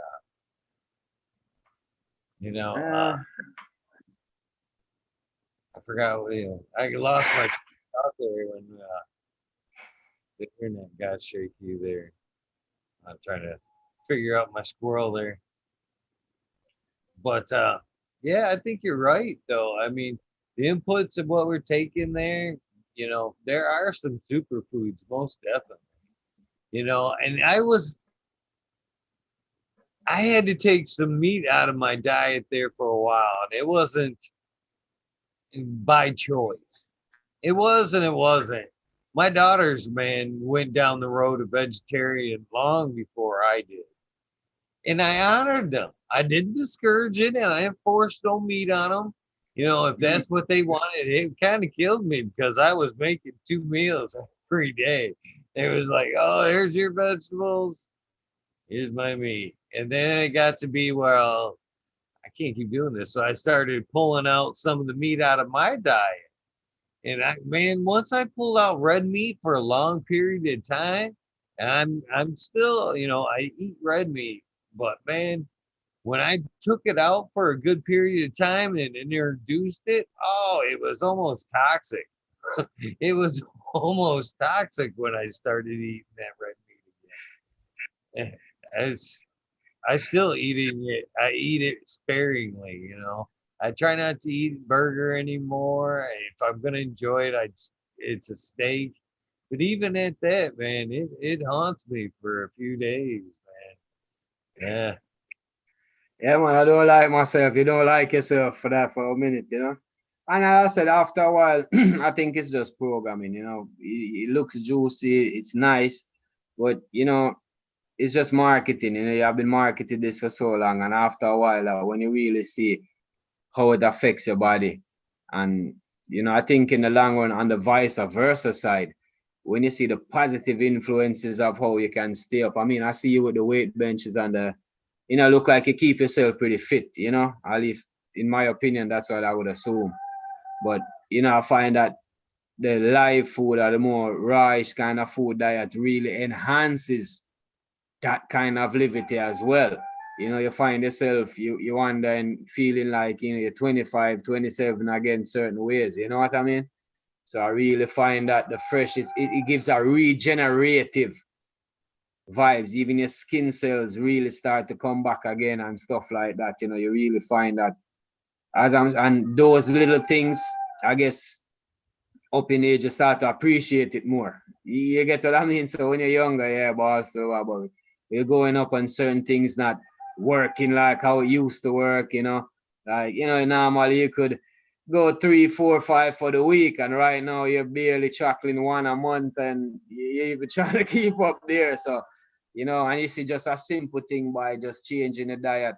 Not to say that you're trying to get back to 5 a week, but even once a week, you know what I mean, you can still, you know, knock one out and it's not a big deal. You understand? So, and you should be wanting to do that until you're like 60, 70, 80, because these are how the elders live. When I'm hanging with the elders now and, you know, he's 75, 80, and he's saying that, yeah, he has his wife and his girlfriend, you know, but don't worry, that's still once a month, that's only, you know, and he keep it. And he's been doing once a month for at least for the past 10, 12 years. You're like, man, shit, I want to be like that. You understand? So, yeah, man. That's a 420 roaster in a Mr. Green Pots. Get your dab going. I think These that's why roosters are like they're city roosters, you know. So every hour and hour, everybody that turns on a light. So if you turn on a light in the community close to a rooster, they're gonna just start crowing. Go to the bathroom and turn on the light. The rooster in the tree start crowing. You know? that's funny. That's Sun's coming up. Wake up. I was wondering that at one point. I was like, man, sun must be coming up over They're the city roosters. You know, they kind of left the country a long time, so they kind of got screwed up. You know. When Well, I you used did to make when you I used to did live with make my grand, what's up? Go ahead. no, please go ahead. Now I was just saying when I used to live with my grandma in the country, her talk was that I have to be out on the road before the rooster puts on his underwear. So it's like make sure you're on the road before the rooster put on his drawers, you know. So basically, because of how far we are, if I ever hear the rooster crowing, I'll be too late. Like I can't even wait. I have to be up before sun up. So when the rooster is getting ready, I have to be out on the road heading down to make sure I can get to the bus. So That's early. That's early, man. They roosters get up pretty damn early. So Well, yeah. now I will be just getting up actually. Between now and about 4:35. Now is when I'll be normally waking up, you know. So team no Sorry, sleep, right?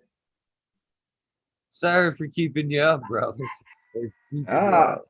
yeah, I've been up since 4 this morning, so I just completed a nice 24 hours, you know. But I made sure, I mean, I figured it out, so I sativaed up all the way. All the chem dogs and all those Afghanic cars, I made sure I went way into the fridge. I thought, yo, where's that? Yeah. And you say I can keep going. I mean, that's other thing. I find that herb, I don't know about getting high anymore, my brother. I mean, if I want to go to sleep, I go to sleep. If I have to go to work, I go to work. It just really enhances the mood. I think when you get to that level, it really enhances your mood, you know? So whatever mood you're in, yeah, I like these herbs that just enhance the mood, you know, and just keep it going. So if I need to do what I have to do, it gets done. Yeah, man. Right on, right on. You did make the gauntlet, by the way. I know you said you were wondering if you were gonna do it, but you definitely made from beginning to end, man. You did it. It's up to you, whatever. I told you that once I'm up, I keep going. It don't matter to me, you know. Once duty calls, that's why it's Bob on the job. Once duty calls, you keep it moving, you know. Right out, right out. And we still haven't discussed go style and go topic yet, so I mean, anything you want to get into. I figure that's what people want to hear, but I mean, I know, as I said, a lot of this information gets repeated, and I think it's very relevant in this time, you know. But you see, the spiritual side of ganja, I just really want people to acknowledge it because you might not realize that you are doing it. So, this communal spirit that you have going on right now, look at all these fans that you have. A lot of times when I tune into you in the morning, you spend like 30 minutes just trying to mumble people's names and not fuck them up too bad, you know, and mispronounce them. But what I'm saying is that that's the spirit. You understand, my brother? That is the spirit, you know. So it's really there. I know I actually have made a conscious effort to not try to walk down the grow thing.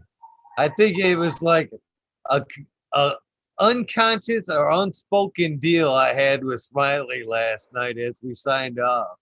Because, like I said, he's been trying for you to get on his thing too. So Yeah. like he was on last night and he mentioned about you had coming on. He's like, "Yeah, I asked first," and I'm like, "Don't worry." I did too. I'm like, I think we're gonna walk him down two different roads. So don't worry about it, right? And we kind of like nodded at each other, like, you're not gonna do it to me, right? I'm like, I'm not gonna do it to you. See, now I've kind of saved that so Smiley can walk you down the grow techniques Well, look, while. you see how that worked out because we didn't plan it. So that's what I'm saying about the spiritual. You understand? It's like it was right there. It was just meant to be. You know, you just put it out in the universe, you voice it, and the energy just respond. Cause look at it this way. We discussed what maybe 3 hours and we didn't talk about much growing or cultivation, no genetics, no, you understand? No typical thing like that. So that is why I'm saying these podcasts or these things. It's the same thing you talk about every week and every night. And I'm saying no, you can have the ganja man, the community sits down and they can talk every night and they will not. This sound like it to the outsider, but on some level it's gone a little bit deeper or it's gone on a little bit, you know, a little different tangent. So it's kind of great, you know. And that's why I really look forward to a lot more of the females coming in because you see that female balance of what they bring in, it really allows the masculine side, the male to be male without have to embracing too much. It's like you can just embrace the female side, but you have a female now and it's the same balance. The feminine energy doesn't have to force herself to be super masculine. She just embrace that masculine within and you know the balance is just there. So I just really, yeah man, I love that balance, my brother. And I think every one of us should be striving for that little more presentness within the balance. That's all it is, you know. All right, on. You know, and we didn't we touch a lot of that, but that's what you know, well, that's what I've been told anyway. That's what people really enjoy about this aspect of this is, you know, it goes deeper. You know, this is obviously we've seen you on the shows and, you know, seen your input by that. But, you know, it's so much easier to fall behind somebody and believe what they're saying if you know where they're coming from, what they're about. You know, there's a lot of people that, you know, put out a lot of good information, but it's sometimes, you know, you don't feel, you know, it can be the greatest information, but you don't connect. You know what I mean? And Come on. unless you make that connect, it's gonna stick. But you know, this is the side of people that, you know, I'm always interested. That's why I started doing this. You know, I think I think at some point I this clicked at me after I got into doing this for a while. I realized I was at a lot of events and I was the only one there going, yeah, well, what else do you like besides cannabis? You know, you know, there's a whole nother side of you. I don't even know. And I was like the only one asking that question. And it's a side that everybody wants to know, you know. It's yeah, there's cannabis, but we're all deeper on another level. You turned out to be, you know, way deeper and a huge, you know, I like I said, that's no bullshit. I got tons of respect for you now, man. I wanted to smoke with you at the beginning of the episode, but now it's going to be an honor when I get a chance to meet you, shake your hand, and you know, consume some cannabis with you. It's going to be on a whole nother level, brother. A whole Same much, for I much. and I, man. Same for I and I, my brother, man. Because you're doing things for people. I mean, you inspire a lot of people. Just the name alone. It was not really say fearful, but it was one of those fears, you know? Like, yo, this guy named Eagle, man, he has everybody in Michigan. He is the connection. And then when I finally checked out the YouTube show, you just did like a 24-hour thing. I'm like, this is my first introduction to this man doing a 24-hour show. No way. This is you know, you know what I mean? So what I'm saying is that the inspiration, you know, why? Respect my brother, you know. And as I said before, it's just more and more people like this in the community. You just need more and more ones like these. So just whatever you find that you're good at, you just hone in and be good at it. Cause I don't really think I'm super good at growing or super good at breeding, you know, but I think within myself I can have a method of delivery that is somewhat acceptable to the general populace, both, you know, on all levels. And I really try to meet everybody at where they're at and at a basic level we go through. So, you know, I think that is, if I was to really try to step outside of the humbleness and say my little offering, that would be it personally. And I'm just trying to, you know, master it as best as we can. And the community has been really great. A lot of them call me out and a lot of stuff. Bob, you can't be saying that about certain people's genetics. And I'm like, why not, man? You know, my friend bought 3,000 seeds, and I said all 3,000 of them from start to finish. I think I have an idea of what they look like, you know. But apparently, it's a thing that you have to be careful within the community of. But what I realized too, you have another side that say, no, Bob, you need to talk up, man, call them out. You need to say, we want to hear this too, because we have the same problems, not because I'm buying a 10-pack and you know, I'm like, all right, I guess, you know, so that's why you hear me. My breeding aspect of life, I really have to respect a lot of good breeders because I know what it is to go through and try it. So even like the lamb's bread, I have two versions of lamb's bread, right? And there's even a king's bread. And I'm telling you about, you see the king's bread, my brother, what you call they call it the pistils on it, the little hairs that come out and that gets pollinated from the female, and then they turn kind of brown when the weed is ripening. Pistils you call it? Calyx. Calyx pistil, the calyx will hold the whole seed or whatever, right? So that little hair that comes out and the pollen falls on. Now, the king's bread, you see that calyx or that eyelash that comes out, big and long and curly. You know, it's one of the most unique like you'd almost want to break off all of them and build a spliff out of that alone just to see if it will do something. It's so much, you know. So the Kingsway, but I'm just saying, it takes maybe 4 years of breeding and really getting rid of the hermaphrodites and seasonally I'm talking to really inline breed them back to back to back to really get a few, a solid breeding range that you can say, yes, this is a stable genetics that will give you male and female only. So when you have a breeder that will give you these genetics and give you the background and run the testers, yeah, man, as a cultivator, it's much more worth it to hang on to these. It saves you a lot of time. And in typical agriculture, that is really how it works. So you have to really give a lot of props to these people that have honed their genetics and honed these lines, hold these data and risked it, through the tested times and have tested the time and has really tested the time. So, from the grower to everyone in the community, it's vital. And you have a lot of ones coming in now, as I said, with the dabs and the different level of testing. And, I'm just looking forward to them helping us to enhance our growth. Because that's all we really want to do. We really want to get it, a little more pleasant until we get satisfied. And I don't think satisfaction is a bad thing to ascribe to. If you're really comfortable with your product that you're putting out and you're happy, yeah, why waste the energy?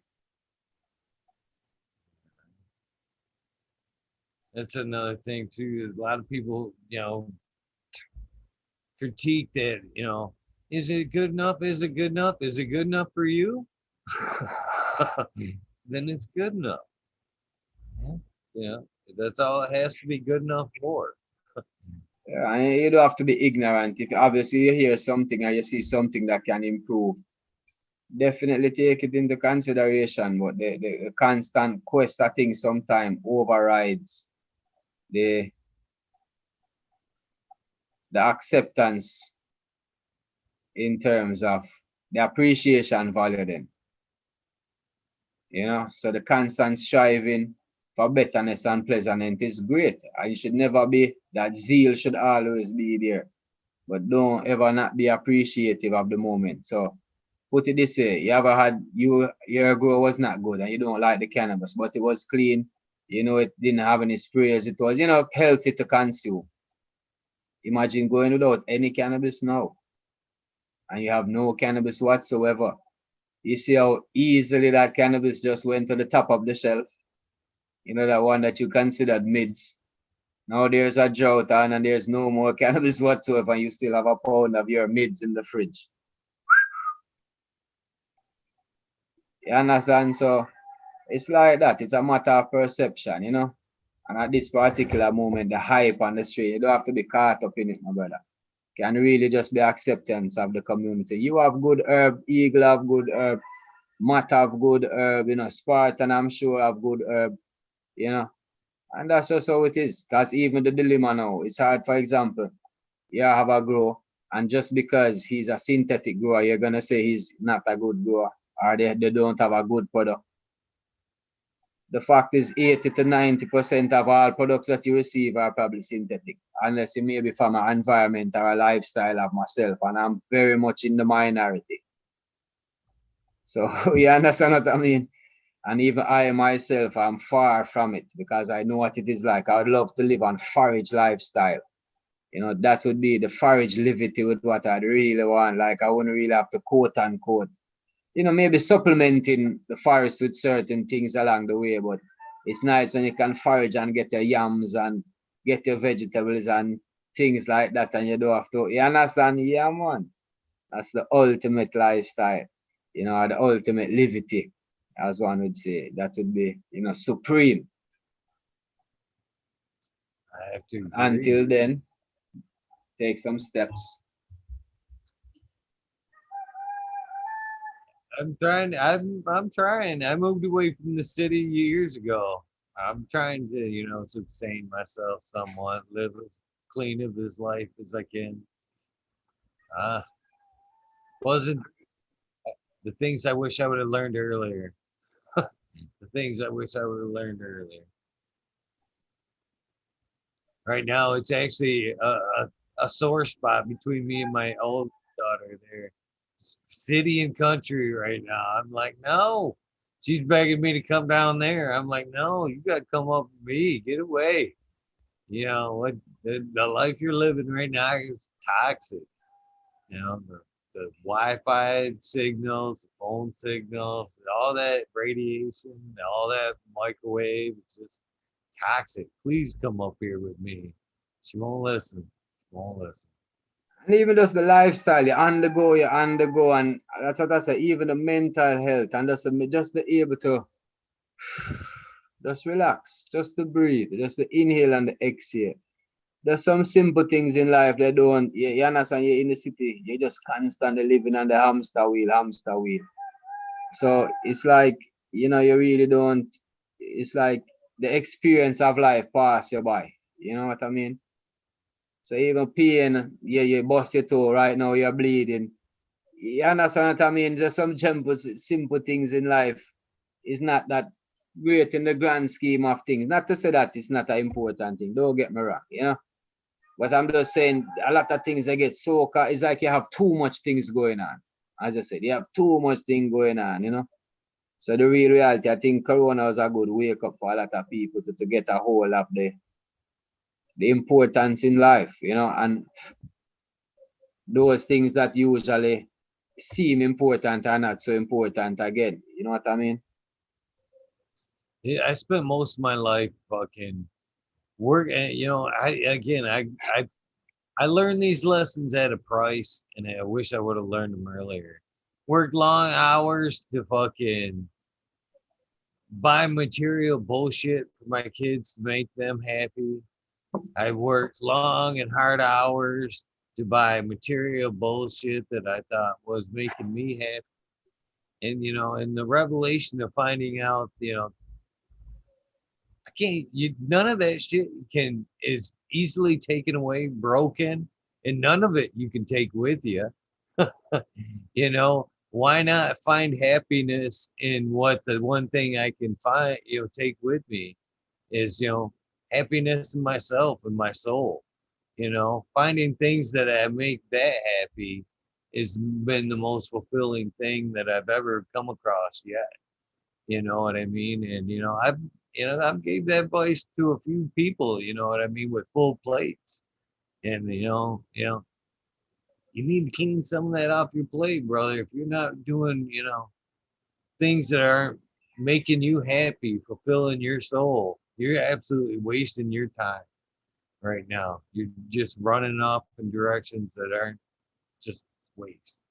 And it took me a long time to realize it, and I keep trying to pass it on to my kids, and they're resistant. But hopefully, sometime soon, it's gonna sink in because it is too short, And I don't. At some point, you have to wonder if you can reverse. You know what I mean? You've learned the lesson in time to equal out the yin and the yang, the karma of it all. And I guess if you don't do it in this lifetime, energy cannot be destroyed, so it will reform itself and it will be done. So you're not super special, but really and truly, if you think that you can do it in this lifetime and you have the capacity to do it, by all means do it. That way, whatever energy that befalls, will have something else to do. You get what I mean? So it's a good energy, man. Good vibes. Well, brother, I should probably let you get on. I know I'm getting a little bit hungry. I'm a little hungry. I mean, I thought you said it was 6, so I just kind of figure I put in an next hour or whatever. But anything else, whatever. The day has already started here. Yeah. Yeah. No, well, we made the gauntlet there. Full episode. I know. I actually I am starving. I haven't ate today. I went and helped that friend, and I skipped dinner. Actually, when I woke up, I took a little half hour sleep before the show. There, I woke up and seen you were logged on. I think I logged That's on the to trick. your. Oh no! I Oh was scared. no! I was scared. I was trying to think. I was thinking about that earlier. My son said, "Why don't you just take a nap?" I was like, "Man, if I take a nap, I'm just so used to taking a 4 hour or 5. It's like I'm not now. I might miss the show, And first of all, a Jamaican, then a Rasta man, then a Ganja. You're already prone to being late, I'm not trying to fulfill all the stereotypes. So I make sure I tapped in and I was just kind of, good being home. One of them is really into chess. He's whooping my ass. That's the younger one. You know what I mean? So played a couple rounds with him. They went to bed. And then the Fumador show was on. So I kind of, was on Fumador show. I kind of like it's probably kind of crazy. They have a good diverse panel. They do a lot of stuff. So as I said, the whole community, man, everybody has a lane and the pie is just growing and getting bigger. And we just give thanks. It's a wonderful vibe. People are getting inspired and people are getting healed. And that's when they say the medicinal, you can't say healing without saying anything spiritual. Healing is a spiritual and the whole wellness aspect of it. We see that community really growing, people are getting healthier in the communications and, really looking forward to that, man. That's how it should be.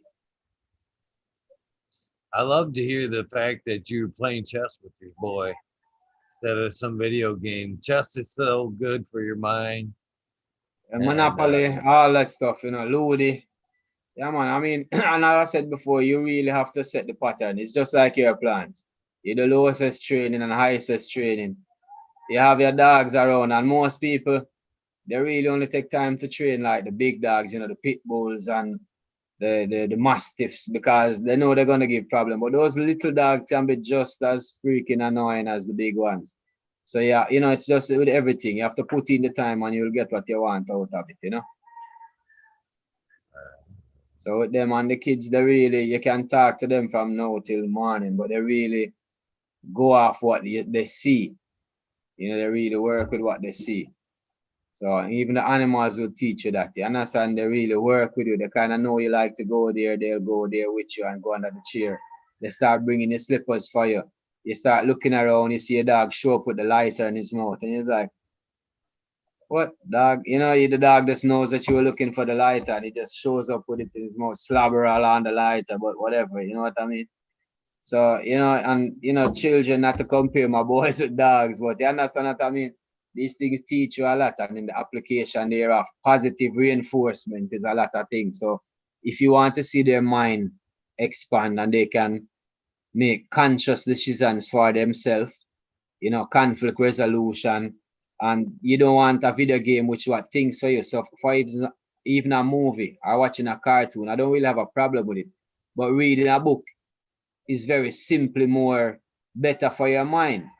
So, for example, you would watch a cartoon and they have a monster in the cartoon. It's already a painted picture. Now, if I read a book to you and I said the monster came in the room, one son is going to imagine the monster with 4 eyes and 2 horns and 5 arms, while the other son might imagine a monster with 1 big eye, 2 big claws or something. So the imagination, so what I'm just saying, if you want that for them, you really have to put in the time.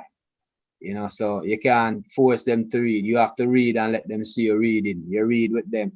And I'm not saying to be anti-video game, because you have to be aware of the society you live in. All their friends, everybody, this is what they're doing. But what you find now is that when you make it equally as important, they themselves challenge you, because right now, as I tell you, he's whooping my butt. I just know the basic chess. Right now, he's on to telling me the kind of openings and moves, and I'm like, geez, I'm getting whooped by an 8-year-old. But at least I'm saying the understanding thereof is there, so even in Monopoly, these little games, you play with them and you give little incentive here and there, positive reinforcement. It's kind of nice. And then when the light go out or when there's a power cut or when there's something, it's not so strange that they don't know what to do. They have the little garden. He has a little pepper trees and his pumpkin, so he counts his pumpkin and his pepper. So if that's what you want them to do, or you want them, you have to just be there. And I think they're seeing you doing that also. It's not a word of mouth. You really have to be active. And it just really works out. But I really think I learn more from them than they learn from me. They really, you know, a lot of patience, and you need to learn how to break down things for them to understand a little easier.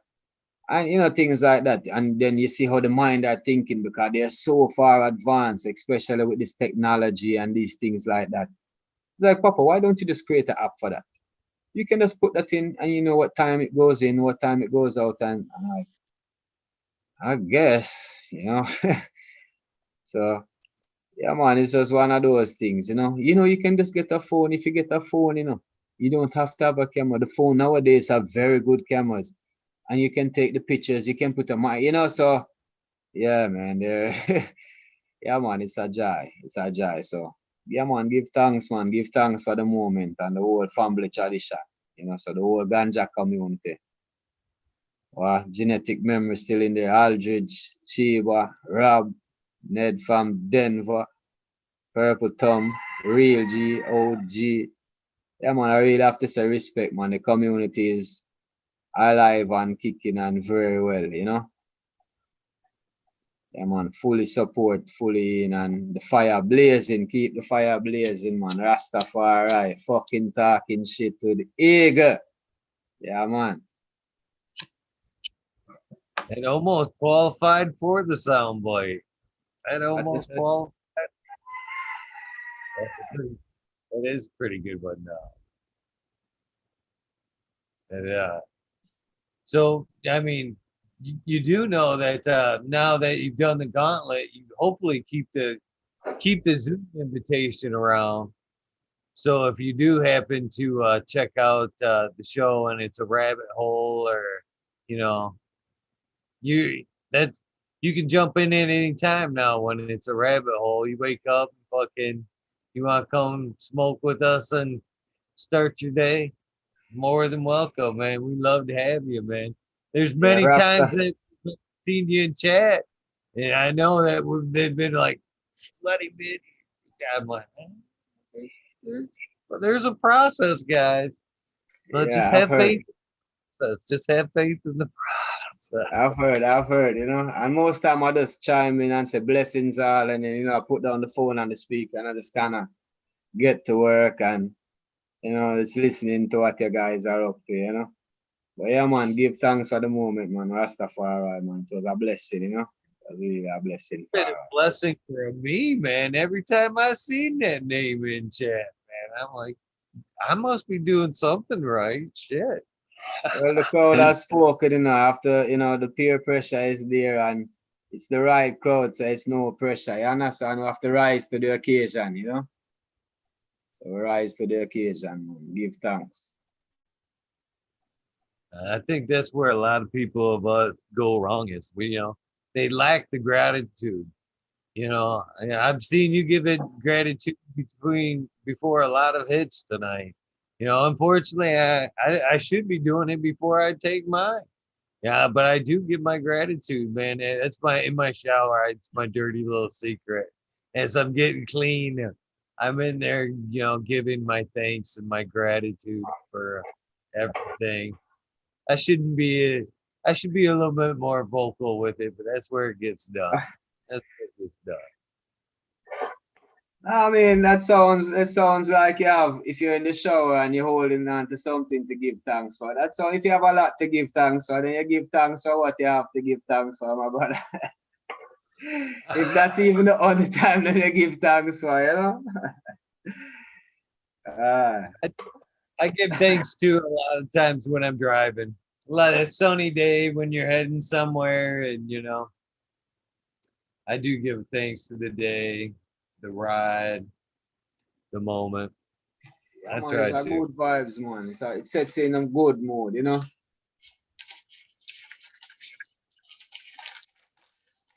I think that's where and again, back to the way you handle with your children there.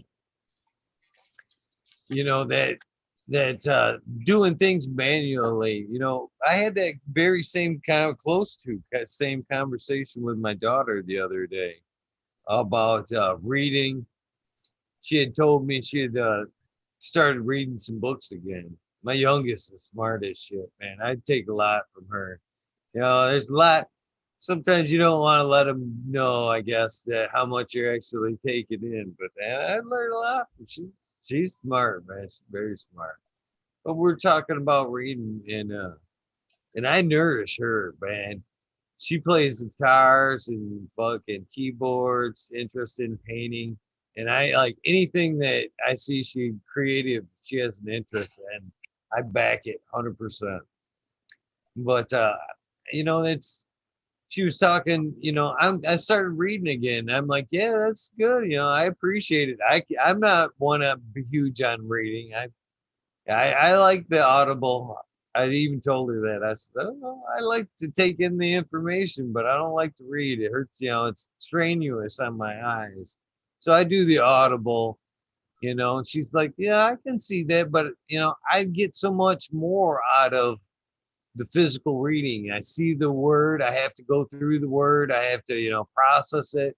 And then I have to come up with the vision in my head. So I think I'm getting so much more mental exercise out of reading. And I'm like, oh, why you have to be so smart? You know what I mean? Well, if you want to back that up with some scientific levels, I mean, all those billionaire guys, I mean, the Bill Gates and the whatever, I can't even remember the names. But like Bill Gates would say, like, you know, I read like 5 chapters a day, and the other one would be like, I do 5,000 words a day.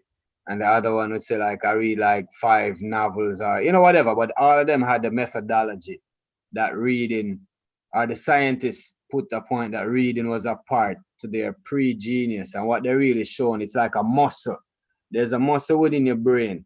So it's almost like a muscle that you're working out, right? So what they find that reading over times, that muscle between conception and reality becomes more clear. So a lot of ideas and a lot of streamlining that muscle itself. So that's why they can come up with these, I guess, ingenious ideas after a while. But it's easier to filter out, I guess, or see a clear way for it to work. So it's just that, you know, not to say nay or hey, but yeah, there's something in there where that's concerned. Oh, you just made a lot of sense that it's for something that I've said in a long through a lot of these episodes because I believe wholeheartedly in manifestation. You can see it, you can, you know, it can manifestate in your life. If you can see it clearly enough to where it's, you know, actually in your head, it can happen. And I think a lot of people, I've said this a lot of times. I think as we get older, I think a lot of people, and what you're saying just probably described exactly what I'm missing here. Is as we get older, that our imagination gets less and less. Our ability to see and create our what we want clearly in our head diminishes in time. And I think that's where a lot of people lose that ability to manifest things, that they can no longer imagine things. So I think by, like you're saying, by reading and keeping that muscle tight and being able to keep that imagination strong, uh, that's where they're doing things right. They're keeping that mental ability to see what they want or create crisp. So maybe I don't know. Maybe that's It's one a of the things. variety. So it's not only novels. You kind of have to, you know, it's like sporadic reading, almost anything. You just have to get that muscle work. It's like a working out. If you just do only push-ups, then you're just gonna have big old chest, you know, and little bitty legs, look like the Tasmanian devil, you know. So you Yeah. kind of have to get everything in Making balance. fun of my chicken legs, Rasta Bob. No, God damn! actually I'm myself. that for my kids. It's actually myself, but I think we both might. If you're saying that, we both might have the same problem. I'm working on my squat game now. You know, no more upper body. That's funny because I've done the same, man. I've gotten so much shit from my kids lately. And you know what's funny is my legs are very, So that's where very, the ego comes in. my legs are very tattooed. And when I get that chicken leg shit, I'm like, it's just the tattoos. They make them look skinny. I'm like, I don't got chicken legs. And they're like, no, trust me. You got chicken legs. So you need to have, so you got vertical tattoos. You need to get some, some horizontal ones, get some magnification. There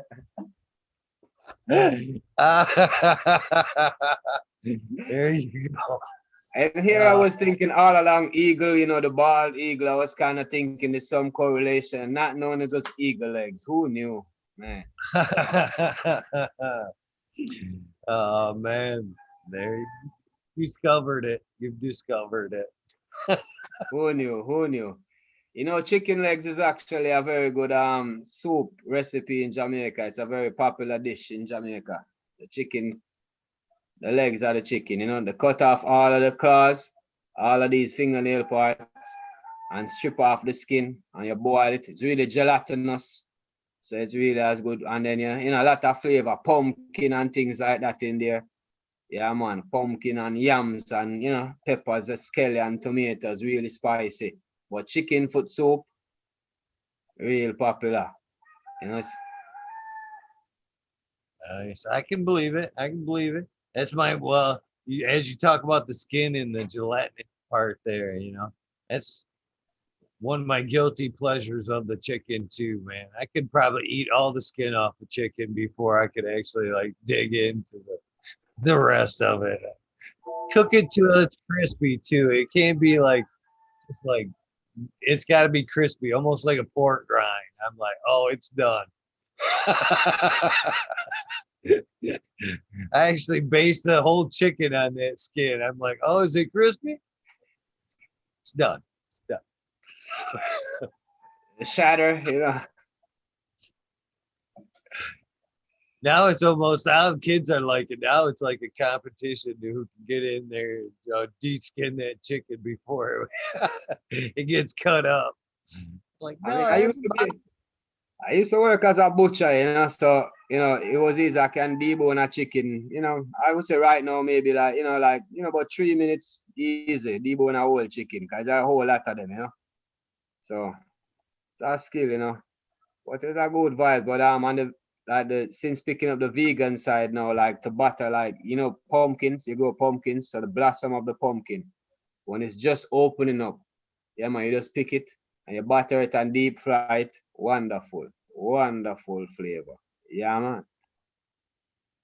Well, pretty much anything can be deep fried, actually, anything at all, actually, anything. Yeah, I never even would have thought trying one, man. It sounds pretty good. Yeah, man. Season it up and get it going, Wonderful. So I heard you say that you consume cannabis. So what is your style of consuming it? Is it like strictly like with coconut oil, FSO style, or you ever try the raw cannabis, like little raw buds, the leaves, everything, soft parts? Yeah, I've chewed on a leaf here and there and ate a bud just to see how it was. It's not good eating.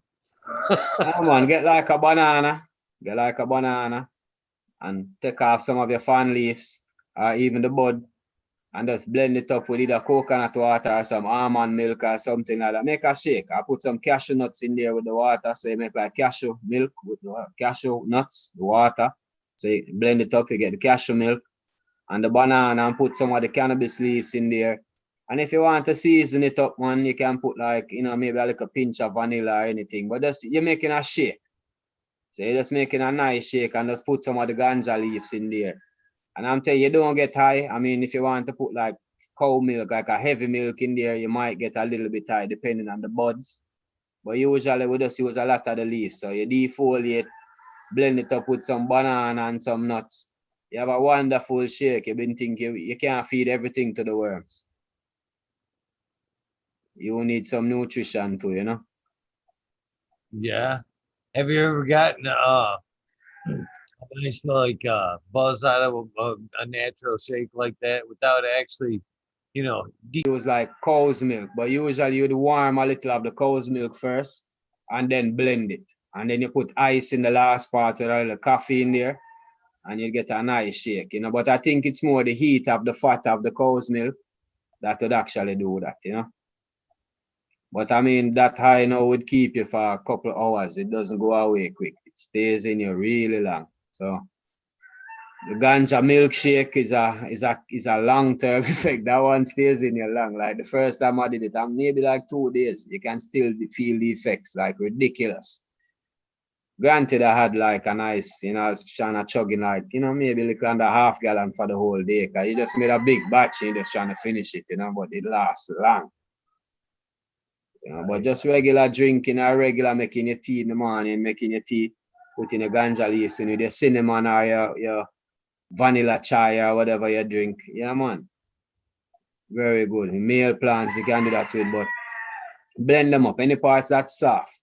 You can chop them up with your greens as well. See like how you would make like a pesto. Yeah. And blend it up like a pesto, drizzle it on your salad and things like that. I like when you eating a mashed potato. You just drizzle it on it, nice flavor. Yeah, man. So stuffed chicken breast, things like that. Yeah, man. Chop it up like herbs with your scallion, onion, your pepper. Stuff it in your chicken breast and bake it. Stuff it in your fish and steam it and roast it on the grill. Many different ways, my brother. I definitely like it cooking with cannabis, that's for sure. I liked Breeder Steve when he was on. He was talking about a simple method, just basically like you're saying. He was saying to do it with oil. I believe it was olive oil. He said worked the best. But taking just a bunch of cannabis leaves and putting them in there and letting them soak, and then kind of doing it a few times, and then cooking with that oil. He said the same thing. He's like, tear you right up. Well, what we really know traditionally, that's how we make our ganja oil in terms of our coconut. So let's put it this way. To give an easy recipe, you would have whatever amount of coconut oil you want, and you leave some space in your jar. Whatever amount of ganja that can fill that jar, you want to have 3 times the amount. So you're going to break it into a portion of 3 or 4, depending how strong you want it.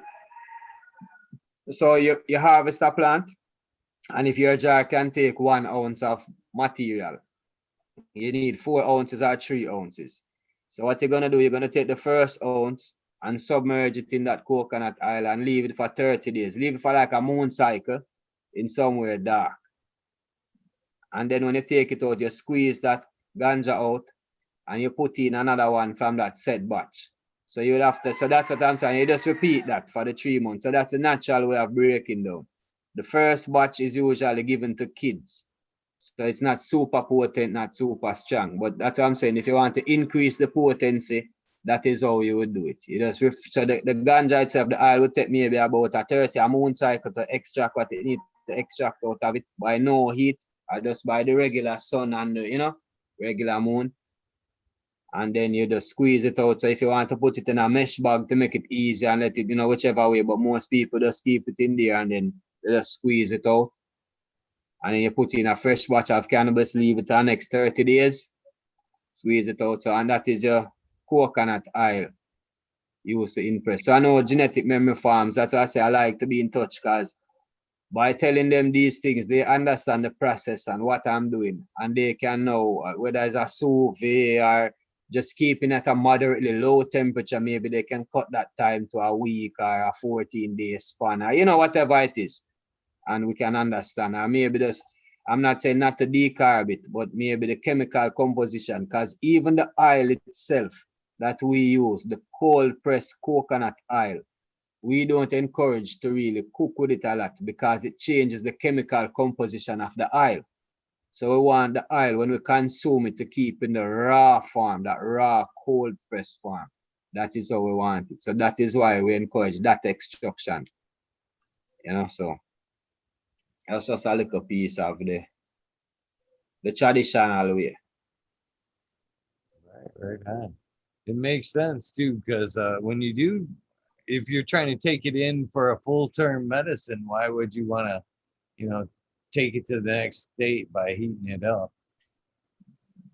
You get, I would think, more of a medicinal effect by not heating it up, letting your body choose what it wants to do with it. And I can tell you, if you want more of an immediate effect, if you juice the cannabis, just put it through a juicer and extract it and get that green juice out of it and consume that.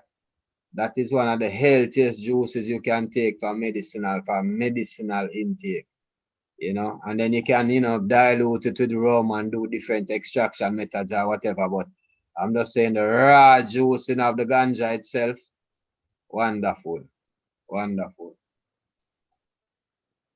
I've heard good things about it. Tribal Gardens up there in Canada was one of the first people I talked about juicing it. He actually makes ice cubes with it as he juices it, and then he freezes it, and he just adds ice cubes to whatever and it Yeah, I works like that good. one. He I like he that. noticed difference in fingernails and teeth tightening up, and can't remember what it was. I believe something to do with his stomach that he noticed within the first 30 days of juicing, health benefits night and day out of it. I mean, he swore by it. Yeah, man, and most people take these things and they expect to see results right away. But remember, you have been affecting your body for a period of years. So don't expect that these natural remedies are going to just immediately kick in. But once you give it time, it will really work. It's like a yoga culture. You can't expect great results on the first run. You understand? So once it gets timed in and it clicks in, by the second, the third harvest, that's when you're gonna see everything kicking in. So it's the same idea, if you're taking these medicinal ways, there are ways you do it. So you take a first set of herbs and that breaks down certain things. Then the second week you take a second set of herbs and that flushes out all the toxins. And then the third week now you're taking the herbs that build and rebuild the area that you are working on. So you have methodologies to it. So even when you're spraying, I would always recommend that when you do an IPM regime, you always follow up with some kind of healthy foliar as well.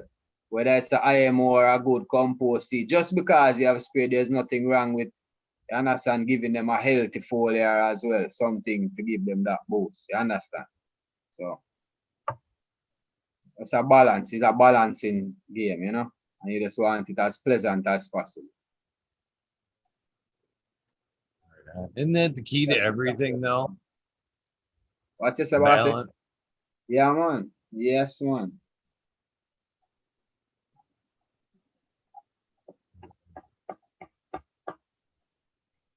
Balancing, Rastafari. Yeah, give a thanks for the moment,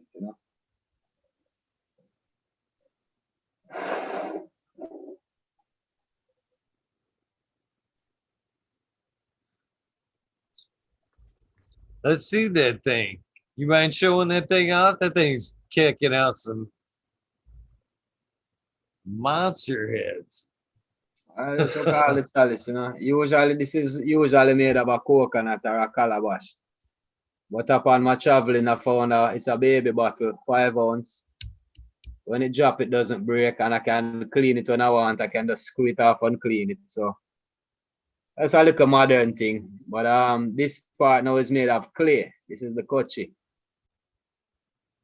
And inside is a bit of coal or a bit of nutmeg that you put like a screen.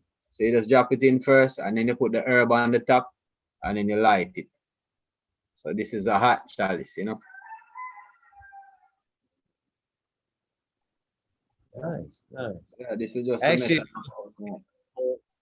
that bowl earlier, and I was trying to figure out what it was made of. It looked kind of like metallic, but you said it's clay. So you have 2 different types. So this one is called a hot chalice, right? Because the heat actually goes on the herb, so the herb actually burns with this one. The other one they call it the steam chalice. It's normally a bit taller, and the shape Now, when you put the kochi is twofold. So the kochi sits on the top like this, and then it has holes in it. And then you would put fire coals on the top of that. So when you inhale, it's really the heat from the coals that's pulling through and steaming the herb. So that is the steam chalice. So most people, what you'd say, the white man would say it's the Fred Flintstones of vaporizers. So that is the steam chalice. And then this one now is the hot chalice because it actually burns the herb. So this one burns herb. So, you know, you have different groups that say that the steam chalice is much better, you know, better. Just like the vaping, some people say that the steaming of the vapor is a much better intake for you. So, to each his own, but these are the traditional methods that have been around, just like a spliff and a giant, you know. It's been around forever from the beginning of time. Chillum pipes and these things. Hot rods and bongs and water pipes. They come in different forms and shapes, but they have been around forever, you know. Even the eye drops. So I see people take those eye drops and they get drifty. It's just a method of delivery. Classes the bloodstream barrier a bit faster. Things like that. So, you know, it's just a part of it, you know. So all these dabs and all these things. Whenever I like to see it going along. I just said the resin and the live resin was really a good. It's a refresher. I was kinda, I mean the shattering and the dabbing is kinda, you know, but I was really kinda refreshing to see the live pressing. It's wonderful. Do you smoke joints ever? Yeah, man. Definitely.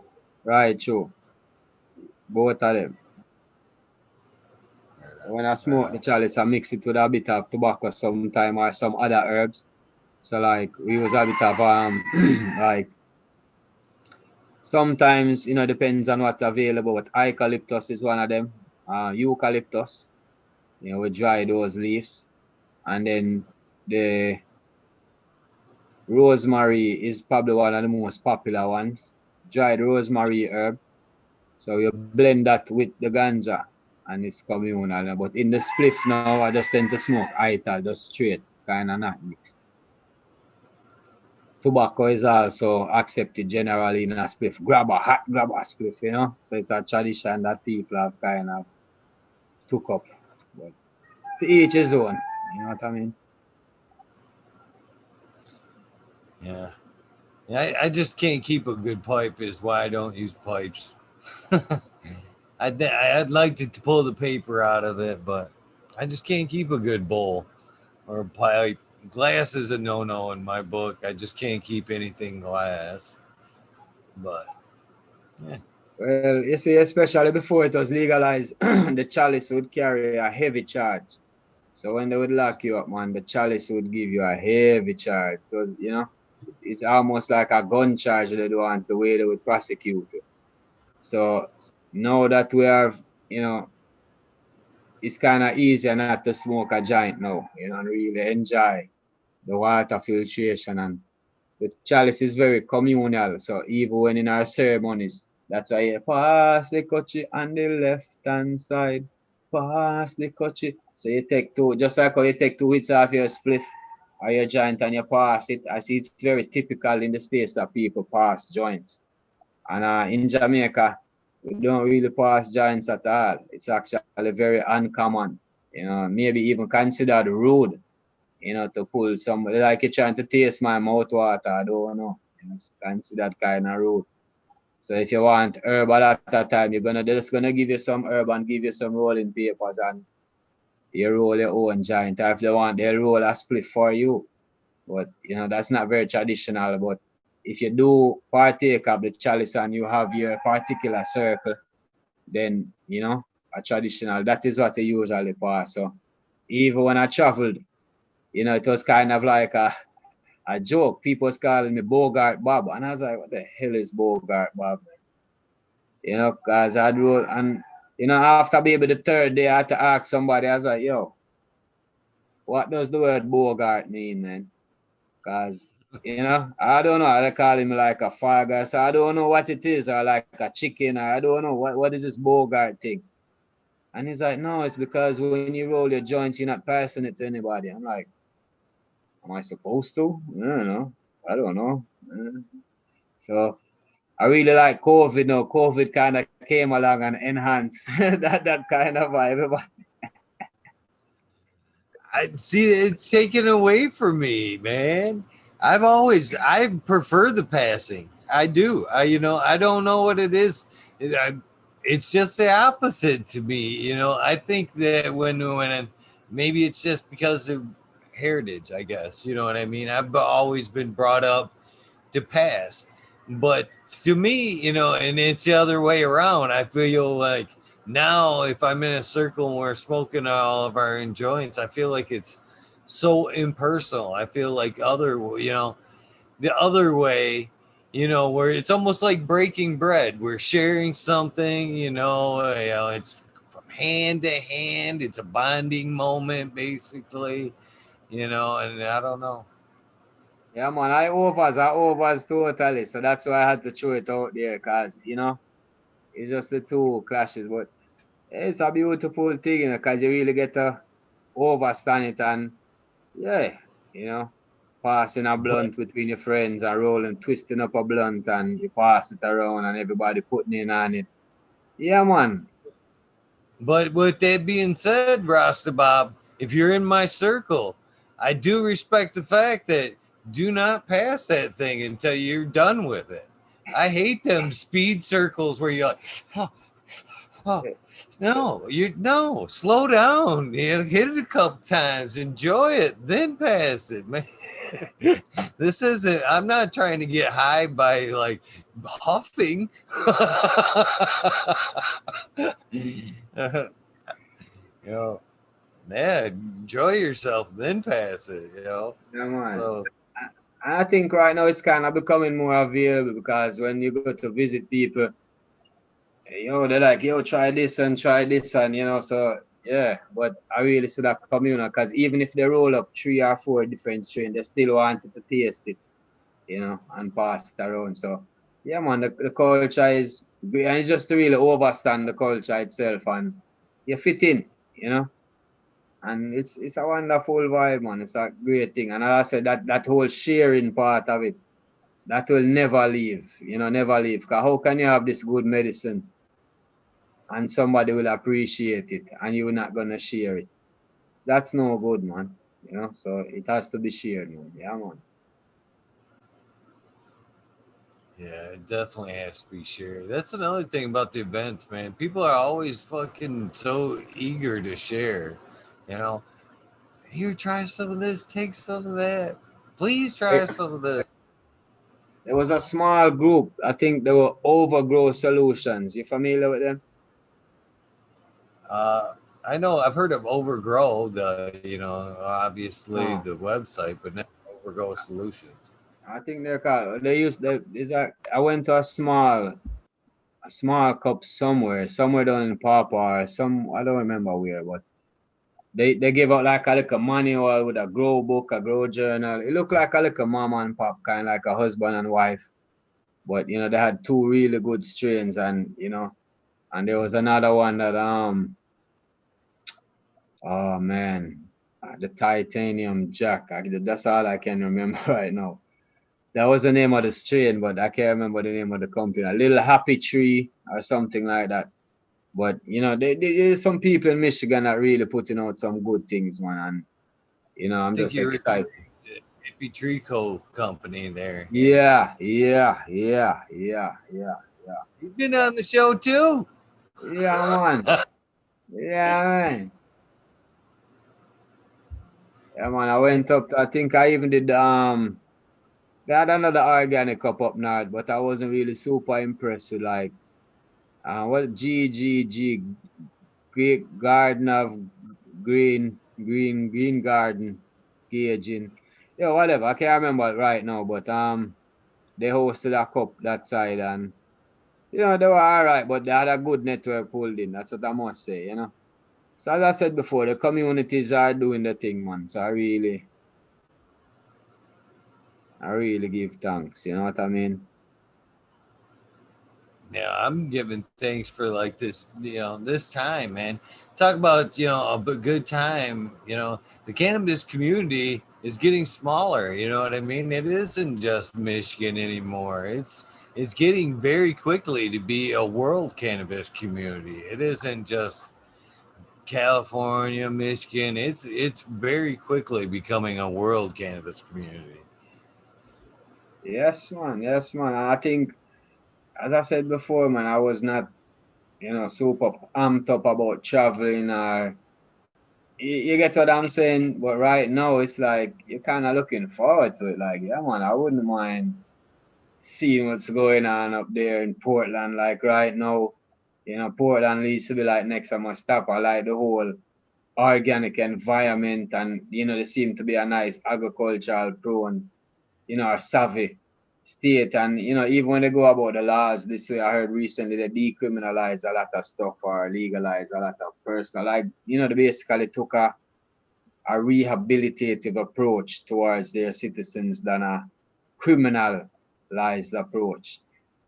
So whether they legalize heroin or possession of cocaine or whatever it might be. What I'm just saying, not to say it's a crazy city and I want to go and visit, but if places like this are that open to that, then I'm sure there are organic standards and think people who have a vested interest in these type of living, then you can see that community being viable in places like those.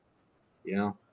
So, everywhere you see popping up, man. Everywhere you see popping up. And of course, when the southern states, I guess with the quote unquote climate that would probably be more acumen to outdoor going kicks in, you might be surprised. I mean, anything about like North Carolina, Virginia, because I'm just thinking about agricultural states on a whole that produces stuff, like what their legislations are looking like. I do not. I don't really keep track of a lot of, politics south of here. Honestly, it's going to be a while if I ever move out of Michigan. You know what I There's no mean? need to. There's no need to. But it just in terms of visiting, a lot of friends, I guess I wouldn't plan to visit. I'm kind of all right. But usually everybody I just say, hey, I'd even, I'll put you guys up or whatever it is. But I'd rather you come to Jamaica than me, visiting there. Come on, better you come to Jamaica. But right now it's like, all right, if the opportunity arises, so forth, I don't mind traveling now, especially since I guess I the know. motivation, marijuana motivation, it's legal now, so why not, right? I don't know about the legality of North Carolina, but I can tell you for sure there is some fire being grown there. Definitely some fire being grown over there. That's for Yeah, sure. man. That's why you hear me talking, because there are certain states that have been noted over the years to kind of, yeah, put out, so you just kind of know that once they get legal, So Michigan was really no surprise, because even from my early California days in the 2000s coming up, there was always a noted demand. Like the demand was ridiculous.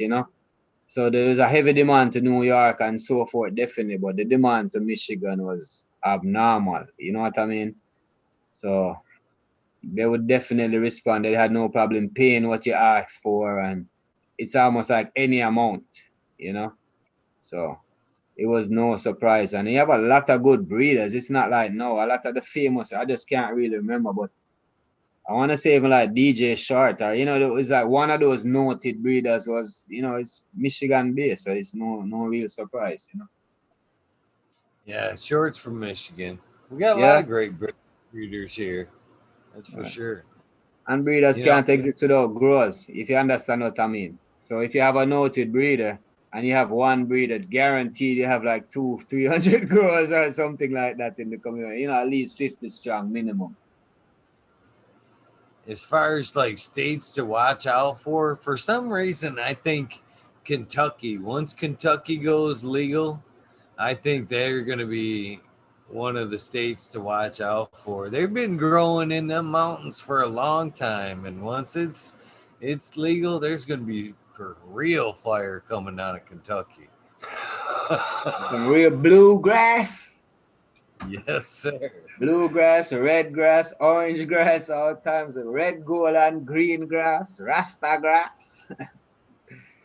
You know, Yeah. and I can't help but wonder, if there's some truth to that. As American One brought up the red dirt to you, there's a lot of red dirt down south. And I can't help but wonder if them might be similar. Well, I find that the red dirt areas, once I have my good compost on it, my brother, there's hardly any work. Like, man, I don't know what kind of microbes you would put on it to make it better. Like, I really don't know. Like, honestly speaking, I really don't know. You know, worms just appear. Like, it's crazy. I really have no clue. And the more you give it that good compost and keep putting it on every season, I mean, that red dirt just puts out. It really puts out. And as I said, I think I wish, I mean, like the Kakama school, you talk about not wanting to read. It's almost scared to, he's going to give you some reading materials. Expect some PDF files and some stuff coming your way. But the material is good, and it's just that it shows you that the clay particles that's held together, they really trap a lot of these nutrients and micronutrients in the right proportion. So when you have the humus or the humics that can really unlock it and the plants make it available, it's banging. So it's definitely leveling up, I guess, if you're doing indoor. Mess around and putting some clay in there, some of that red clay in there and see what happens. Might have to. Just might have to. It's interesting to see like how the different colors of soils and sand and clays have different you know, effects and what they'll do and what they're good for in the gardens, man. Just the colors, green sand, brown sands. I've heard different uses and what they're good for in different ways. It's amazing. It's amazing. I mean, all right, you see, and as I said, it comes a point of acceptability because when you have to get something that's not locally sourced, that's not this, yes, you might get a good product, but is there something within your environment that you can find that you can put and you can get a satisfactory product on a scale? I would find that to be more of a balancing product than to be trying to replicate something somewhere else. You understand what I mean? Like appreciate that product for what it is than trying to replicate something else. So I guess that is the line where, and once enough ones and ones take on to doing that within a communal offering, that is where you see something happening. So for example now, in your area where you are, if you find a genetic that grows superiorly well, Piccadilly Kush. There was a couple, long time, strains that we really got from Michigan, and they've been going outdoors for years. And if you find something that's in your area, can finish well and does good, and basically you contact all your growers in your area, and you decide that okay, 20% or 30% of our grow we're gonna put together, and now you have a geographical offering from that region, if you understand what I mean, because all of it now has that certain standard that is going to be kept. So these are ways that communities and so forth can evolve and put out certain little products and certain offerings together and still solely unique.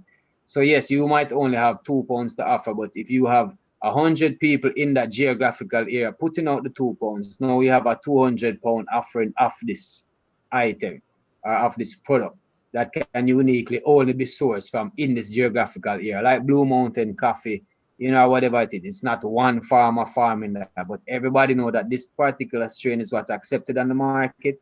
And once we go to the standards and it's grown within this area, then it's accepted as Blue Mountain Coffee and can be traded at this value. And things like that. So there are many different ways to skin the cat and so forth. You know what I mean? If all caregivers unite and decided, okay, this is an offering from this and this person, and this is the cap for it. Then once you kind of agree to it, and if so, what if you agree that all of it will be given away? So anybody that get this cut, it's mandatory that you give away the first crop. You know, whatever it is, you can have these crazy, unique offerings that are super sustainable within the market. You understand what I mean? So, you know, it's these things I'm looking forward for the communal offerings to come back again and to really take its place and take its role. So it's not the entertainers and it's not the celebrities that are, you know, and you know, in terms of the farmers themselves now would be, not to say in terms of the fame or the, you know, or the attractor or even the attention, but the farmers themselves can really get the financial support or the communal support to put them at that prominent level where they should be, so they can feed everyone properly, you know, go from cannabis to food to everything. So that is where I'm looking for. The farmer shouldn't be treated at the lowest of the totem pole, hard to get a loan, hard to get these. You understand what I mean? Yeah, the farmer should be the one that have access to these things to ensure that we're getting what we need. So yeah, just looking forward to it. Look like you're trying hard to stay awake, my brother. If you're staying up too long, you know, as I said, I booked it for 6 o'clock. So I mean, whatever. No, Anything no, you no. say. It's no, my contacts are actually fucking Okay. dirty as. That's why I'm digging at them, man. It ain't I'm tired. It's they're dirty. They're sticking on me. They're sticking on me. Red eye in the building. Yeah.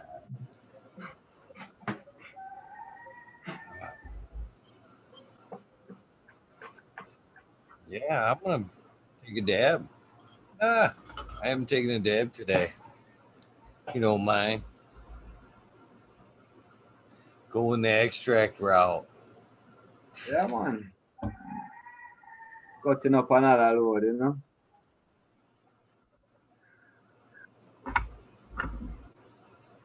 Oh, man.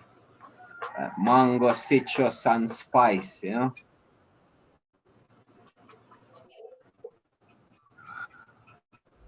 Got a little bit of what's left of some apricot. Yeah, it was pretty good. It was pretty good. I was actually like starting to wean off the extracts a little bit, and then they gifted me a dab rig, and it just like stepped up my extracts. It's like, all right. So I've been dabbing a little bit these days.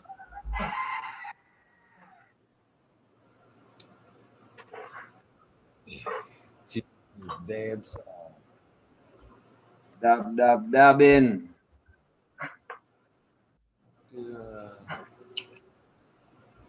Trying to find my torch.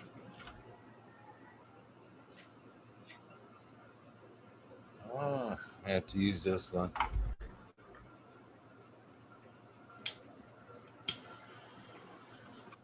So how long is the grow season over there? Do you get two or Well, just one? truthfully, you know, I mean, right through the year, you know, you have farmers that plant basically once a month, but it's run by the cycle. So I would say typically you will have 3 major cycles for the year, you know. But because of the year, it's just that we would classify it as short day and long day.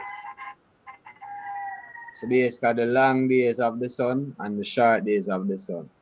So in the long days, you know, when we put out like in you know, before Mother's Day in those time, when we put out, then those will come in very late. So those are the long days, those will go tall. So we plant a lot less and a lot more spread out. But in the short day in the Christmas when the sun is long, most of them are not gonna go tall.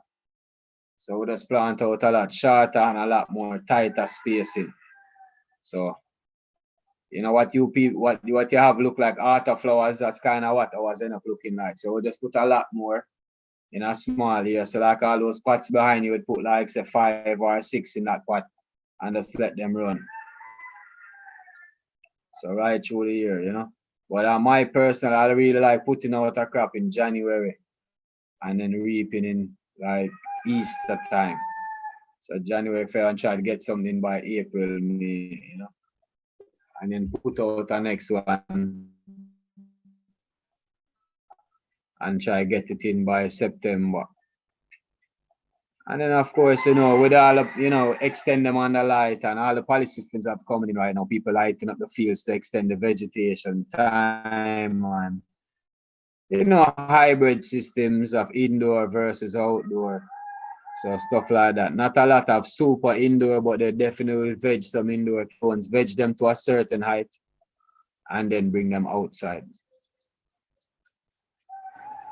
So I can't help but wonder, since you're talking about short day, long day, and we talked about sativas. Oh man, that extract's got me. Excuse me. Gavin. Extracts, they're good. Keep telling myself after my chest is all tore up. I don't cough like that from a joint. When you lift up your hands and cough, you might get a better cough. So when you cough, you just lift up your hands and cough. Get everything out. I was talking to a gentleman the other day, and he was trying to tell me that he thought divas were better under like a short day cycle. So basically, like closer to 10 hours. Is that something that you've noticed there? That the sativas do better or maybe even stronger during the short day cycles? Well, what I find is that I get more during the long day time because they get so big and they run into a lot more problems, because it's not like we have trellis or things like that. So, a lot of them kind of get out of hand because, we're adapting with nutrients and things like that. So I think when we leave them just to go naturally, then they kind of fit. So you can't be putting on nutrients if you don't have trellis or stakes or support structure. You're going to run into problems. So, I think that's where most of the problems are. But when we run them in the short day, it works out good. Nice. So we'll just see more product coming to market within the short day,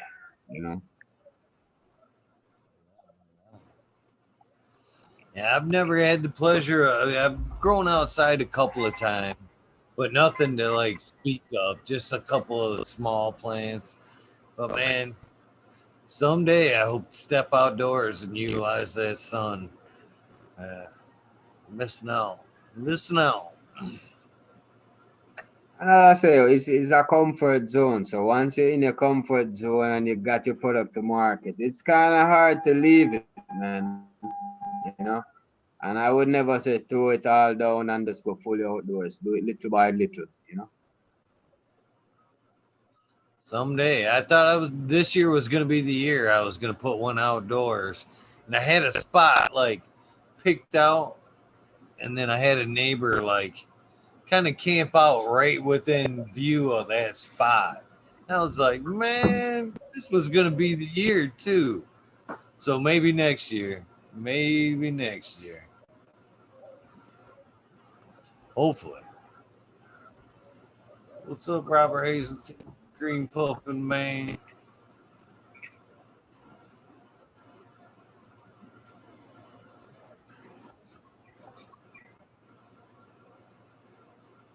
It's still hanging tough. 61's hanging tough still.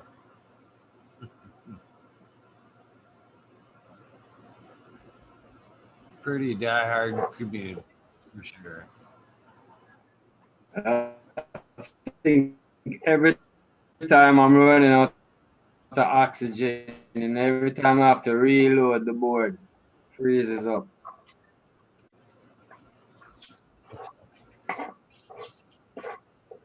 I think that's funny that your breaking up method there. I'd just love to see somebody's face to do that one time. Just come out, have a guest over, just pull out a butcher knife and cutting board. Just they'd be like, "What in the heck are you doing?"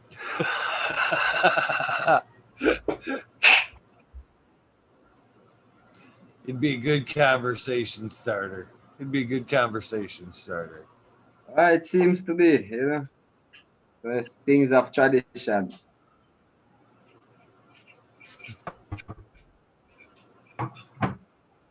So do you? I mean, Yes, I I the good hash I get from my scissors. You must get a good knot on that thing after a while.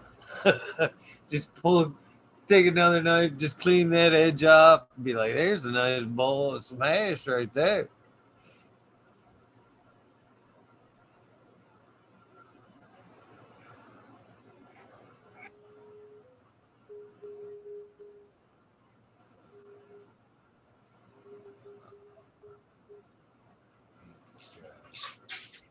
mango spice, you know?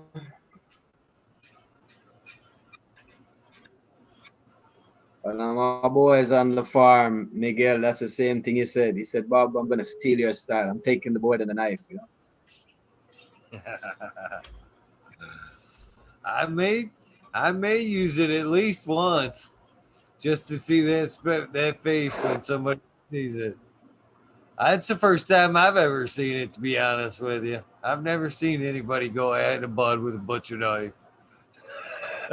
It just seemed wrong. It's pretty common, and I want to tell you, this is special reserve. This can only cut up this herb. This is known as Papa's knife, and nobody uses it for anything except that. And if it gets soiled, then I get a new one. You know, only cannabis only. That's pretty badass. That's pretty badass. How often do you have to sharpen it? Never. I mean, maybe like once a month, I rub it on the stone and keep it up, but it keeps a good blade, Wow. a Right on. very good edge, you know.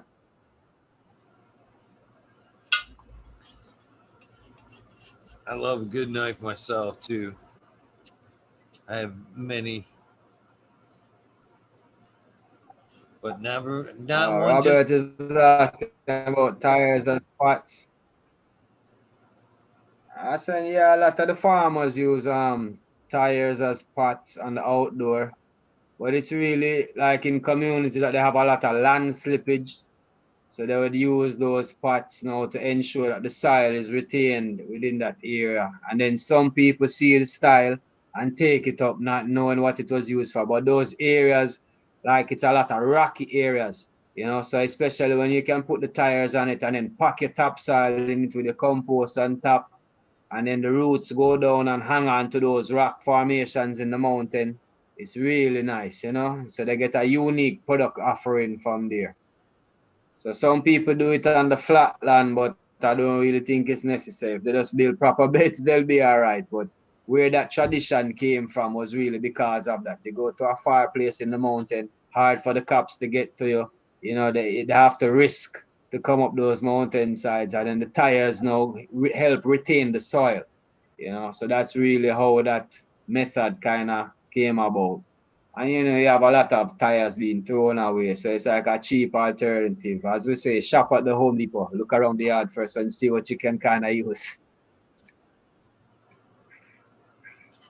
Robert Yeah, man. Hazelton at there uses tires too. I can't remember when I was talking to him during his episode. He told me there was a specific reason that he noticed, a plus in using the tires. And for the life of me, I'm drawing a blank right now. I want to say it was like water storage in the. It was like working like as a sip container almost. I Quite want to. possibly. Quite It could possibly. be, but he holds water. He was a firm believer in it. Firm believer in it. He's up in Canada there, growing up in there. Eh? So many different things applied many different ways, you know. And once it works for you, don't go. Yes, so the burn to about herbs. I mean, yes, one of them original, yes, the sips container, natural. Yes, I. Yeah, man, you can see how that can work. You can see definitely how that can work. And now it's just you as the grower to just monitor and ensure that it's not oversaturated, you know. Because if you have that kind of system going on, you can constantly tap water and you see how you can run into issues. So It's another thing I love about this show, man. interviewing these, all kinds of growers from, small scale to big scale, getting that bro science that we talked about, firsthand, probably before anybody else has heard it. You know what I mean? There's been so many times where I've been talking to people and went, that's a one hell of an idea right there. And yeah, it works. The bees are getting active now, Sun must be coming up, huh? Yeah, I'm gonna turn off the overhead lights for them. Heck yeah. I'm surprised you did it, man. What's that? Did the whole gauntlet, man. In the beginning, you was like, I don't know if I'll be able to do it all, but man, you did. I can't. I'm Oh, still for yeah. 20. I mean, for a guy that's been up for 24 hours, man, you're still pretty sharp. Well, as I said before, man, you have to have the right, right additives, Once you have the right assistant, you get good benefits. You have to have a good team. So you get the proper assistants and you're good, Don't worry about the looks and the effects. It's all about the effect. Right on, right on. But don't worry, I have everything covered. My sister is gonna help me chip in with the kids in the morning, so all I have to do now is just get breakfast and all that stuff ready, and I'm good to go there. And what I said before is, it's been done before. I see you do it, so it's kind of motivate me, kind of training. Right on, right on. Yeah, it's been fucking an honor, man. Holy cow, Operation Grow. And the morning people are rolling in now going, holy cow, he's still on. Duckweed. Says, fuck, Bob's still pimping.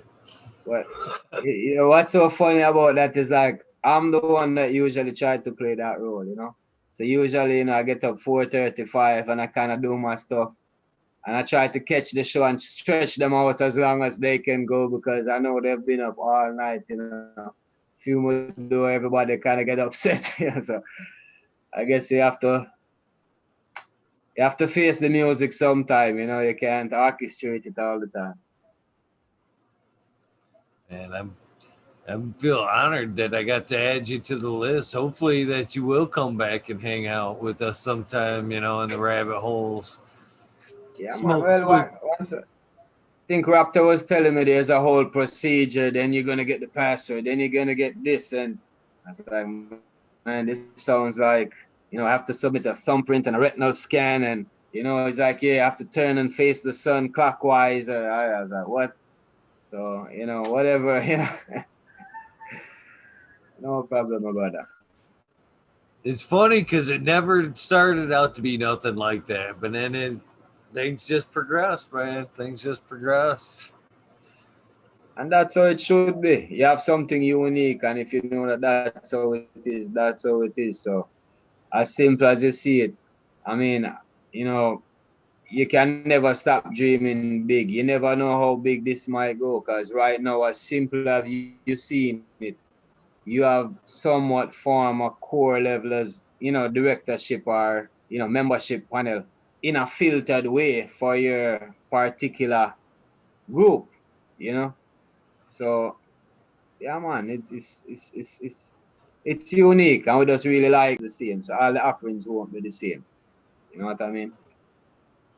So every offering is like different, and it's all at the same thing. Understanding that prohibition was a big mistake, and this is a community, and people get to enhance their techniques, put out their skills out there. It's a wonderful platform, and just to provide it, it's a great thing, man. It's like a great, social club, healing club, everything in one. It's really endorses that ganja spirit. Yeah, The I've heard you. thanks for that. I've heard you mention a couple of times we need to incorporate, a doctor, this and that. We're winning them over one by one. We're slowly. We don't have to become them. We're winning them over. We're adding them to our team. They're gonna come out, man. Yes, Uncle Rob. Enough love and respect, man. I actually had a good conversation with a doctor the other day about cannabis. I didn't think it was I didn't think it was gonna go that way, but she was very open minded and she was didn't shun on cannabis as a medicine and was, you know, said that they were finally starting to recognize it more and more as a medicine. And we're making strides. We're making strides. You see, especially for the females, my brother. You see that thing that they go through on their monthly cycle. That whole system is not supposed to be, man. You know, the whole pressure that they go under, you know, it's really not supposed to be. You know, it was never really noted terribly until the latest part in the human, you know, the 40, 50, 60 years in our most recent times. And just a change in the diet and then the omission of cannabis has seen significant charm on the human population. So even a lot of them now, when they incorporate it into the diet, they realize that the symptoms that come along with their monthly cycle has far gone down. You know what I mean? So it's crazy when they take their little tinctures or the rub on the little cream in the pelvic area or so forth. They realize that the bloating or the discomfort feeling. So, you know, you have a lot of them coming in and they're not for cannabis. Oh, I don't like the smell. Ugh. Can I have some more of the tincture? It really helped me. Okay. So you have no problem. And what you find is that, remember, if they're only taking it once a month, and you need 2 drops in the morning and maybe 2 drops in the evening. You see how one vial can really do for one individual.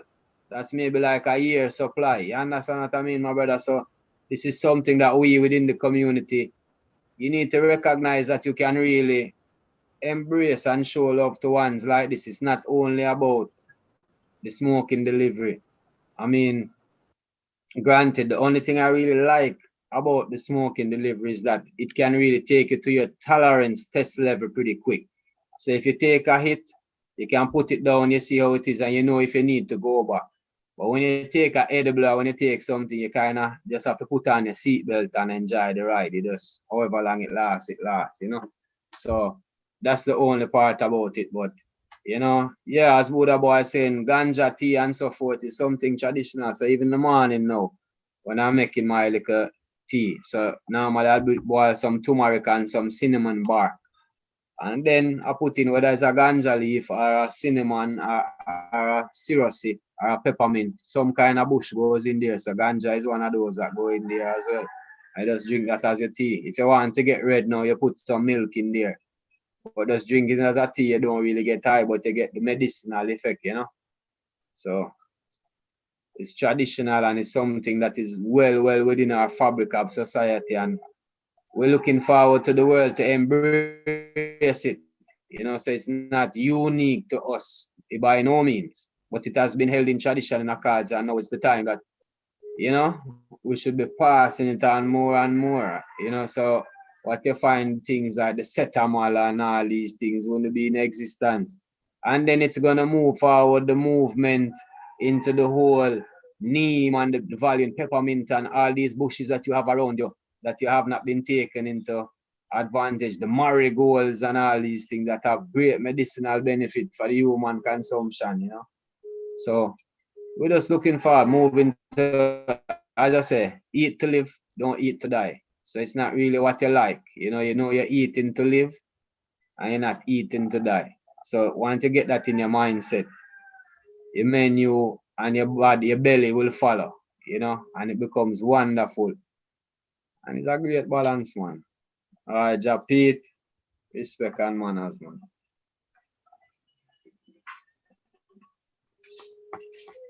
So, how strong would you say the tea is? You got my curiosity because I'm a coffee drinker. I enjoy that morning cup, but I'm Yeah. thinking of why not start the day with Yeah, man, some just boil some tea, man.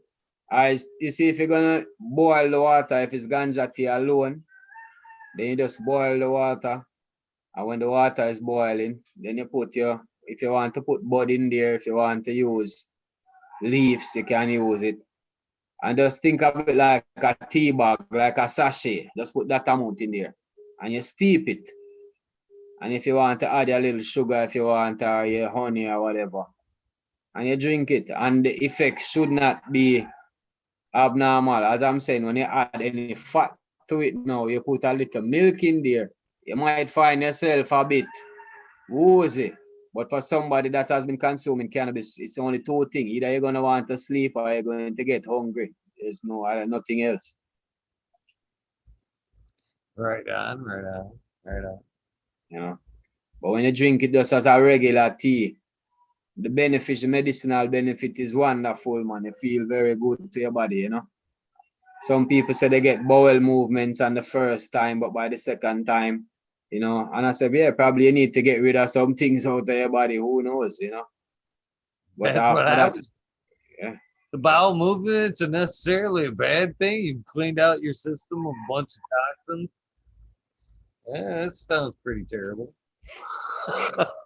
Sometimes just has to be done, man.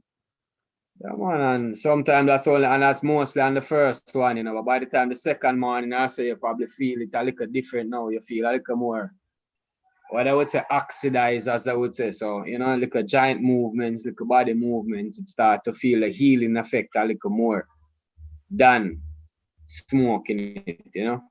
So that's the only thing I would say I noticed. Some strains especially you find a lot of like instantly you know start to run.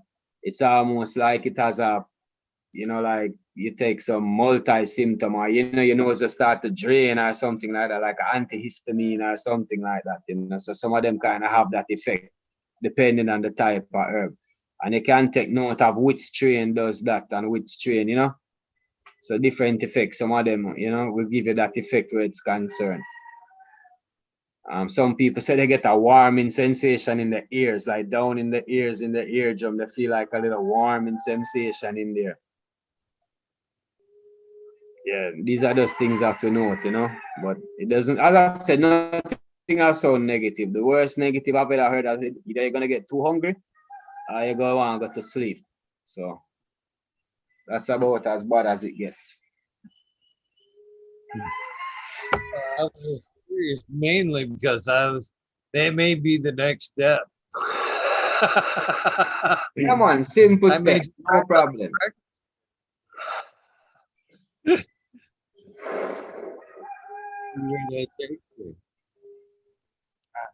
I've had, you know, we talked about, you know, I've had some amazing medicated kombucha, by the way. Yeah, it was really good. And You every time I go, activate the cannabis before you make the kombucha. they did, yeah, yeah. Come on. Because I find you have two different ways, you know. Because as I said, when you're taking it like a daily supplement, you find it's a different way, my brother. As I said before, you get a different high. It's almost like the body sativa effect. You know, it's not a super high, not a narcotic feeling whatsoever. It's more like your body is happy. I don't know how to explain it in words, you know, but your body just get happy. You know, when you're taking it in raw, the juicing and stuff like that, and especially the teas. So it's a different kind of high, you know. It's not a narcotic way. If you, as I said, the putting in the milk in it will definitely give you a little bit of like condensed milk, that sweet milk, and mix it in there, yeah man. You mix up, boil up a big pot of ganja tea, like a quarter pound, yeah man, and strain it off, and then mix up some condensed milk in there. You will be quite fine. You know what I mean? But we just drink it not to get high, you know, put other herbs, soursop leaves, you know, lemongrass. So it's just another herb, you know, you're just making a nice tea for yourself. You understand?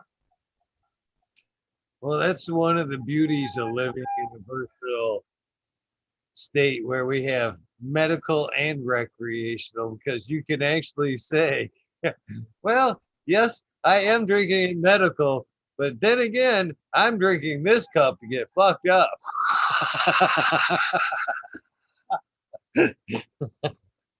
Exactly. There you go. Yes, I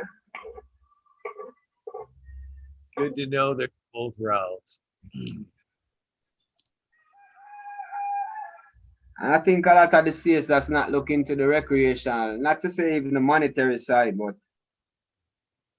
you know, it's not totally necessary because if they really want to get the medicinal program online, then all the clinical trials, all of those things should have already been. You understand? It was just like a slowing down to figure out how much they can make until, you know what I mean?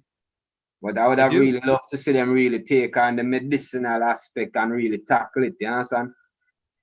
So right now, all the medicinal states, I would think by now, medicinal ganja should be not really mandatory, but be just as marketed as a medicinal tool within the hospitals, within the clinics, and within everywhere. So if you go in medicinal, that should be where it's at, in my opinion, you know. All the people being trained, all the medicinal schools, all the new literature being written, that should have been all encompassed. It's not just focusing on getting some medicinal patients and selling them weed through a shop, trying to replicate what we have been doing for years, you know. So I agree. if I was to comment where that's concerned, you know. Worried about it in a lot of ways affecting the medical side of things. I've said that a lot of times. Both, here in Michigan, it's a problem because a lot of medical growers are wanting to bail on us on the medical side of things and switch over to the rec grow because there's easier stipulations, easier ways to get the bud through. The restrictions aren't as tough. And the plant count on the rec side. So why, stay medical? And then, I'm also worried about it at another level. I'm afraid once rec goes, cannabis goes rec across the country. I'm afraid that I'm honestly afraid that pharma's the big backbone behind the rec, behind the push for rec. Because I'm afraid once it's rec, the number of medical cards being drawn from state to state will fall. And then I think as studies go, as far as where money's going to go and research goes, the card's going to go down. And I think there's people, it's going to go, well, I told you. They just wanted to get high. Now there's no more cards. There's no more need for this research. They're just getting high. And I'm afraid the medical side of things are really going to dwindle backwards at a crazy pace. And I'm afraid of it. Yes, sir. So yeah, man, definitely agreeing with what you're saying. You know, I was really hoping that if they said they was gonna go medicinal, they should have really gone for it, gung ho, you know, and really applied it fully where everything is concerned. And once it goes just because of the demand is more than double. You know what I mean? So there's not gonna be much emphasis where that's concerned, unfortunately. So you Yeah, know, I don't see it. I've heard the argument that big pharma doesn't want that. They want to utilize it as well. No, they can't because we can all grow it. They know that. They'll never capture the medical aspect of it because it's too diverse. The plant's too structured. There's too many variables. They can't necessarily nail it down. Or do I think it should be nailed down? I think the plant was given to us. It should be full spectrum and it should be treated as such. Us isolating it down into individual molecules. We tried it. Marinol didn't work. It is effective in some ways, but for the most part, it doesn't work. And so I don't think big pharma has any interest in it as a medicine. I think they would rather put their money behind it as a recreation because they can make money like that, and then they can keep dumping their poisons to us. They can subdue us and let us have our cannabis, and then they can keep pushing their poisons on us. They can have the best of both worlds. Why do they want it as a medicine? They don't. They don't. Flat out, they don't. If they thought there was some way they could wean us out of it, they would have done it. They would have passed it, made it a medicine, made it so we can't, have any part of it or whatever. But they know we can grow it. We know We're being smarter day by day. They can't put the cat back in the bag. So now the best they can do is legalize it and sell it back to us. So I don't know. Yeah, I mean that's definitely, yeah, and I think they were really hoping they could have capitalized on a medicinal front, but as you highlighted, ganja is not so easy to be tamed. You know, it's not so easy to be tamed at all. You know, so the full spectrum is what it really announcing to the world that this is how it's got to be. You know, so there's no recreational that's gonna leave out a medicinal, that's gonna leave out a spiritual. It's all in one. So whatever term or terminology you want to coin it as, this is just how it's gonna have to be accepted. You know, so and if they're gonna use it and charge, well, yeah, but I really don't. I think as I said, you know, we give thanks that the craft market, as you want to call it, or these unique offerings, yeah, we still have its definite role, you know. And I'm just looking forward for everything else to encompass along the way. You know, the more sharing of love and unity with everybody, I really look forward to that being more prominent than anything else. Because it's not even, let me put it this way, it's not even the disappearance of big pharma and those things would be the ideal. Just to sum it up. Yeah. And if they're not going to go away, where are we gonna put them? You understand? So it's kind of like that. I see us always having a place, just basically like you're saying, business is big business. Look at what they've done to alcohol and beer. You know, our American beer, by most standards around the world, is watered down shit. You know what I mean? Why is it? Because we cheap, cheap, cheap, cheap. What else can we do to cut costs? What else can we do to cut costs? What else can we do to cut costs? We want to make more money. And they'll do the same damn thing with cannabis. Well, They'll I'll agree. I'll agree to an extent, but you see, when people compare the craft beer and the craft cannabis, it can happen. But let's put it this way. Let's I liken it more to something like a pepper or some tomatoes or something like that. Because I want to highlight of how diverse it is. The fact is, you might only know 4 or 5 different types of pepper, when really there's 100 or so different type of pepper that exists. But the fact is, they only bring 4 or 5 to market, just like your apples. But what you find with cannabis, there is so much different variety where that is concerned. I don't know if anybody's gonna forget about it. Cause see now, even to this day, people are still talking about lamb's bread, Cambodian, and this is 30, 40 years from now. I'm sure a lot of the OGs back then, if we should ever show them some golden goat or some orange gasm or some GMO Skittles, they'd be like, whoa, yeah, this is some good shit. You understand what I mean? So it's just a balance, The way ganja is kind of unique where that model is concerned. So that's where my worry is not really too intense on that side. You understand what I'm trying to say? Because even clothes, there were so many different type of clothes that exist throughout the year. I mean, throughout time. Different robes. Some people wear no clothes. Some people wear beads. Some people wear this. And right now, across the world, hey, relax. The dog's getting a bit rough. They need the breakfast, So, yeah, as I said, right now across the world, jeans and a t-shirt is pretty much accepted pretty much anywhere you go. You see what I'm trying to say? Some things are getting forgotten about. So certain things are, tomatoes, these things are getting forgotten about, while with ganja, I just don't really see it going that way. These unique offerings will always be there. Yeah, I guess I'd take variety out of the equation. There is, as it stands right now, I mean, we've got to be up at way into the thousands of strains, and no big company's gonna put their dollars into. Put it Yeah, we're this way, gonna grow all 2,000 so we can that's keep the probably you market. alone. That's probably you alone have 1,000 different strains. Cause you know how it go.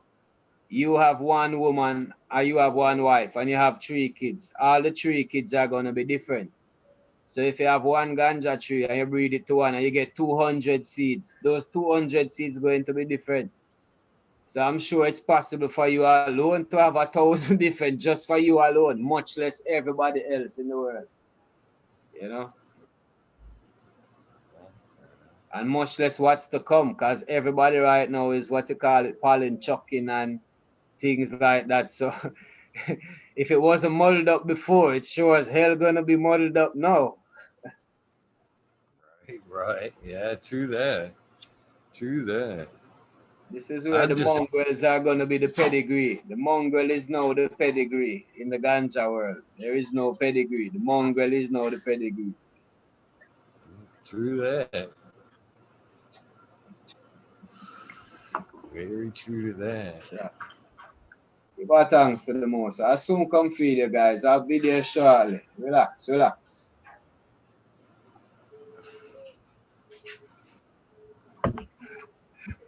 That's Keep It Real said, "Wow, I went to sleep when you started."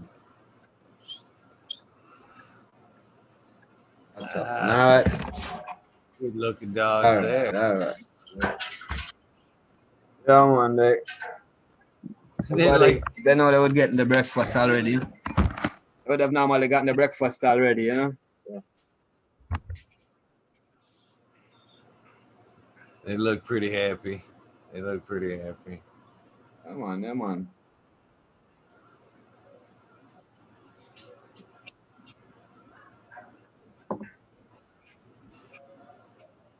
Yeah, give thanks for the moment again, you know, give thanks for life.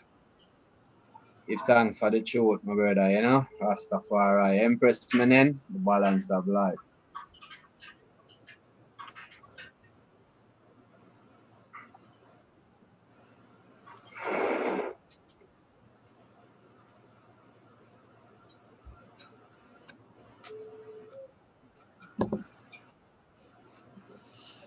I think you've actually smoked yourself silver, my man. Huh? I said, I think you've actually smoked yourself silver.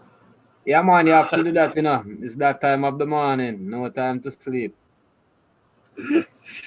When you came on, your eyes were like red, red. Your eyes are like white as like snow now. You're Yeah. like, oh, shit. Ready to go, ready to go.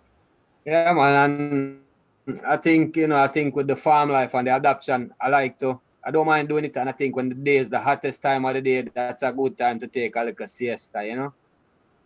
And you get up back in the cool of the evening and hit it again hard, you know?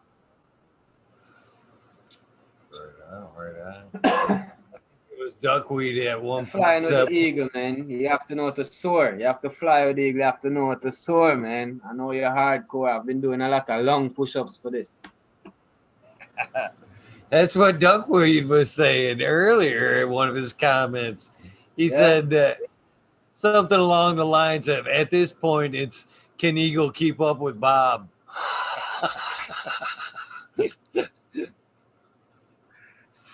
Uh, yeah.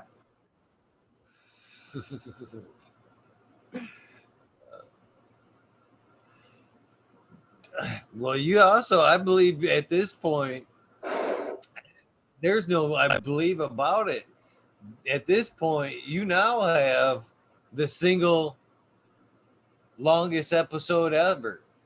I think Yeah. Jack had checked in, at like 5 hours, but we went well over six, just the two of us. So yeah, you're checking in as the longest spotlight. So you're holding the record today, brother. Oh, man. Well, we didn't intend to do it, and that's how I kind of like it. We just natural flow and natural progression, you know? But you have to just keep yourself fit and be ready at any time, my brother. So when the Gideon call, you're ready. You can't wait until the Gideon sound, you're just getting trained, you know? You have to be ready for this. You're definitely ready. You're definitely ready. You know, and I heard you say earlier, man, you don't know if you're a spectacular grower. You don't know if you don't think you're a spectacular breeder, but I'm here to tell you, you're a spectacular dude. That's for sure. You're a spectacular person, my friend. Well, I give thanks, my brother. I had good parents, so I have to give it to the genetics. Great mother and a great father. Mas Jimmy and Auntie Tina, wonderful. Really have to give thanks, and I have a great good family support, uncle, aunties, even the whole Ganja community and cousins, Steve. Real good ones, so it's a real family tradition, not really Ganja. I'm probably the most prominent Ganja-oriented individual in the family currently. But the whole family itself is a real solid foundation, and I have to give thanks. My family is really a good one. So, yeah, man, good upbringing from my mother and my father. I really have to give thanks. And I really also give thanks that society changed the law so there can be more acceptance of, lives, the chosen liberty, so that even now I can really from time to time are even more consistent with moms and it's not an issue. So why you would be trying to stay out there just because of your habits and so forth. No, you can find, and she's getting up in the age, and my kids, it's really good to have them here. That whole communal support. I fully 100% believe in that polygamous style of life, and it's not really about having 2, 3 wives. It's really about that communal support. Cause a lot of ones will call me Uncle Bob, and just because of our deal with the children, so maybe just the communication level, you have an individual that's an uncle figure.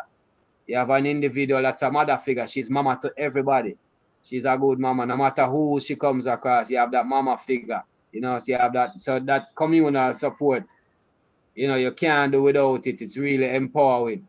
So I really give thanks for the moment, man. It has really brought me to this farm. So when you hear me say me stand on the shoulders of giant, I'm a little Mike, really standing on the shoulders of giant. And I really give thanks, the ancestors and even the ones now within this liberty and the ones that have transitioned, they have struggled for this. I know it's not the time to disappoint them. So whatever we can do in our way to carry the torch, as it were, keep the fire burning, we keep it burning. Yeah, man. And the burning is a purification. I know a lot of people hear the Rasta man chant, but it's really the element of purification. So to get gold to be gold, you have to burn it. It has to go through a heating process, but it really comes out pure. So love is a thing of pain, of sacrifice, long suffering. But when you get to understand it, you get to love it also because you have to cherish it, because it's a beauty involved. So the pain is just a part of it. So that is just where it is, my brother. You really have to keep the fire burning, and it will come. Once you put out something good, it will come. And even if the bad things, as I say, come along, you will find a way to deal with it where it's not so bad. So you just keep a upful movement. Rastafari, impressment and the balance of life.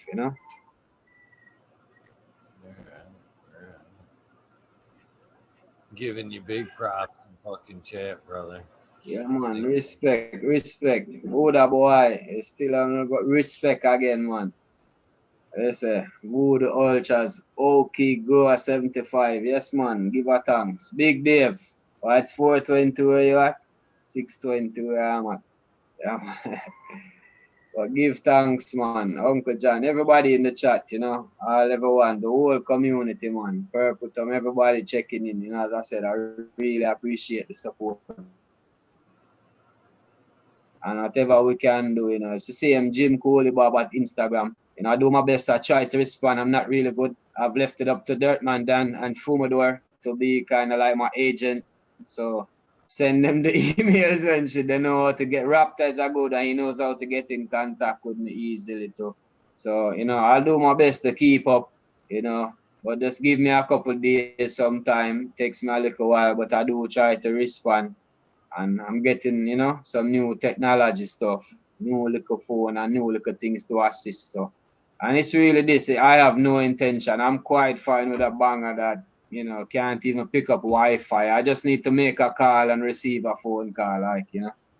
But as I said, the community is very supportive, and I don't really, not really a need, but if I can really do anything at all to, bring forward any positivity or any form of pleasantness within this balancing that we are looking for, I am more than happy and more than willing, man. So give thanks, give thanks. Man, I hope you really, for real, I hope you hit me up when you're heading to Michigan. I don't care where you're landing, brother. I'll fucking drive there. It ain't that far, man. I want to shake your hand. Once it gets warm, my brother, once it gets warm, I'll definitely be there. Once it gets warm. So anytime it starts to get warm, you can say, Bob, it's getting warm. And warm is above 65 consistently. 70 is perfect, yeah. So anytime Well, it gets I can there. tell you right now, you ain't gonna be up my neck of the woods for like another 6 months, 7 maybe. I honestly don't think it. I mean, my neck of the woods up here in Michigan, I'm up a little ways. It probably doesn't hit that consistently until April. Yeah, man, that sounds about right. April, May, Yeah, man, that's good.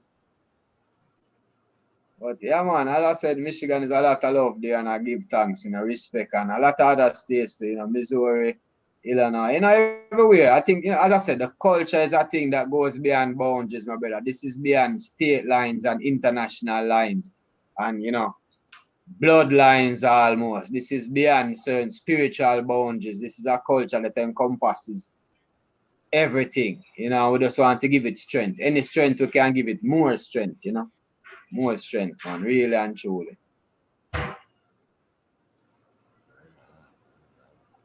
So which one I got in your tent that you're more excited about? Do you have any favorite back there that you're looking forward to?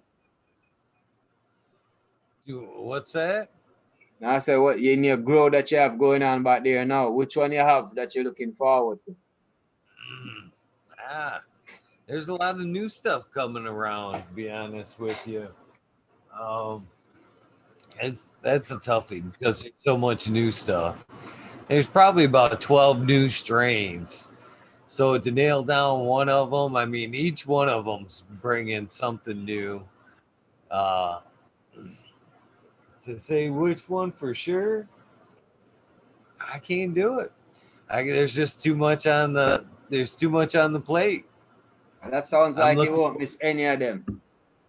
Well, that's a good thing, not having too much of a favorite, So, good ganja is just good ganja, my brother. You know what I mean? There's one in the bunch there that definitely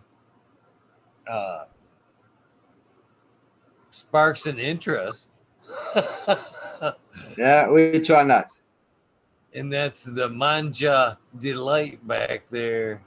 I don't have the lineages in front of me, but I've heard it's supposed to be like a strong sativa leaner on one side, and I've heard that it's so strong it has the tendency to make you shit yourself.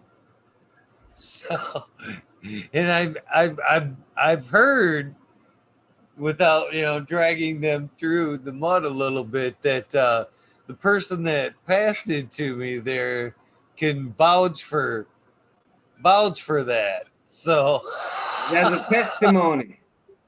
Yeah, they actually even maybe kind of renamed the strain a little bit to methed up because of that. So I'm kind of curious to see if it passed it on. Now, what are the parameters? Are you gonna have like a Mexican buffet and then consume it, or are you gonna try to consume it on an empty stomach? What are the parameters of engagement here? I'm totally gonna test it. I'm going with like the opposite. I'm like, can you break the cheese plug?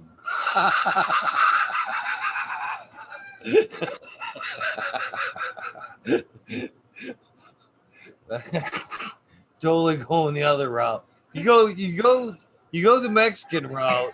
It's just a matter of time. It's just like flicking flicking the plastic, you know what I mean? But Well, if you this can should breathe punch it right through. yeah, yeah. If you break the cheese barrier, now it's gonna happen no matter what you eat. Man. Well, that's how it is, and that's why I said that all herb, no herb is bad herb, my brother. All herb has some effect that, I highlight it to a lot of people that you smoke something and you see how right here gets clear. It's like your sinuses open up. So you might not really get high, but you have a whole clarity in sinuses. So a lot of these things are good, So if that one have a laxative effect, I guess it's better than the suppository, right? Nature answered your call. You didn't want the suppository, so I gave you up suppository. So technically, I mean, to be scientific about it, just to be scientific about it, you've got to do a blind test, right? Yeah, because if you know what's coming, you might induce it. So you've You kind of might got to hold it. somebody who isn't knowing and wait for them to go, No, pass that spliff around. No, pass that spliff around, and then you test it on all your friends. See if everybody has to go to the bathroom at once. oh, that would be funny. That would be funny. Go through and pre-lock all the stall doors and watch Hide the everybody. toilet paper. Yeah. That's fun. Uh, Uh, hopefully that's not the effects I get from it. I'm hoping for just a strong Steva, but not that strong to where I just lose my mind and my bowels. well, some people have a problem with that, so maybe they need to roll that spliff and go to the John. Might help them out. Then there's the again. There's that part of me that wants that one to be the keeper just because that's the no one. No, everybody's got the one, but do you have the one that makes you shit yourself? No.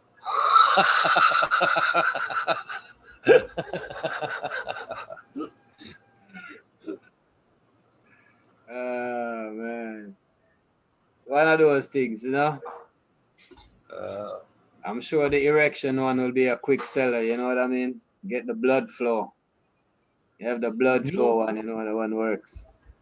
who was it? It was I want to say it was Steve, Breeder Steve, that was coming along to where he said they had come across a strain that was like female Viagra.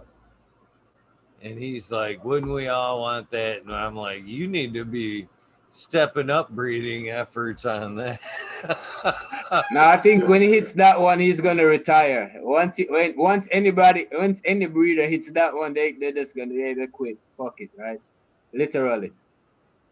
Right. But I'm but in terms of the female aspect, that's what I'm saying. I think honestly, I mean, I find it very pleasant to a lot of new. That's been the best new entrance in terms of the lower market on the whole scale. It's been reported real heavily, and a lot of the strains that have been kind of on the terpene line. Yes, they tend to be sweet, but they tend to be also a bit more on the earthy side. So the earthy sweet combination I seem to kind of done it for my line. So that intense flavor with that earthy background tends to really do it in terms of that. We call it drop jars, back home or whatever, But that's the terminology we use it. Penny droppers or whatever. Yeah, I say drop jars. Yeah, so it's kind of like that. It's really, romantic. Kind of moody. Kind of let them very get in touch with that side. I don't know if the males don't like it because maybe make them cry or some shit. I don't know. So if you find the herb that makes you cry, that's probably the one that's good for the female. But I, I think I'm gonna lean towards I'm gonna fucking run towards the bathroom before I want to roll up and cry. I'll take the shits, brother.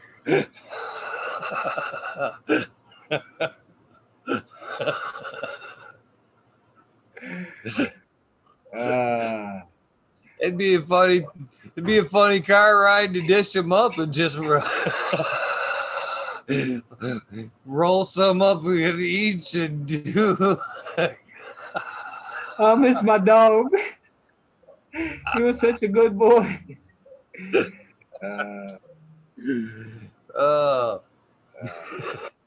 Which one did I grab? Am I crying today or am I pulling over?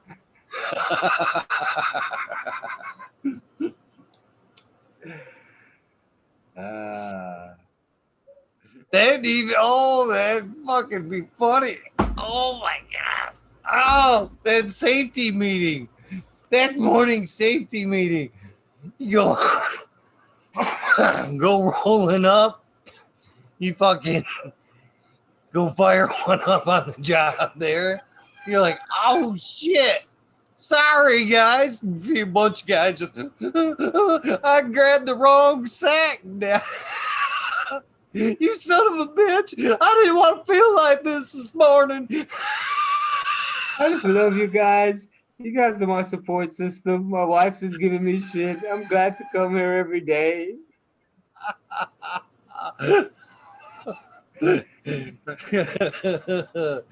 Oh man. That'd be funny stuff, man. That'd be funny happens, stuff. Right? It happens. Oh man. Especially the mushrooms. I've seen it happen. A lot of people take like those journeys on the mushrooms. They really get in touch with the emotional side, man. It's like, whoa. Yeah, it's one of those things, you know. Yeah. It's not for, well, I guess it's for everybody, but have a good host, you know, have somebody that can kind of guide you along the way and that's not going to be judgmental. You know, cannabis is definitely a little bit more soothing. You kind of get to the point where you know we have to go home. You know, you're like, oh, gotta go home, guys.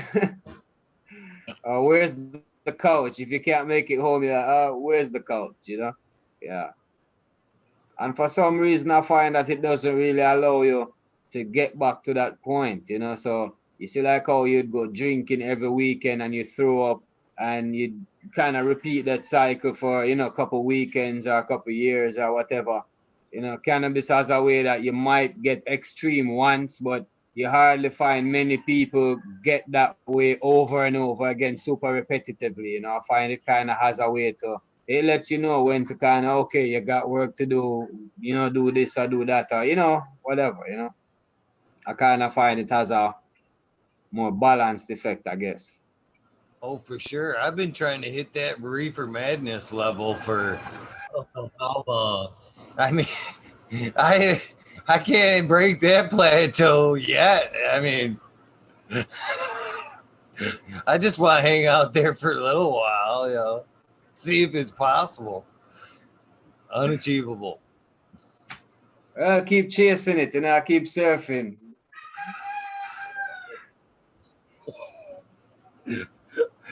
It does look kind of fun, though. I mean, Okay.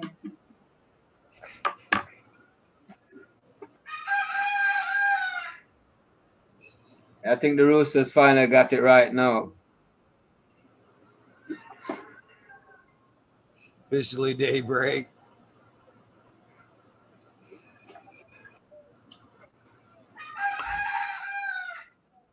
Listen, nobody smoking on any of this, huh? No.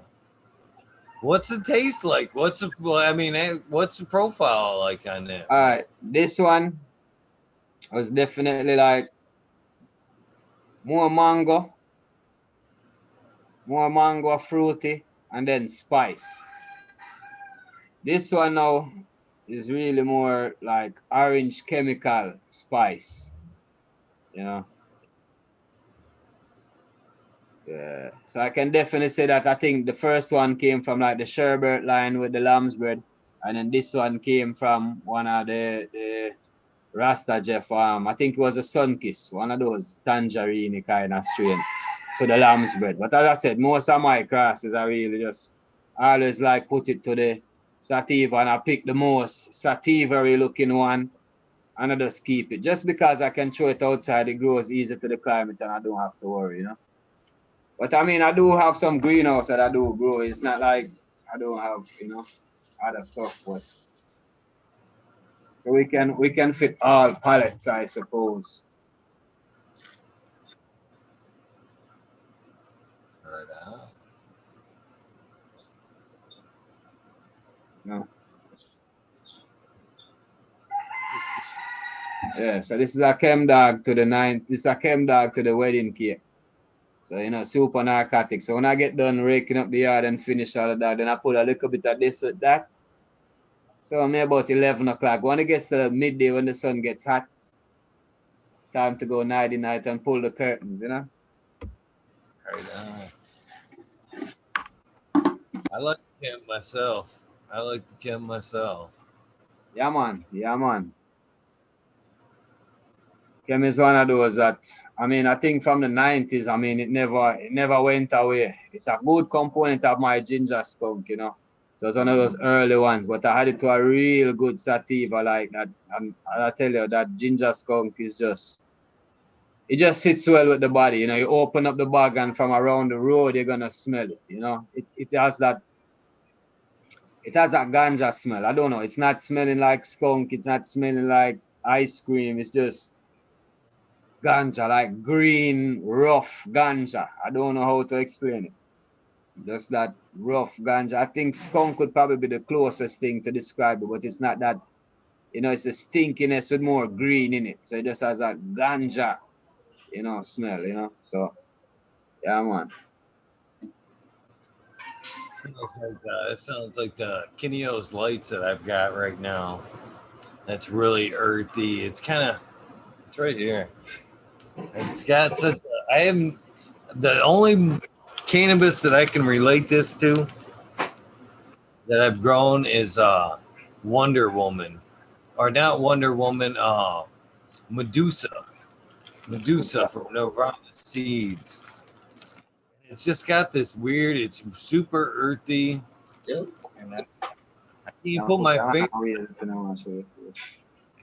Almost like I want to say like a mayonnaise-y kind of smell to it, man. It's weird, but it's good. It's good. It's nothing like anything else in the garden, but it's good. I've been light-handed on that, and that's one of the ones I've been smoking other stuff. I've been smoking some Orange Boss, and I was smoking the American ones Godiva lately, which was really good. That was like a total like a red wine kind of profile to it. And but man, I pulled out that Kineos lights today, and man, that thing just about knocked me out. I was smoking one on the way to help my buddy out there, and I was like, I had to kind of snuff it. I was like, man, I getting a little tired. And that's what I say, it kind of shows you that you have to ease up, so it's not a drug that, it's not a chemical that once you put it in, you're like automatically screwed, And once you know your tolerance, that's really where it's at, you know what I mean? Yeah. I came back and I smoked the other half of it on the way back, and it hit me. I was like, oh no, I got to close my eyes for like 20 minutes, 20 minutes tops, man. I fell out for probably about 35 minutes before the show there. I'm going to learn the trick next time, I thought I was playing smart. Let me go and fool me and start up the engine, kind of prime up, warm up a bit. And if I knew the trick was to take a power nap. I don't think I don't think there's any trick. I think you've done mastered it. I think you've got it. You've kept up just fine tonight. Even with my power nap. Even with my power nap, you did good. Well, yeah. Show up. I was wondering if I had to book studio time. I called one of my cousins and said I might need to use the high-speed internet because I'm not sure, But the Wi-Fi pulled too, everything worked out all right. So I really give thanks for the moment, And as I said, I really appreciate the platform and whatever we can do to enhance the industry or, you know, ones on ones movement. I have, you know, the utmost respect for the industry. So, you know, whatever we can do, let's get it done, my friend. All right, I'll get some water and come back. Give me 1 second.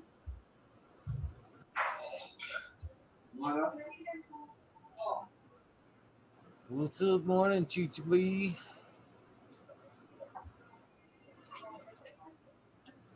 God, love that kid. Yeah, man. Let's get some water, you know. So when you rub up the herbs, you put some water on it so it doesn't burn that fast and it's not so harsh on your throat. You know? And then you sew it up again, cut it up and get it ready. Take off the light and drop it again. I go in like off a light. Yeah, my big son is up. He just fed the dog, so it's kind of bought some more time. Morning. Good morning, sir. Listen, good morning. Morning. How you doing? How you doing? I'm good.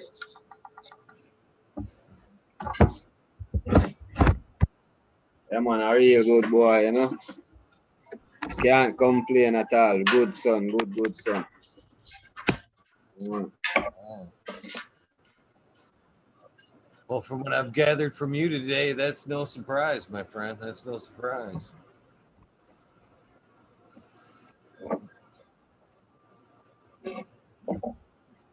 Yeah, the dog's fed up now, yeah. And you know the routine, man, it's nice. You feed the dogs, give them a little time, they're gonna do their little potty thing, then you just make one clean up. Yeah, it looks good for the day, you know? Kinda sets the tone for the day, if you understand. So even for them at times, it's very good, you know, put them thing, get ready for school, get the education going. You know, so it kind of sets the tone. You don't get up on an emergency, the alarm clock ringing, then you're running after school, you're grabbing the breakfast. It's like you're training yourself to be in panic mode, you know. The world is already stressful, or stress is coming. You don't need to put any more stress on yourself. You need to figure out ways to actually live less stressful. You know, stress probably kill more people than any other thing else. It does too. It does.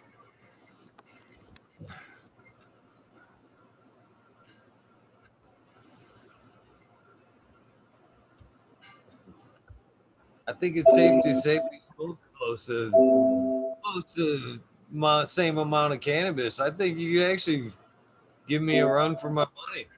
That's not easy to do, my friend. Well, the good thing is that I don't try and I'm not in a competition, you know, I just do me. But a lot of times I've heard that very frequently.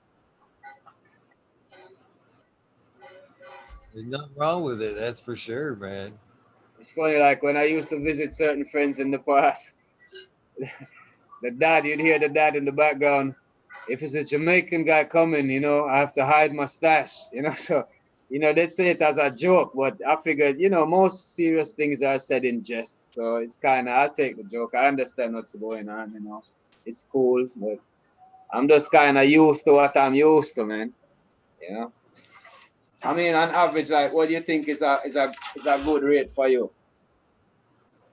Like an ounce a day, half ounce a day, like what is a?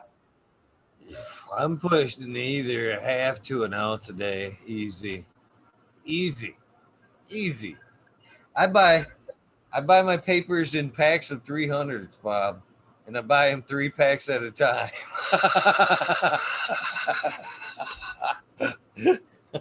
That's why we have to use this, man. If I was to rely on papers, yeah, I need a factory.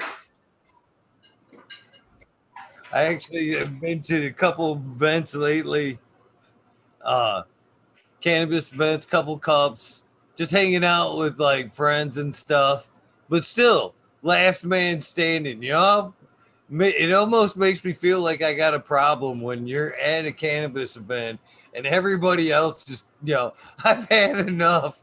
And the last one, I was standing there with 2 roaches and by the fire, just sitting there hitting each one by myself, going, man, I can't believe you guys all crapped out on me. No, I'm not turning these down until they're gone. That's it. So that's the rule. What happens now when I cut up? I have to keep going till this is finished, you know. So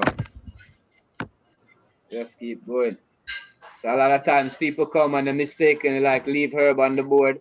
Once the herb is on the board, you know, we're gonna cut it up. So when you come on the camp, we just cut it up because it's meant to be shared. So while we're there, everybody has their own chalice and their own kutchie. So you would cut up like a portion of herb. So everybody, you just load your cup and you're good to go, you know. So it's very similar to the blunt, how you would pack a blunt and everybody pass it, but you know. Yeah, I've been known for my to love to pass some cannabis once. I mean, COVID changed things a little bit. The only thing COVID changed with the events was a smaller joint size. I mean, before all this, it was foot longs. I was taken to all these events and just like, well, all right, it's time to Oh, party.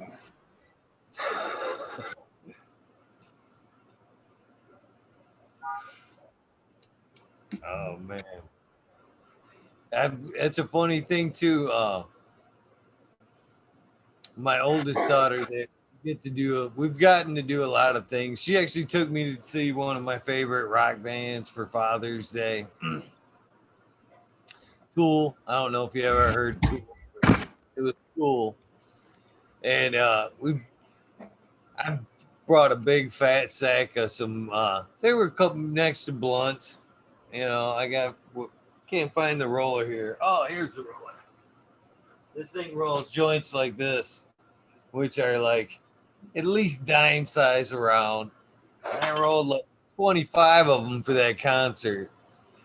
And I was like, you want to know, see how you meet friends at places like this? She's like, how's that? And I just fired up one of those joints. And next thing you know, man, there's like people, hey, man, can I hit that? Yeah. And that's, next thing I know, we had like a circle. It wasn't like a small circle. It was good amount of people. Some of them folks that had never even seen joints like that. Can I get my picture taken with it? I'm like, hell yeah, go ahead. yeah, man, yeah, man.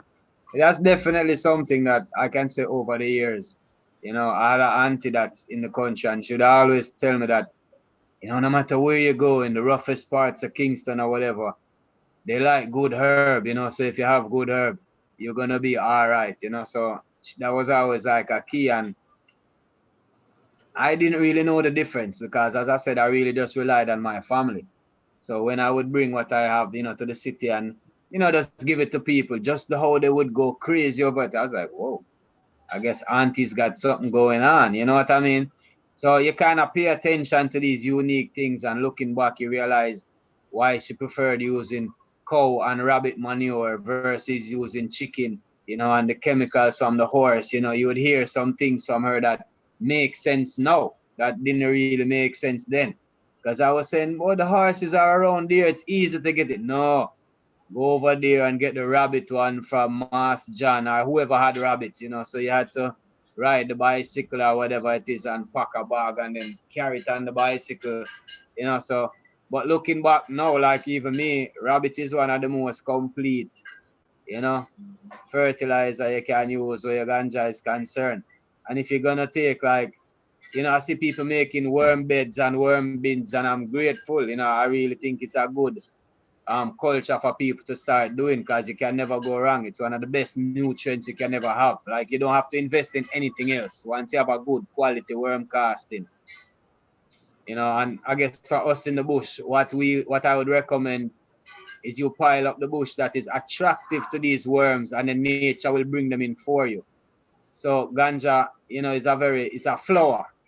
So most people treating it like a fruit and giving it fruit fertilization regimes and things like that. But it's really more of a flower. So a lot of flowers, when they are decomposing, you find these worms that are under these piles. So you have a vegetable pile, a leaf pile, you know, and the worms will themselves be there. So you can naturally have these worm bins or worm piles, or the worms decomposing this by just putting the matter there, and they will basically come there. So to have a bin to carry it inside might seem a bit crazy to someone like me, but I understand the process. But if you're in the bush, these are ways you can manipulate the system, you know, and definitely success where your grow is concerned. So, I mean, how often do you seem to be a big advocate for the, you know, worm castings? Is that like one of your secret recipes Well, you it's not use? really a secret. I think it's more of a, as I said, learning the lingua and the international scale. I find that it is the best thing that I can resource easily and recommend to anybody without failure. You know, and if you really take it on a environmental scale, worms are everywhere and they are the natural decomposers, and there's a lot of literature that you can read to back it up. You know what I mean? I always recommend Clackamas Scoot, you know. Him and the neem and the worm castings, as I said, is super great. The neem in Jamaica, and you know, I've even used it for years. We have seen it used. We get to strip the trees, and because we have it to our access, especially in our seedling phase, we use it a lot. It keeps away the insect, and it's a lot of things for skin funguses and things like that.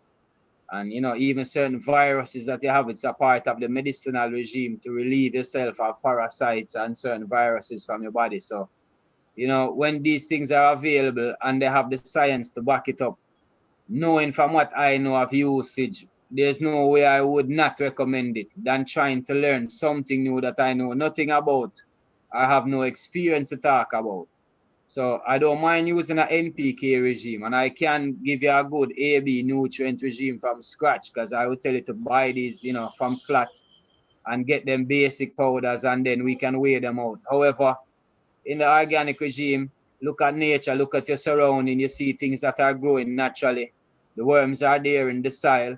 If you can now encompass that relationship within your grow pattern, you have a much better chance of surviving, you know, and getting to market. So it's just a common sense almost approach, a little more naturalist, and that's what we use. But I just think on the global scale, for regenerative approach, the cutting down the forests and the things like this, and you know, putting a lot of cement all around the place, it's really shown that the human has been too cancerous to the earth, you know, as we have stated. So it's now time for us to apply some more regenerative approaches towards our sustainability. And I definitely think that the influence or the high value that has been placed on ganja or cannabis can lead this market or lead this whole wave right through. Because put it this way, any farmer that grows tomatoes or grow peppers, the same money that he puts into 1 acre to get 1 acre fully into production, I am sure he can put the same initiative into a ½ acre, or maybe even a ½ acre, then, not to get too egotistical, into cannabis, and the value of the crop is significantly higher, and the value of inputs and so that he would put in will not change. So I really don't see, you know, that creates a difference of cannabis specific products and, you know, this and that, and you know, it's really, but I understand why it is there. So I am just looking forward now that all the high science that comes along with it, and if everybody is demanding organic cannabis and organic medicinal products, then demand some organic food, demand some grass-fed meat, demand some things that have not been so industrialized, demand a whole environmental type of living. So for every apartment that's built, X amount of trees have to be planted. You know, you have to have some contracts that come in environment. So if you're going to mess up one side of the country, at least build the other side. You know, so these are the ways that I'm looking forward for the legislation.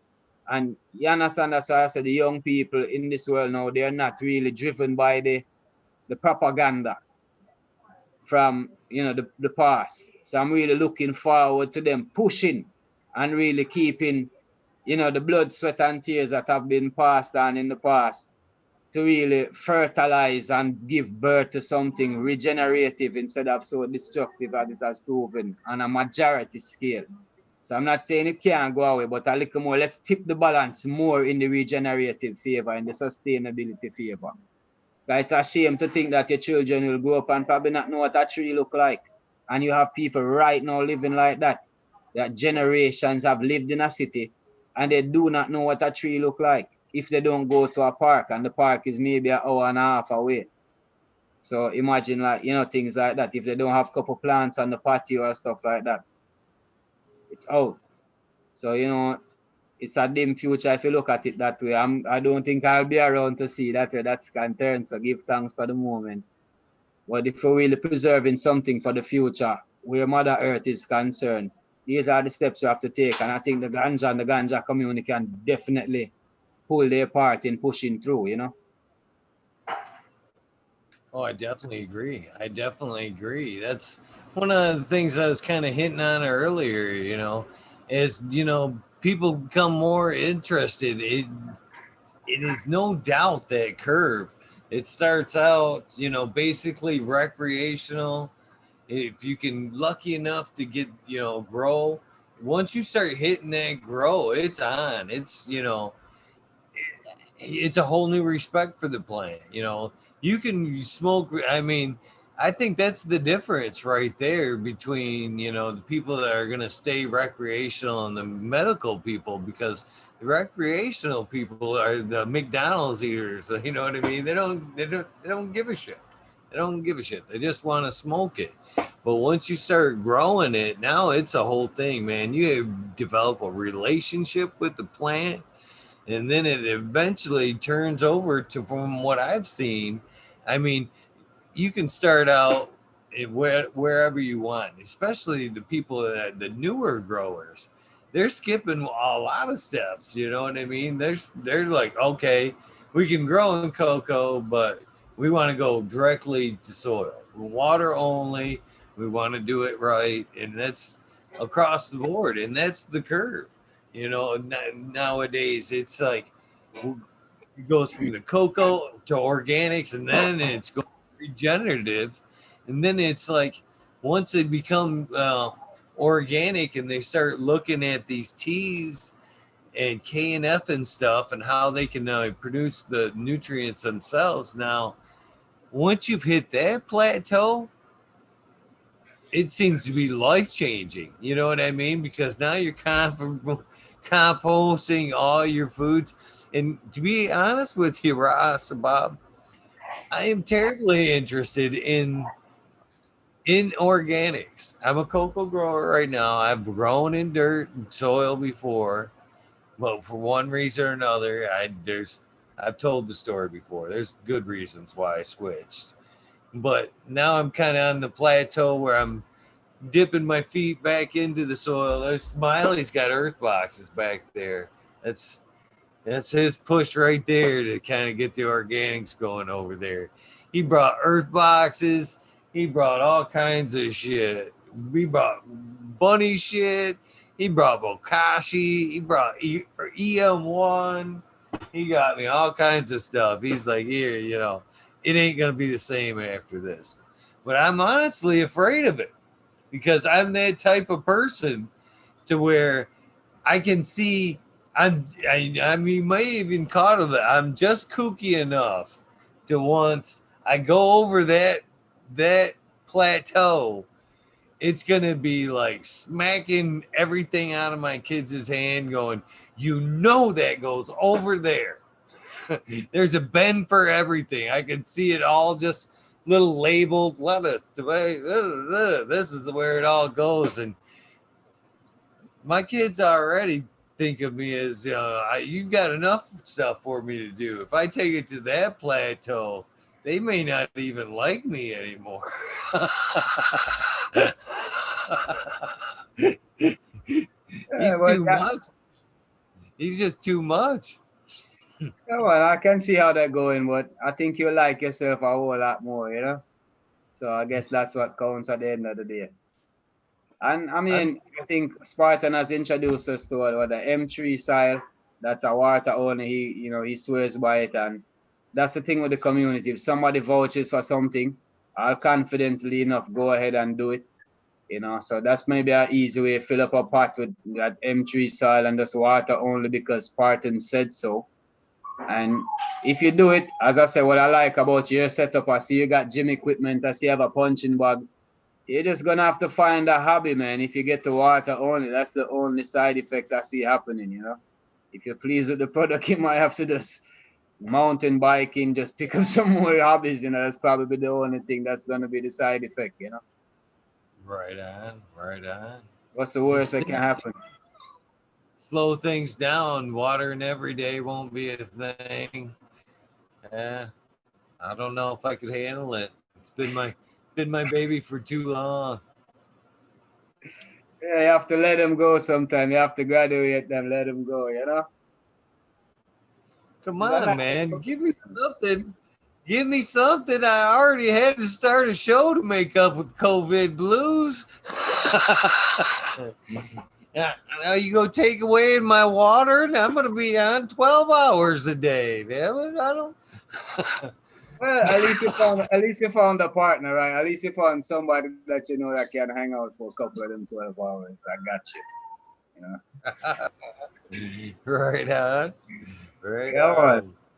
But I mean, it's a start and it's a good feel, it's a good vibe. And as I said, you know, it really goes down to knowing yourself. When you get more, you know, knowing yourself is one of the greatest things. You know what I mean? And really getting to that level is as you say, it's a scary thing because most people don't know themselves, and it's a scary thing to that know that you are really in control of these elements within your life. It's no one person, nobody's fault. You know, it's a hard thing to take the blame for every good thing or every bad thing that you would want to see has happened. It's a rough thing. People don't want to face it, you know. But not that it has anything to do with the growing, but I know the control factor is definitely there, especially when you're doing it so long. But yeah, man, I love how Smiley's got you hooked up, man, because you gone way. I was gonna say, yo, just get some of that M3 oil and water in, but yeah, you gone way down. I can see where this is going. So I see you have the plans already. You have the buckets, you have the labeler machine. You have everything working already. I see you have the plan all worked out in the head. You're already preparing for the emotional disconnect with the kids. You know, I'm seeing what's going on here. Everything is taking its It can time. it can happen. As soon as I can finish, I guess one of my biggest components has been that the rotation. Once I can figure out a good rotation, how to keep things moving, like I've been accustomed to, if once I get that rhythm going, I could see it being a thing. I could see it being a thing. I think what people do is like the center planting of the plants is a lot of things that throw people off. Everybody wants the plant to be in the center of the pot. Nah, you can plant it anywhere. The roots will be all right. You know, the roots know how to manipulate itself. So if you even want to take a small portion out of you don't have to take the whole root ball out there once you get the thing going. And you just keep doing it. And by the time they do the third or fourth plant, and the first root ball broke down. So, you know, it kind of just, yeah, it's scary to just trust the system. I swear to you. But once you do it, as I said, you just get to more and more hobbies, you know. Oh, I believe that. I've actually, you know, used to double up in them tens. Put two girls offset in there, and it worked out nicely. And I've actually have had a lawyer tell me that me and you and most people, yeah, we could call that two plants, but in one container with an intertwined root ball, that's one, brother.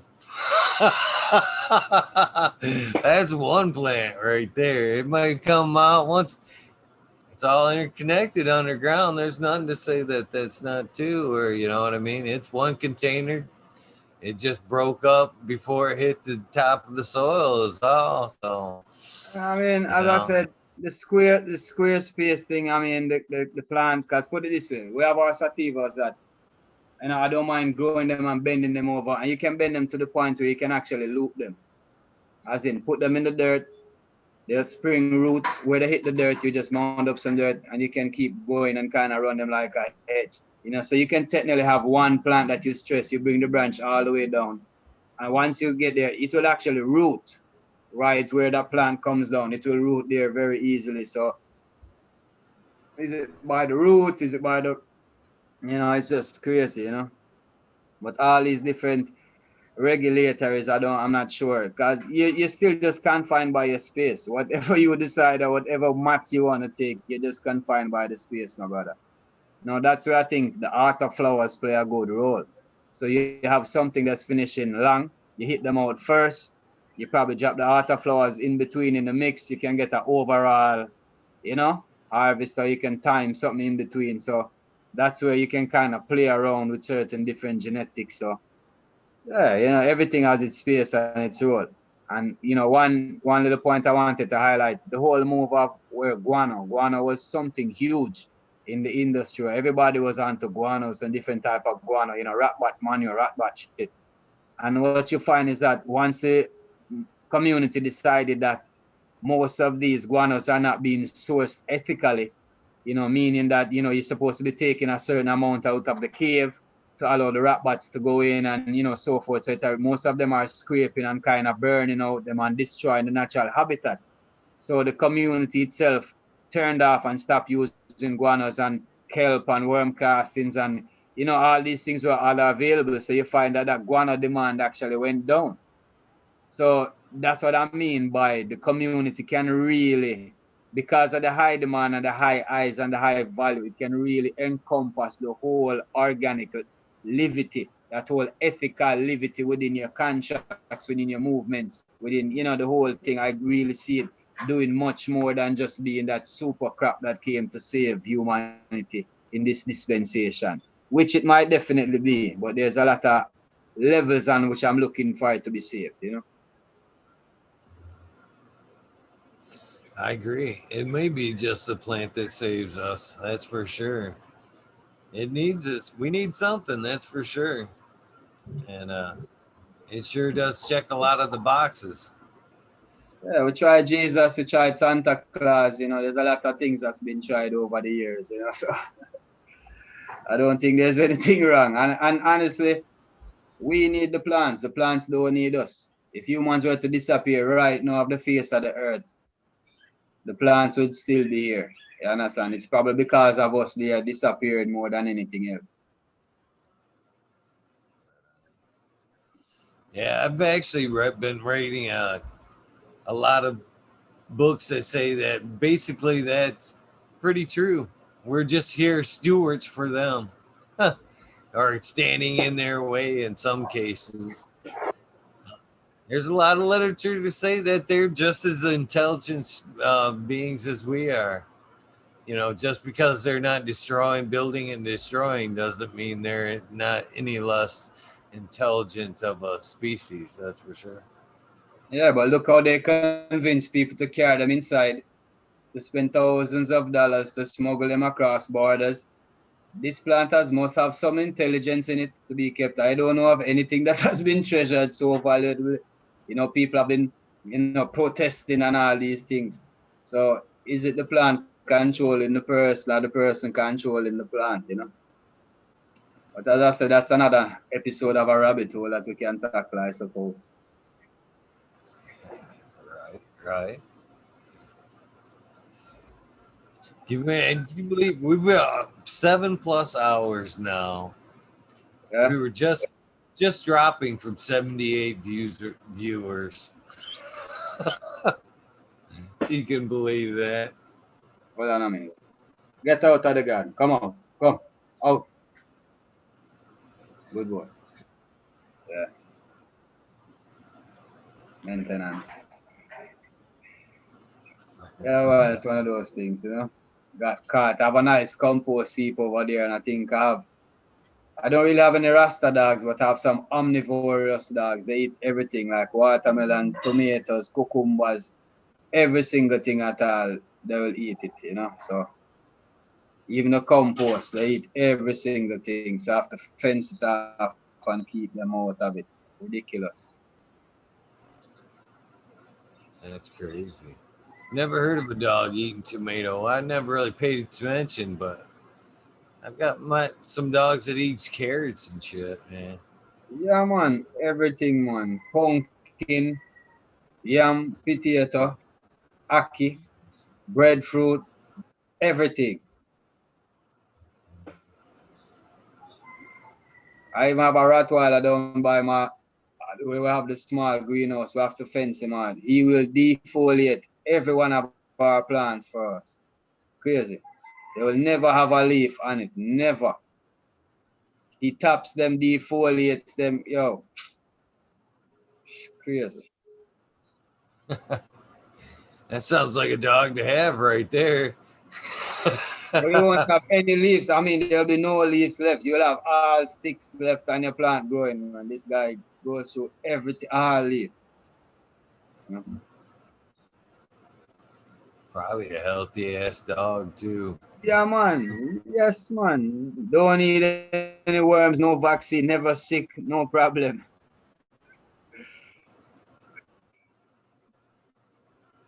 I believe that. So they say that also that dogs can process raw cannabis. They don't need to necessarily heat it up. So do you ever see him like zonked? I say if my dog get baked, yeah, Yeah. man. Because like when I give them the edibles, because like going to make the first batch of coconut oil and something goes wrong, I will make a mistake and throw it outside by like the banana roots and they eat everything. Then you see them start walking sideways. Then they sleep for like, a day and a half. So you see some side effects definitely. Can't walk, super lethargic, things like that. But it's also good medicine. Sometimes when they are sick, it's the same remedies that I give, the tinctures and so forth. I give it to them and I find they get definitely have a good relief. The FSO is full spectrum oil. Definitely a great medicine. Everybody that's in Ganja should definitely have some kind of cannabis infusion or something medicinal, some tincture. You need to have it in your cupboard as an overall disease, and it's very good. Smoking is probably the least of it, if you understand. And I'm thinking the more I'm getting more and more, it's fine. I'm finding it easier not to smoke and being more compelled towards, the other forms of the industry, something that I wouldn't even think I would have even thought to say or do. But this is the journey, and the journey continues. So we give thanks for the moment, give thanks for life, and give thanks for truth and the full fitness of it. I find that hard to believe coming from the guy that has a cotton board of cannabis in front of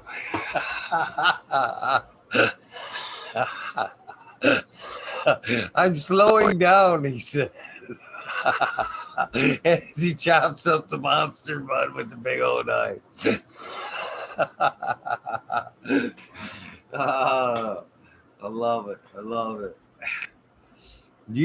I believe you have outsmoked me tonight.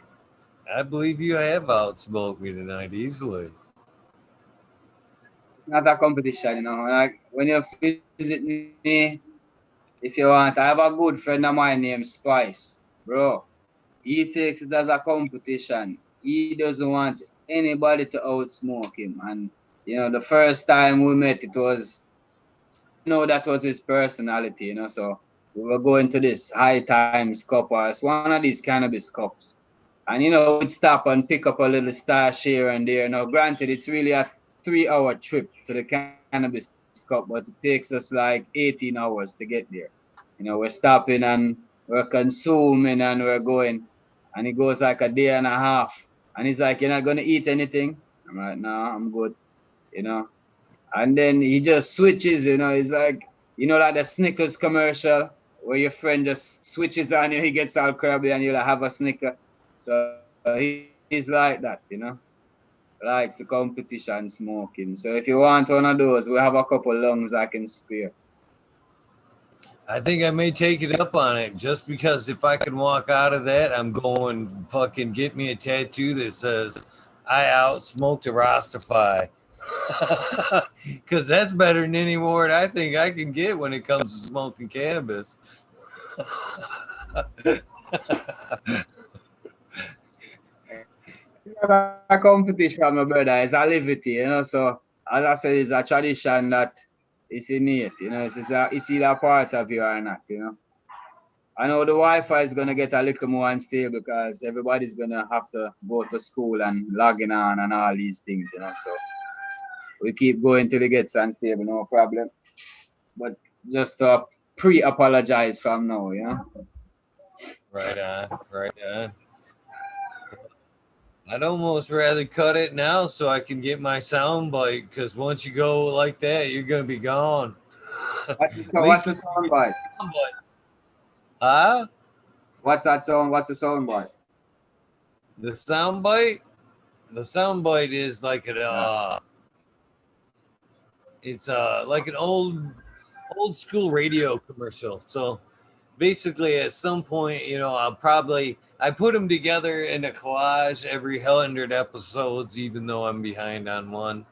And I also use it for like a commercial for the episode. So basically, Okay, okay. on my end, it would sound something like this. It would be like, "Hey, I'm Eagle Gardens, and I'm on fucking talking shit with Eagle, episode 240. You can, check it out. You can add to it, throw whatever you want onto it. You can make it bland. I don't care. But just Which know, episode is this? huh? Which episode Episode is it? 240, brother. I've done 240 of these consecutive. Yeah, man. I'm Just link up the thumbs up button, you know.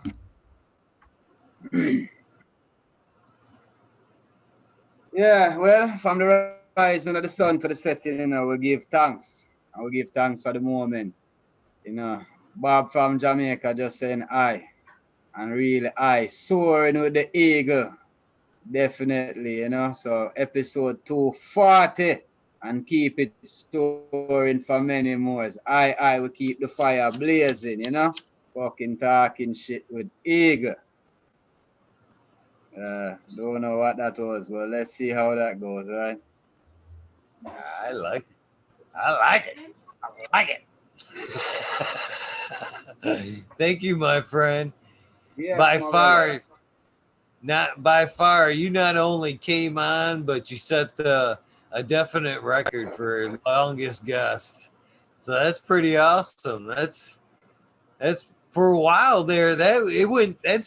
That's how the show actually got to be what it started. I mean, it started out to be like an hour, and then it kind of sped up, and then I think it was pretty much Spartan and Jack Greenstock that kind of made it a little competition. They were kind of like, oh, he got on and did 4 hours. Well, I'm getting on and doing five. And it got to a point where I was like, all right, it's long enough. It's long enough. But then it So why kept did going. so It why kept didn't you tell me going. this, man? So if I know this other, you know, prepared and all that shit, you know. So we could have really do something. I'd have had some topics planned out. So you know, you understand, we can keep the ball game moving if necessary.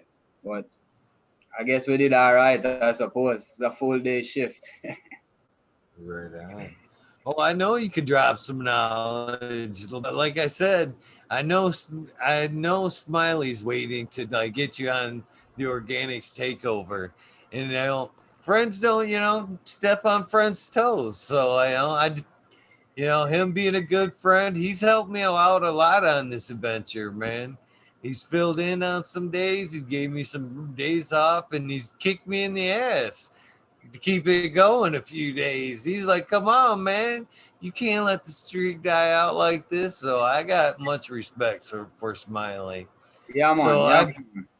I purposely have kind of steered away from the grow, just kind of to let him, get you back on. And because I know, obviously people want to see what you got to say. So, they definitely gonna want you back. I don't think it's anything different, but now that you've told me, I guess I have to prepare myself and ensure I have some. I guess we don't use crystals, some calabash and some shake and some Rasta knowledge to drop on the growing that we chant to the east and face northwest and put your left foot in the air and you know. have to really, yeah, you have to really get you don't have to get crazy. But yeah, man, I definitely dig in. Smileys are good. I really like, as I said, you see the effort that's put out into keeping the consciousness and the awareness into the community. We have to support it, my brother. And you know, as I said, it was really the giants before me that really give me the urgency. And if you know, if the world says I have knowledge, or if one says I have knowledge and they want to take it on, no problem. But in my opinion, as I said before, wisdom is the application thereof. So having these knowledges and not applying them, it's almost kind of a waste. So if you're gonna write a book, if you're gonna talk about it, if you're gonna show somebody, find some way to pass it on or apply it in your life so that you will be almost a living testimony. Nobody else says anything about you. You are that living testimony that the actions will speak much louder for ones to follow through, So whatever way this is concerned with ganja, ones like Smiley, as I said, Spartan going, there's some real ones, the GMF, the Lemon Oko, well, when I just got in touch with Lemon Oko the other day, and believe it or not, maybe like 2 years, there's a strain called the Barry White. And I didn't personally, it was one of them that kind of shaped me up, kind of rough, it kind of hit you a bit hard. But the customer base, they really liked it. It's something that I had to repeat, and that is something that is a proof in the pudding. Once you get a recall on something, it doesn't matter. So somebody says it helps you with spasms or it helps you with their pain. It doesn't matter if you like it, my brother. It's your duty to keep it going or to keep sharing this because you're providing something. So that's just the way I see it, man. So we just give thanks again for the moment, Rastafari.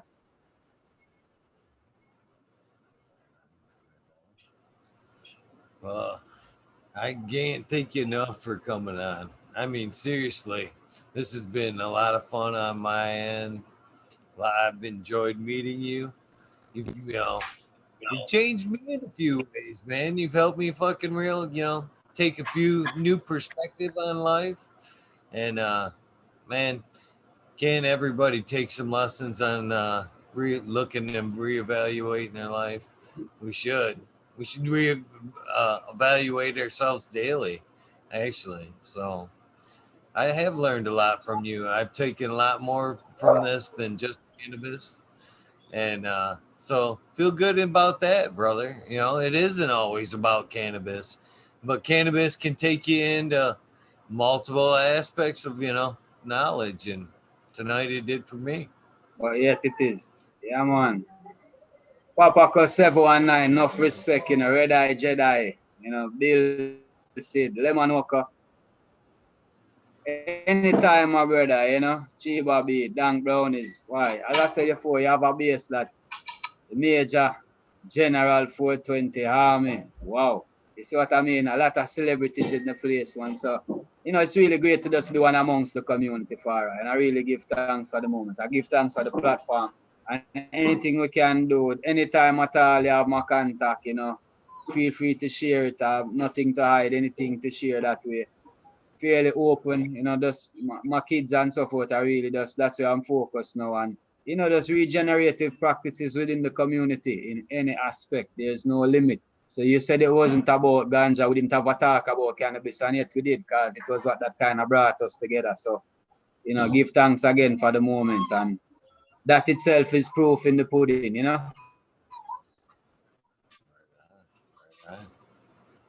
Yeah, it has brought us together. And thank you very much, man. Everybody has enjoyed this. And I can't thank you enough, brother. I'm looking forward to having you back on. Please set that number aside. You get up one of these moments, you see us on.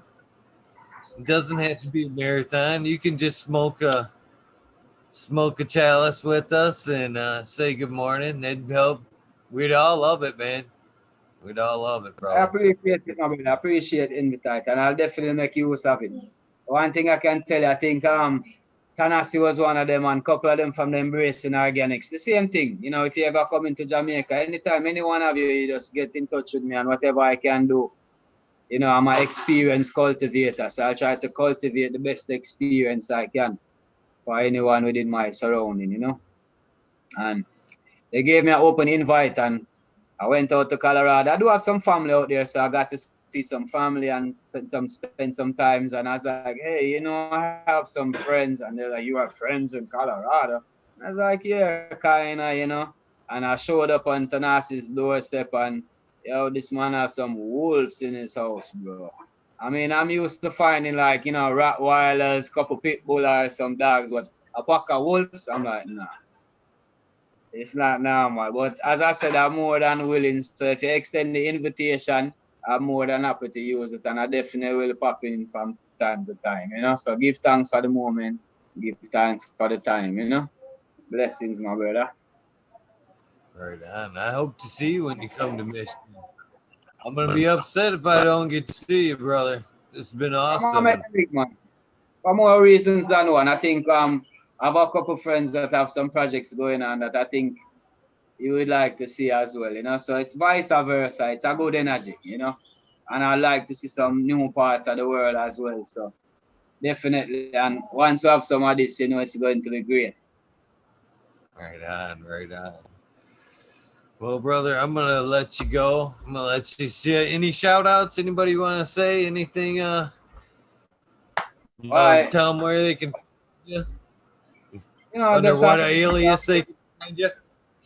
yeah, just Jim Coolibag, you know, on Instagram. I check it out from time to time. But really, the Embracing Organics show on Thursday nights, Embracing Organics, definitely. Few Mado and the flavors, definitely. You know, and I guess now storing with Eagles, you know. I guess he's adapted himself as an agent. So contact Eagle, get in touch with Bob, and we'll take it from there, no problem, you know. So yeah, man, and shout out, I really have to say my mom, my dad, and I really have to give thanks. You know, they gave birth and you know, I'm really, you know, my kids, Joshua, Jayton, and you know, the whole family, the whole communal support. I have a lot of aunts and uncles. As I said, it's a family tradition. You know, so it's something that my support structure goes way beyond I and I. And it's a solid foundation that I really have coming up that I can really stand and, you know, as I said, the shoulders of these giants. So I really just give thanks for the moment and give thanks for time, you know. So enough love, enough respect. The whole community, you know, really give thanks for the support and whatever we can do, you know, give thanks. Rastafari. Respect to you, brother. Respect Yeah. to you. Well, again, thanks for coming on. I think I've got about 20 minutes of shout outs to do or names to mess up. So look forward to talking to you soon, man. All right, Keep my on. brother. Enough love. Have a great day, man. Get some rest. You deserve it. Well, you know, in the midday, I just keep the fire burning. And then when the sun is at the hottest time, I'll take a couple nap and then go again, you know? More reason to respect you, brother. More reason to respect you. Yeah, man. Give her thanks. Have a great day, man. Yes, I. Blessed love. Blessed love. Perfect love. His Majesty. Right on. Have a good day. Rasta Bob. Can you believe it, man? What an amazing episode. Much love to him, man. What a respectful dude, man. You know, you get to know somebody, like I said, we get to see him a little bit on embracing organics and here and there, but man, there's so much to us all that you know we is undiscovered, unknown. But tonight, we got a little glimpse into Ross Bob, Coolio, Jim Coolio Bob on Instagram. Thank you very much, man. Wow. Hope you guys have enjoyed this episode. Time to run through the shout outs right quick. And yeah, man. Hopefully you guys have enjoyed this seven, 7+ hours episode. And get some music going. Man, I have enjoyed this episode too, by the way. Hopefully you guys have. Tonight we'll have Who we got? Clover the Dank, an amazing weed nerd, very talented grower coming on. So check out tonight's episode as well. And again, one more time, thank you to Rasta Bob for coming on and dropping an amazing episode, man. So grateful. And what an honor it was. And that's no joke, man. When he popped up in my DMs and said he'd be willing to do an episode, I was fucking beside myself. So shout out to you, brother. Let's see here. I gotta tread lightly on what I can play because, man, I definitely don't want to mess up this episode. So let's see what we can get away with while we can get out of here without getting in trouble. Let's see here. This could be tricky. Thank you guys for all the nice compliments. Sir Hal, Cameron, Okie Grower, Red Eyed Jedi, TW. I've seen tons of nice compliments tonight. Sorry I haven't been so engaging tonight in chat, but man, conversation's been just too good. Too good to veer off into chat. But though I was reading, but not writing. So thank you guys very much for hanging out. Let me start off with a little Led Zeppelin. I think I can get away with playing this Led Zeppelin or Zepparella without getting myself into too much trouble. Where'd you go, Zepparella? Ah, there you go. We have Richard 420 Graps, Mary Bond, Sammy Sizzle 81, 9 Inch Colas, Chris Mo, DK Trades, Vision Creator, Guru, Kind Brew, Cancadian, Jay, Dan the Indoor Man, Grow Me Homies, Jay Wire, Hamilton Grows, Clip Smoke, Eugene Greenleaf, Ace Brew, Ace Drew, Osley, sorry about that. What'd I do?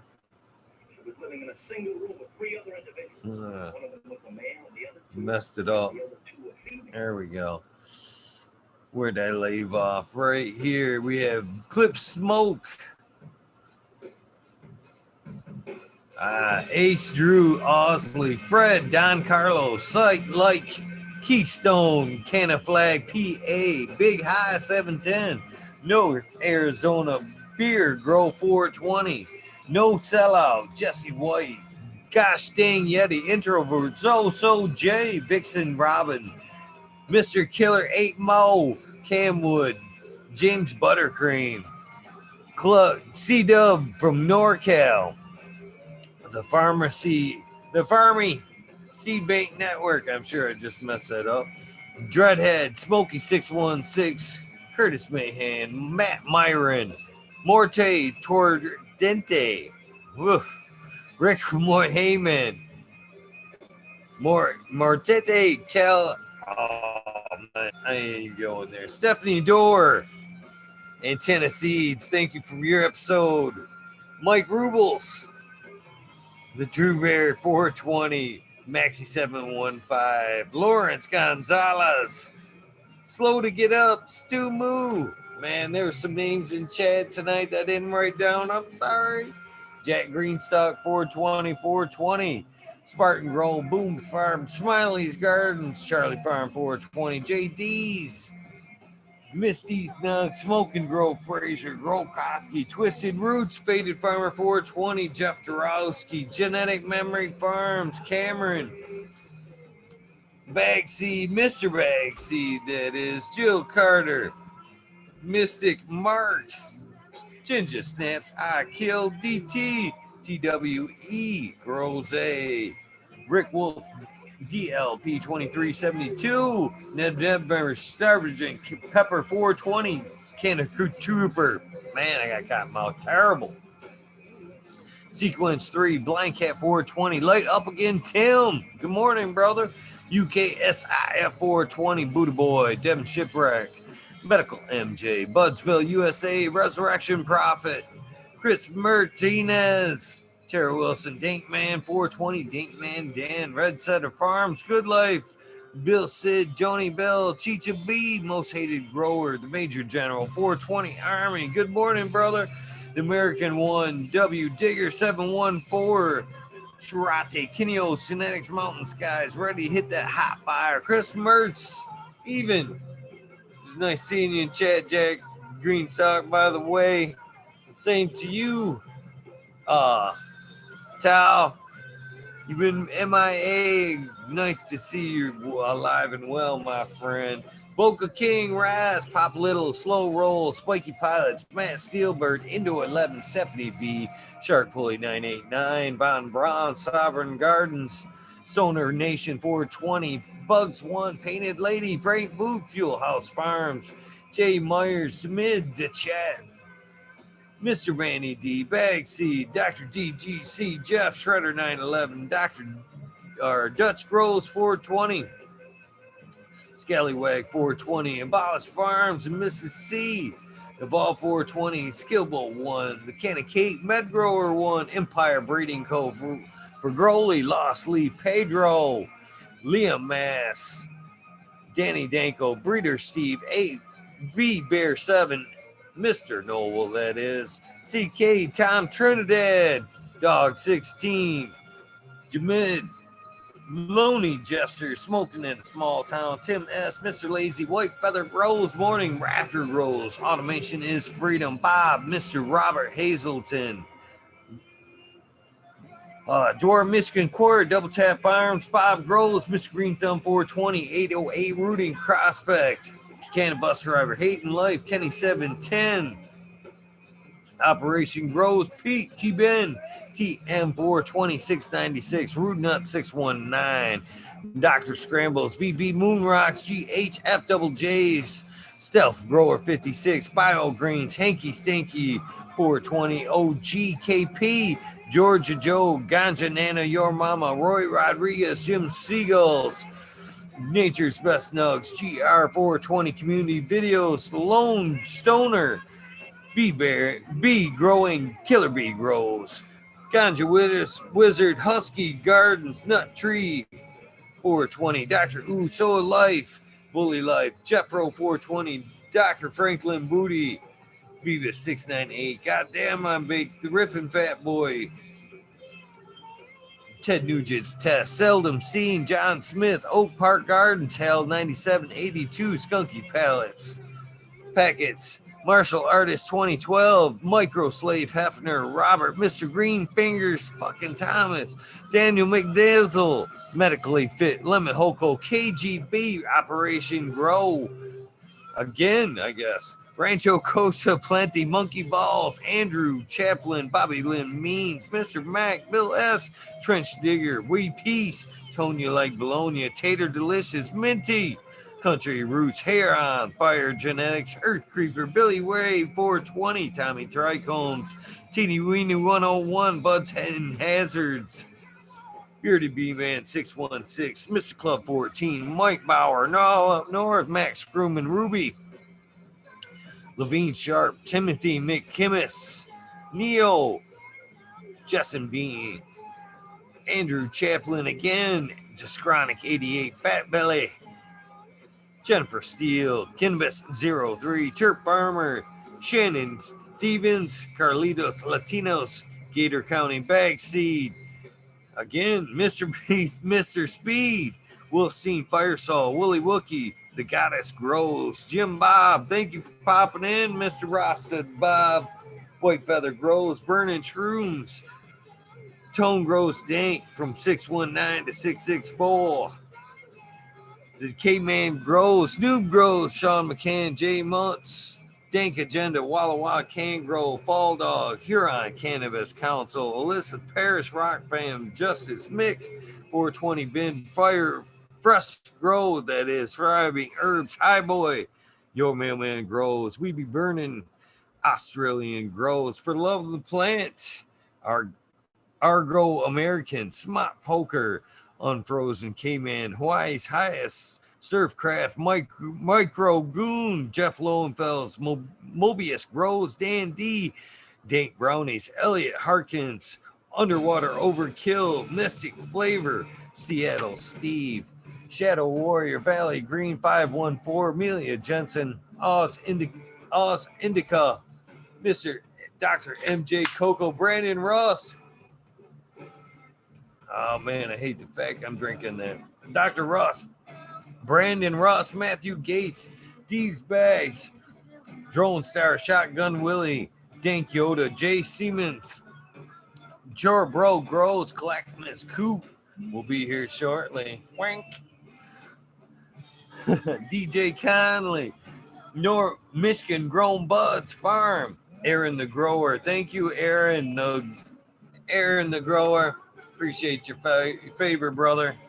Your boy Roy Boy Delta 9, Jay McDaniels, Clackamas 420, Sinky Cola, Zellenstein for PFC Farms, Rusty Socks 1975, Mr. Hanky Sungrown 707, C8 Droves, J420, Joey Y, or Joe Y, that is, Cascadian Grown, Tito's McGee, Four Plants A, Weedworks, Captain Scrog, Skunk E Buds, Hans Warrior, Jackie Young, Terry Lee Live, McGaster, Kent Tempe, Annie N, The Urge, Green Jr., Leon from All Purpose Plus, Green Goose, 11 Smiles, 11, Bindu Buds, Micro Rasta Grows, D's House of Dank, Mama's Lost, 710, Scarecrow 420, Green Thumb Bum, Christina MG 89, Unplugged 705, Medical, McGullicuddy, sorry about that, Rick T, the Rebel,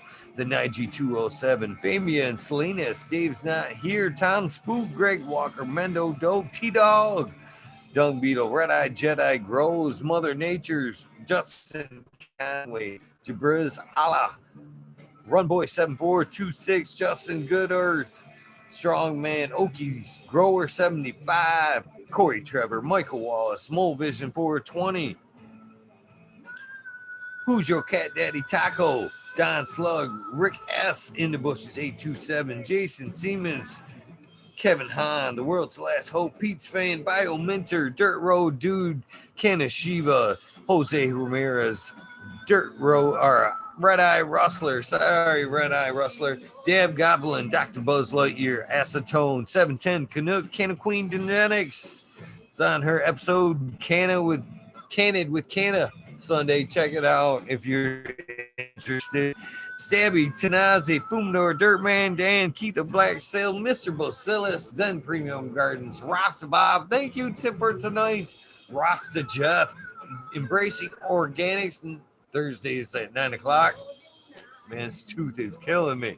Spiky Pilots, Majestic Marks, Majestic Growers, Soil Roots, Small Tubes, Tyler, Frosty Buds, Norm Michigan Micro, Ouija Buds, Dub T Roy, Big Jar Grows, JC John, Modern Genetics. Good morning, my friend. Last PPJ 15, SoCal Weed Nerds, Lexi, Brittany, and Courtney, my baby girls. Green County Grower, CJ Apple, Perfectly Imperfected, Dollar Tree Grows, T1 Productions, Dank Grower, DOA Grown Meds, Miss Nudie Grows, I Grew Some, Johnny Caniseed, Nutrient, Shootout, Snotty Nicky, Zoe and Slammer, NY Pixel Monkeys, St. Bernard's Observation Booth, always an honor. High Spy Aldridge 25, Madam T, Miss Madam T, good morning. Stu Moo, Mo Grower, the Canacrot, Loki Grows, Cast This Guy 7979, Burton, Polish Hammer, Midwest Outlaws. Voodoo Ultras, Fresno, Nerds, Wolverine Grown, Big Jar Grows, Laid Way Back Farmer, Jimmy One for Life, T-Blocks, MMP Nations, Creations, Amber, Lalana Warlock, the Psychedelic Warlock, that is, Artist LD, Sir Sticky, Rob, Big Dave 420, Brent Wendell, Big Ed 1961, Manawati G3, The Green Click, J&K Triple G, Mr. Sprinkley, Brittany and Taylor Teasley, Hope Farms, Al and Hope, that is, Lisa G, John, BG Crazy for You, BGWG 420, Dr. Budsville, Purple Thumb OG, Arthro, Sensimelia, and Arthro, two of you. Miss D's Nugs, Just Face 420, Beast Coast Grove 420, Sir How, shout out, brother. Trey Valone, keep it real. Hagerton 420, Zeb Zeppelin, Audit Everywhere, BT Double D Grows, Bingus, Green Puffin Man, Alex, Jeff Life, School of Crop, cause I love it, Green Mountain Grower, Southwest Okie, Reels 100, 212, Andy Man, Miranda Family Farms, Hagerton 420, Page Farms, Meat All Flour, Ryan Henderson, 1978, G13, Me, New Sailboat Wins, Kingdom Aquaponics, Michigan Native, Mary James, Med Garden Streamer 77 Double D, Bad Bunny Nutrients, Mr. Green Pots, Mr. Green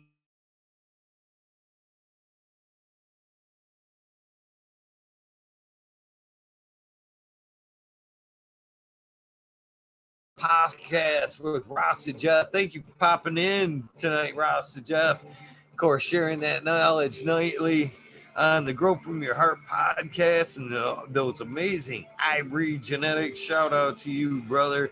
Lily, Luna, Green Men Flock, Jeremiah, Mariah, Miranda. Gee, that was a tongue twister for some reason. Stony Creek, Lost Art, Mr. No One, Jones and Grow, Smith Dude, LG 420, Giant Mike, Lost Art, Prometheus Soil, Jason, ISO, P Win, David, Kobe, and last but not least, Weedus 207. Man, it has been a long one. I am hot, hungry, and I can't wait to check out for the night. I got to be up framing again today at noon. Yeehaw.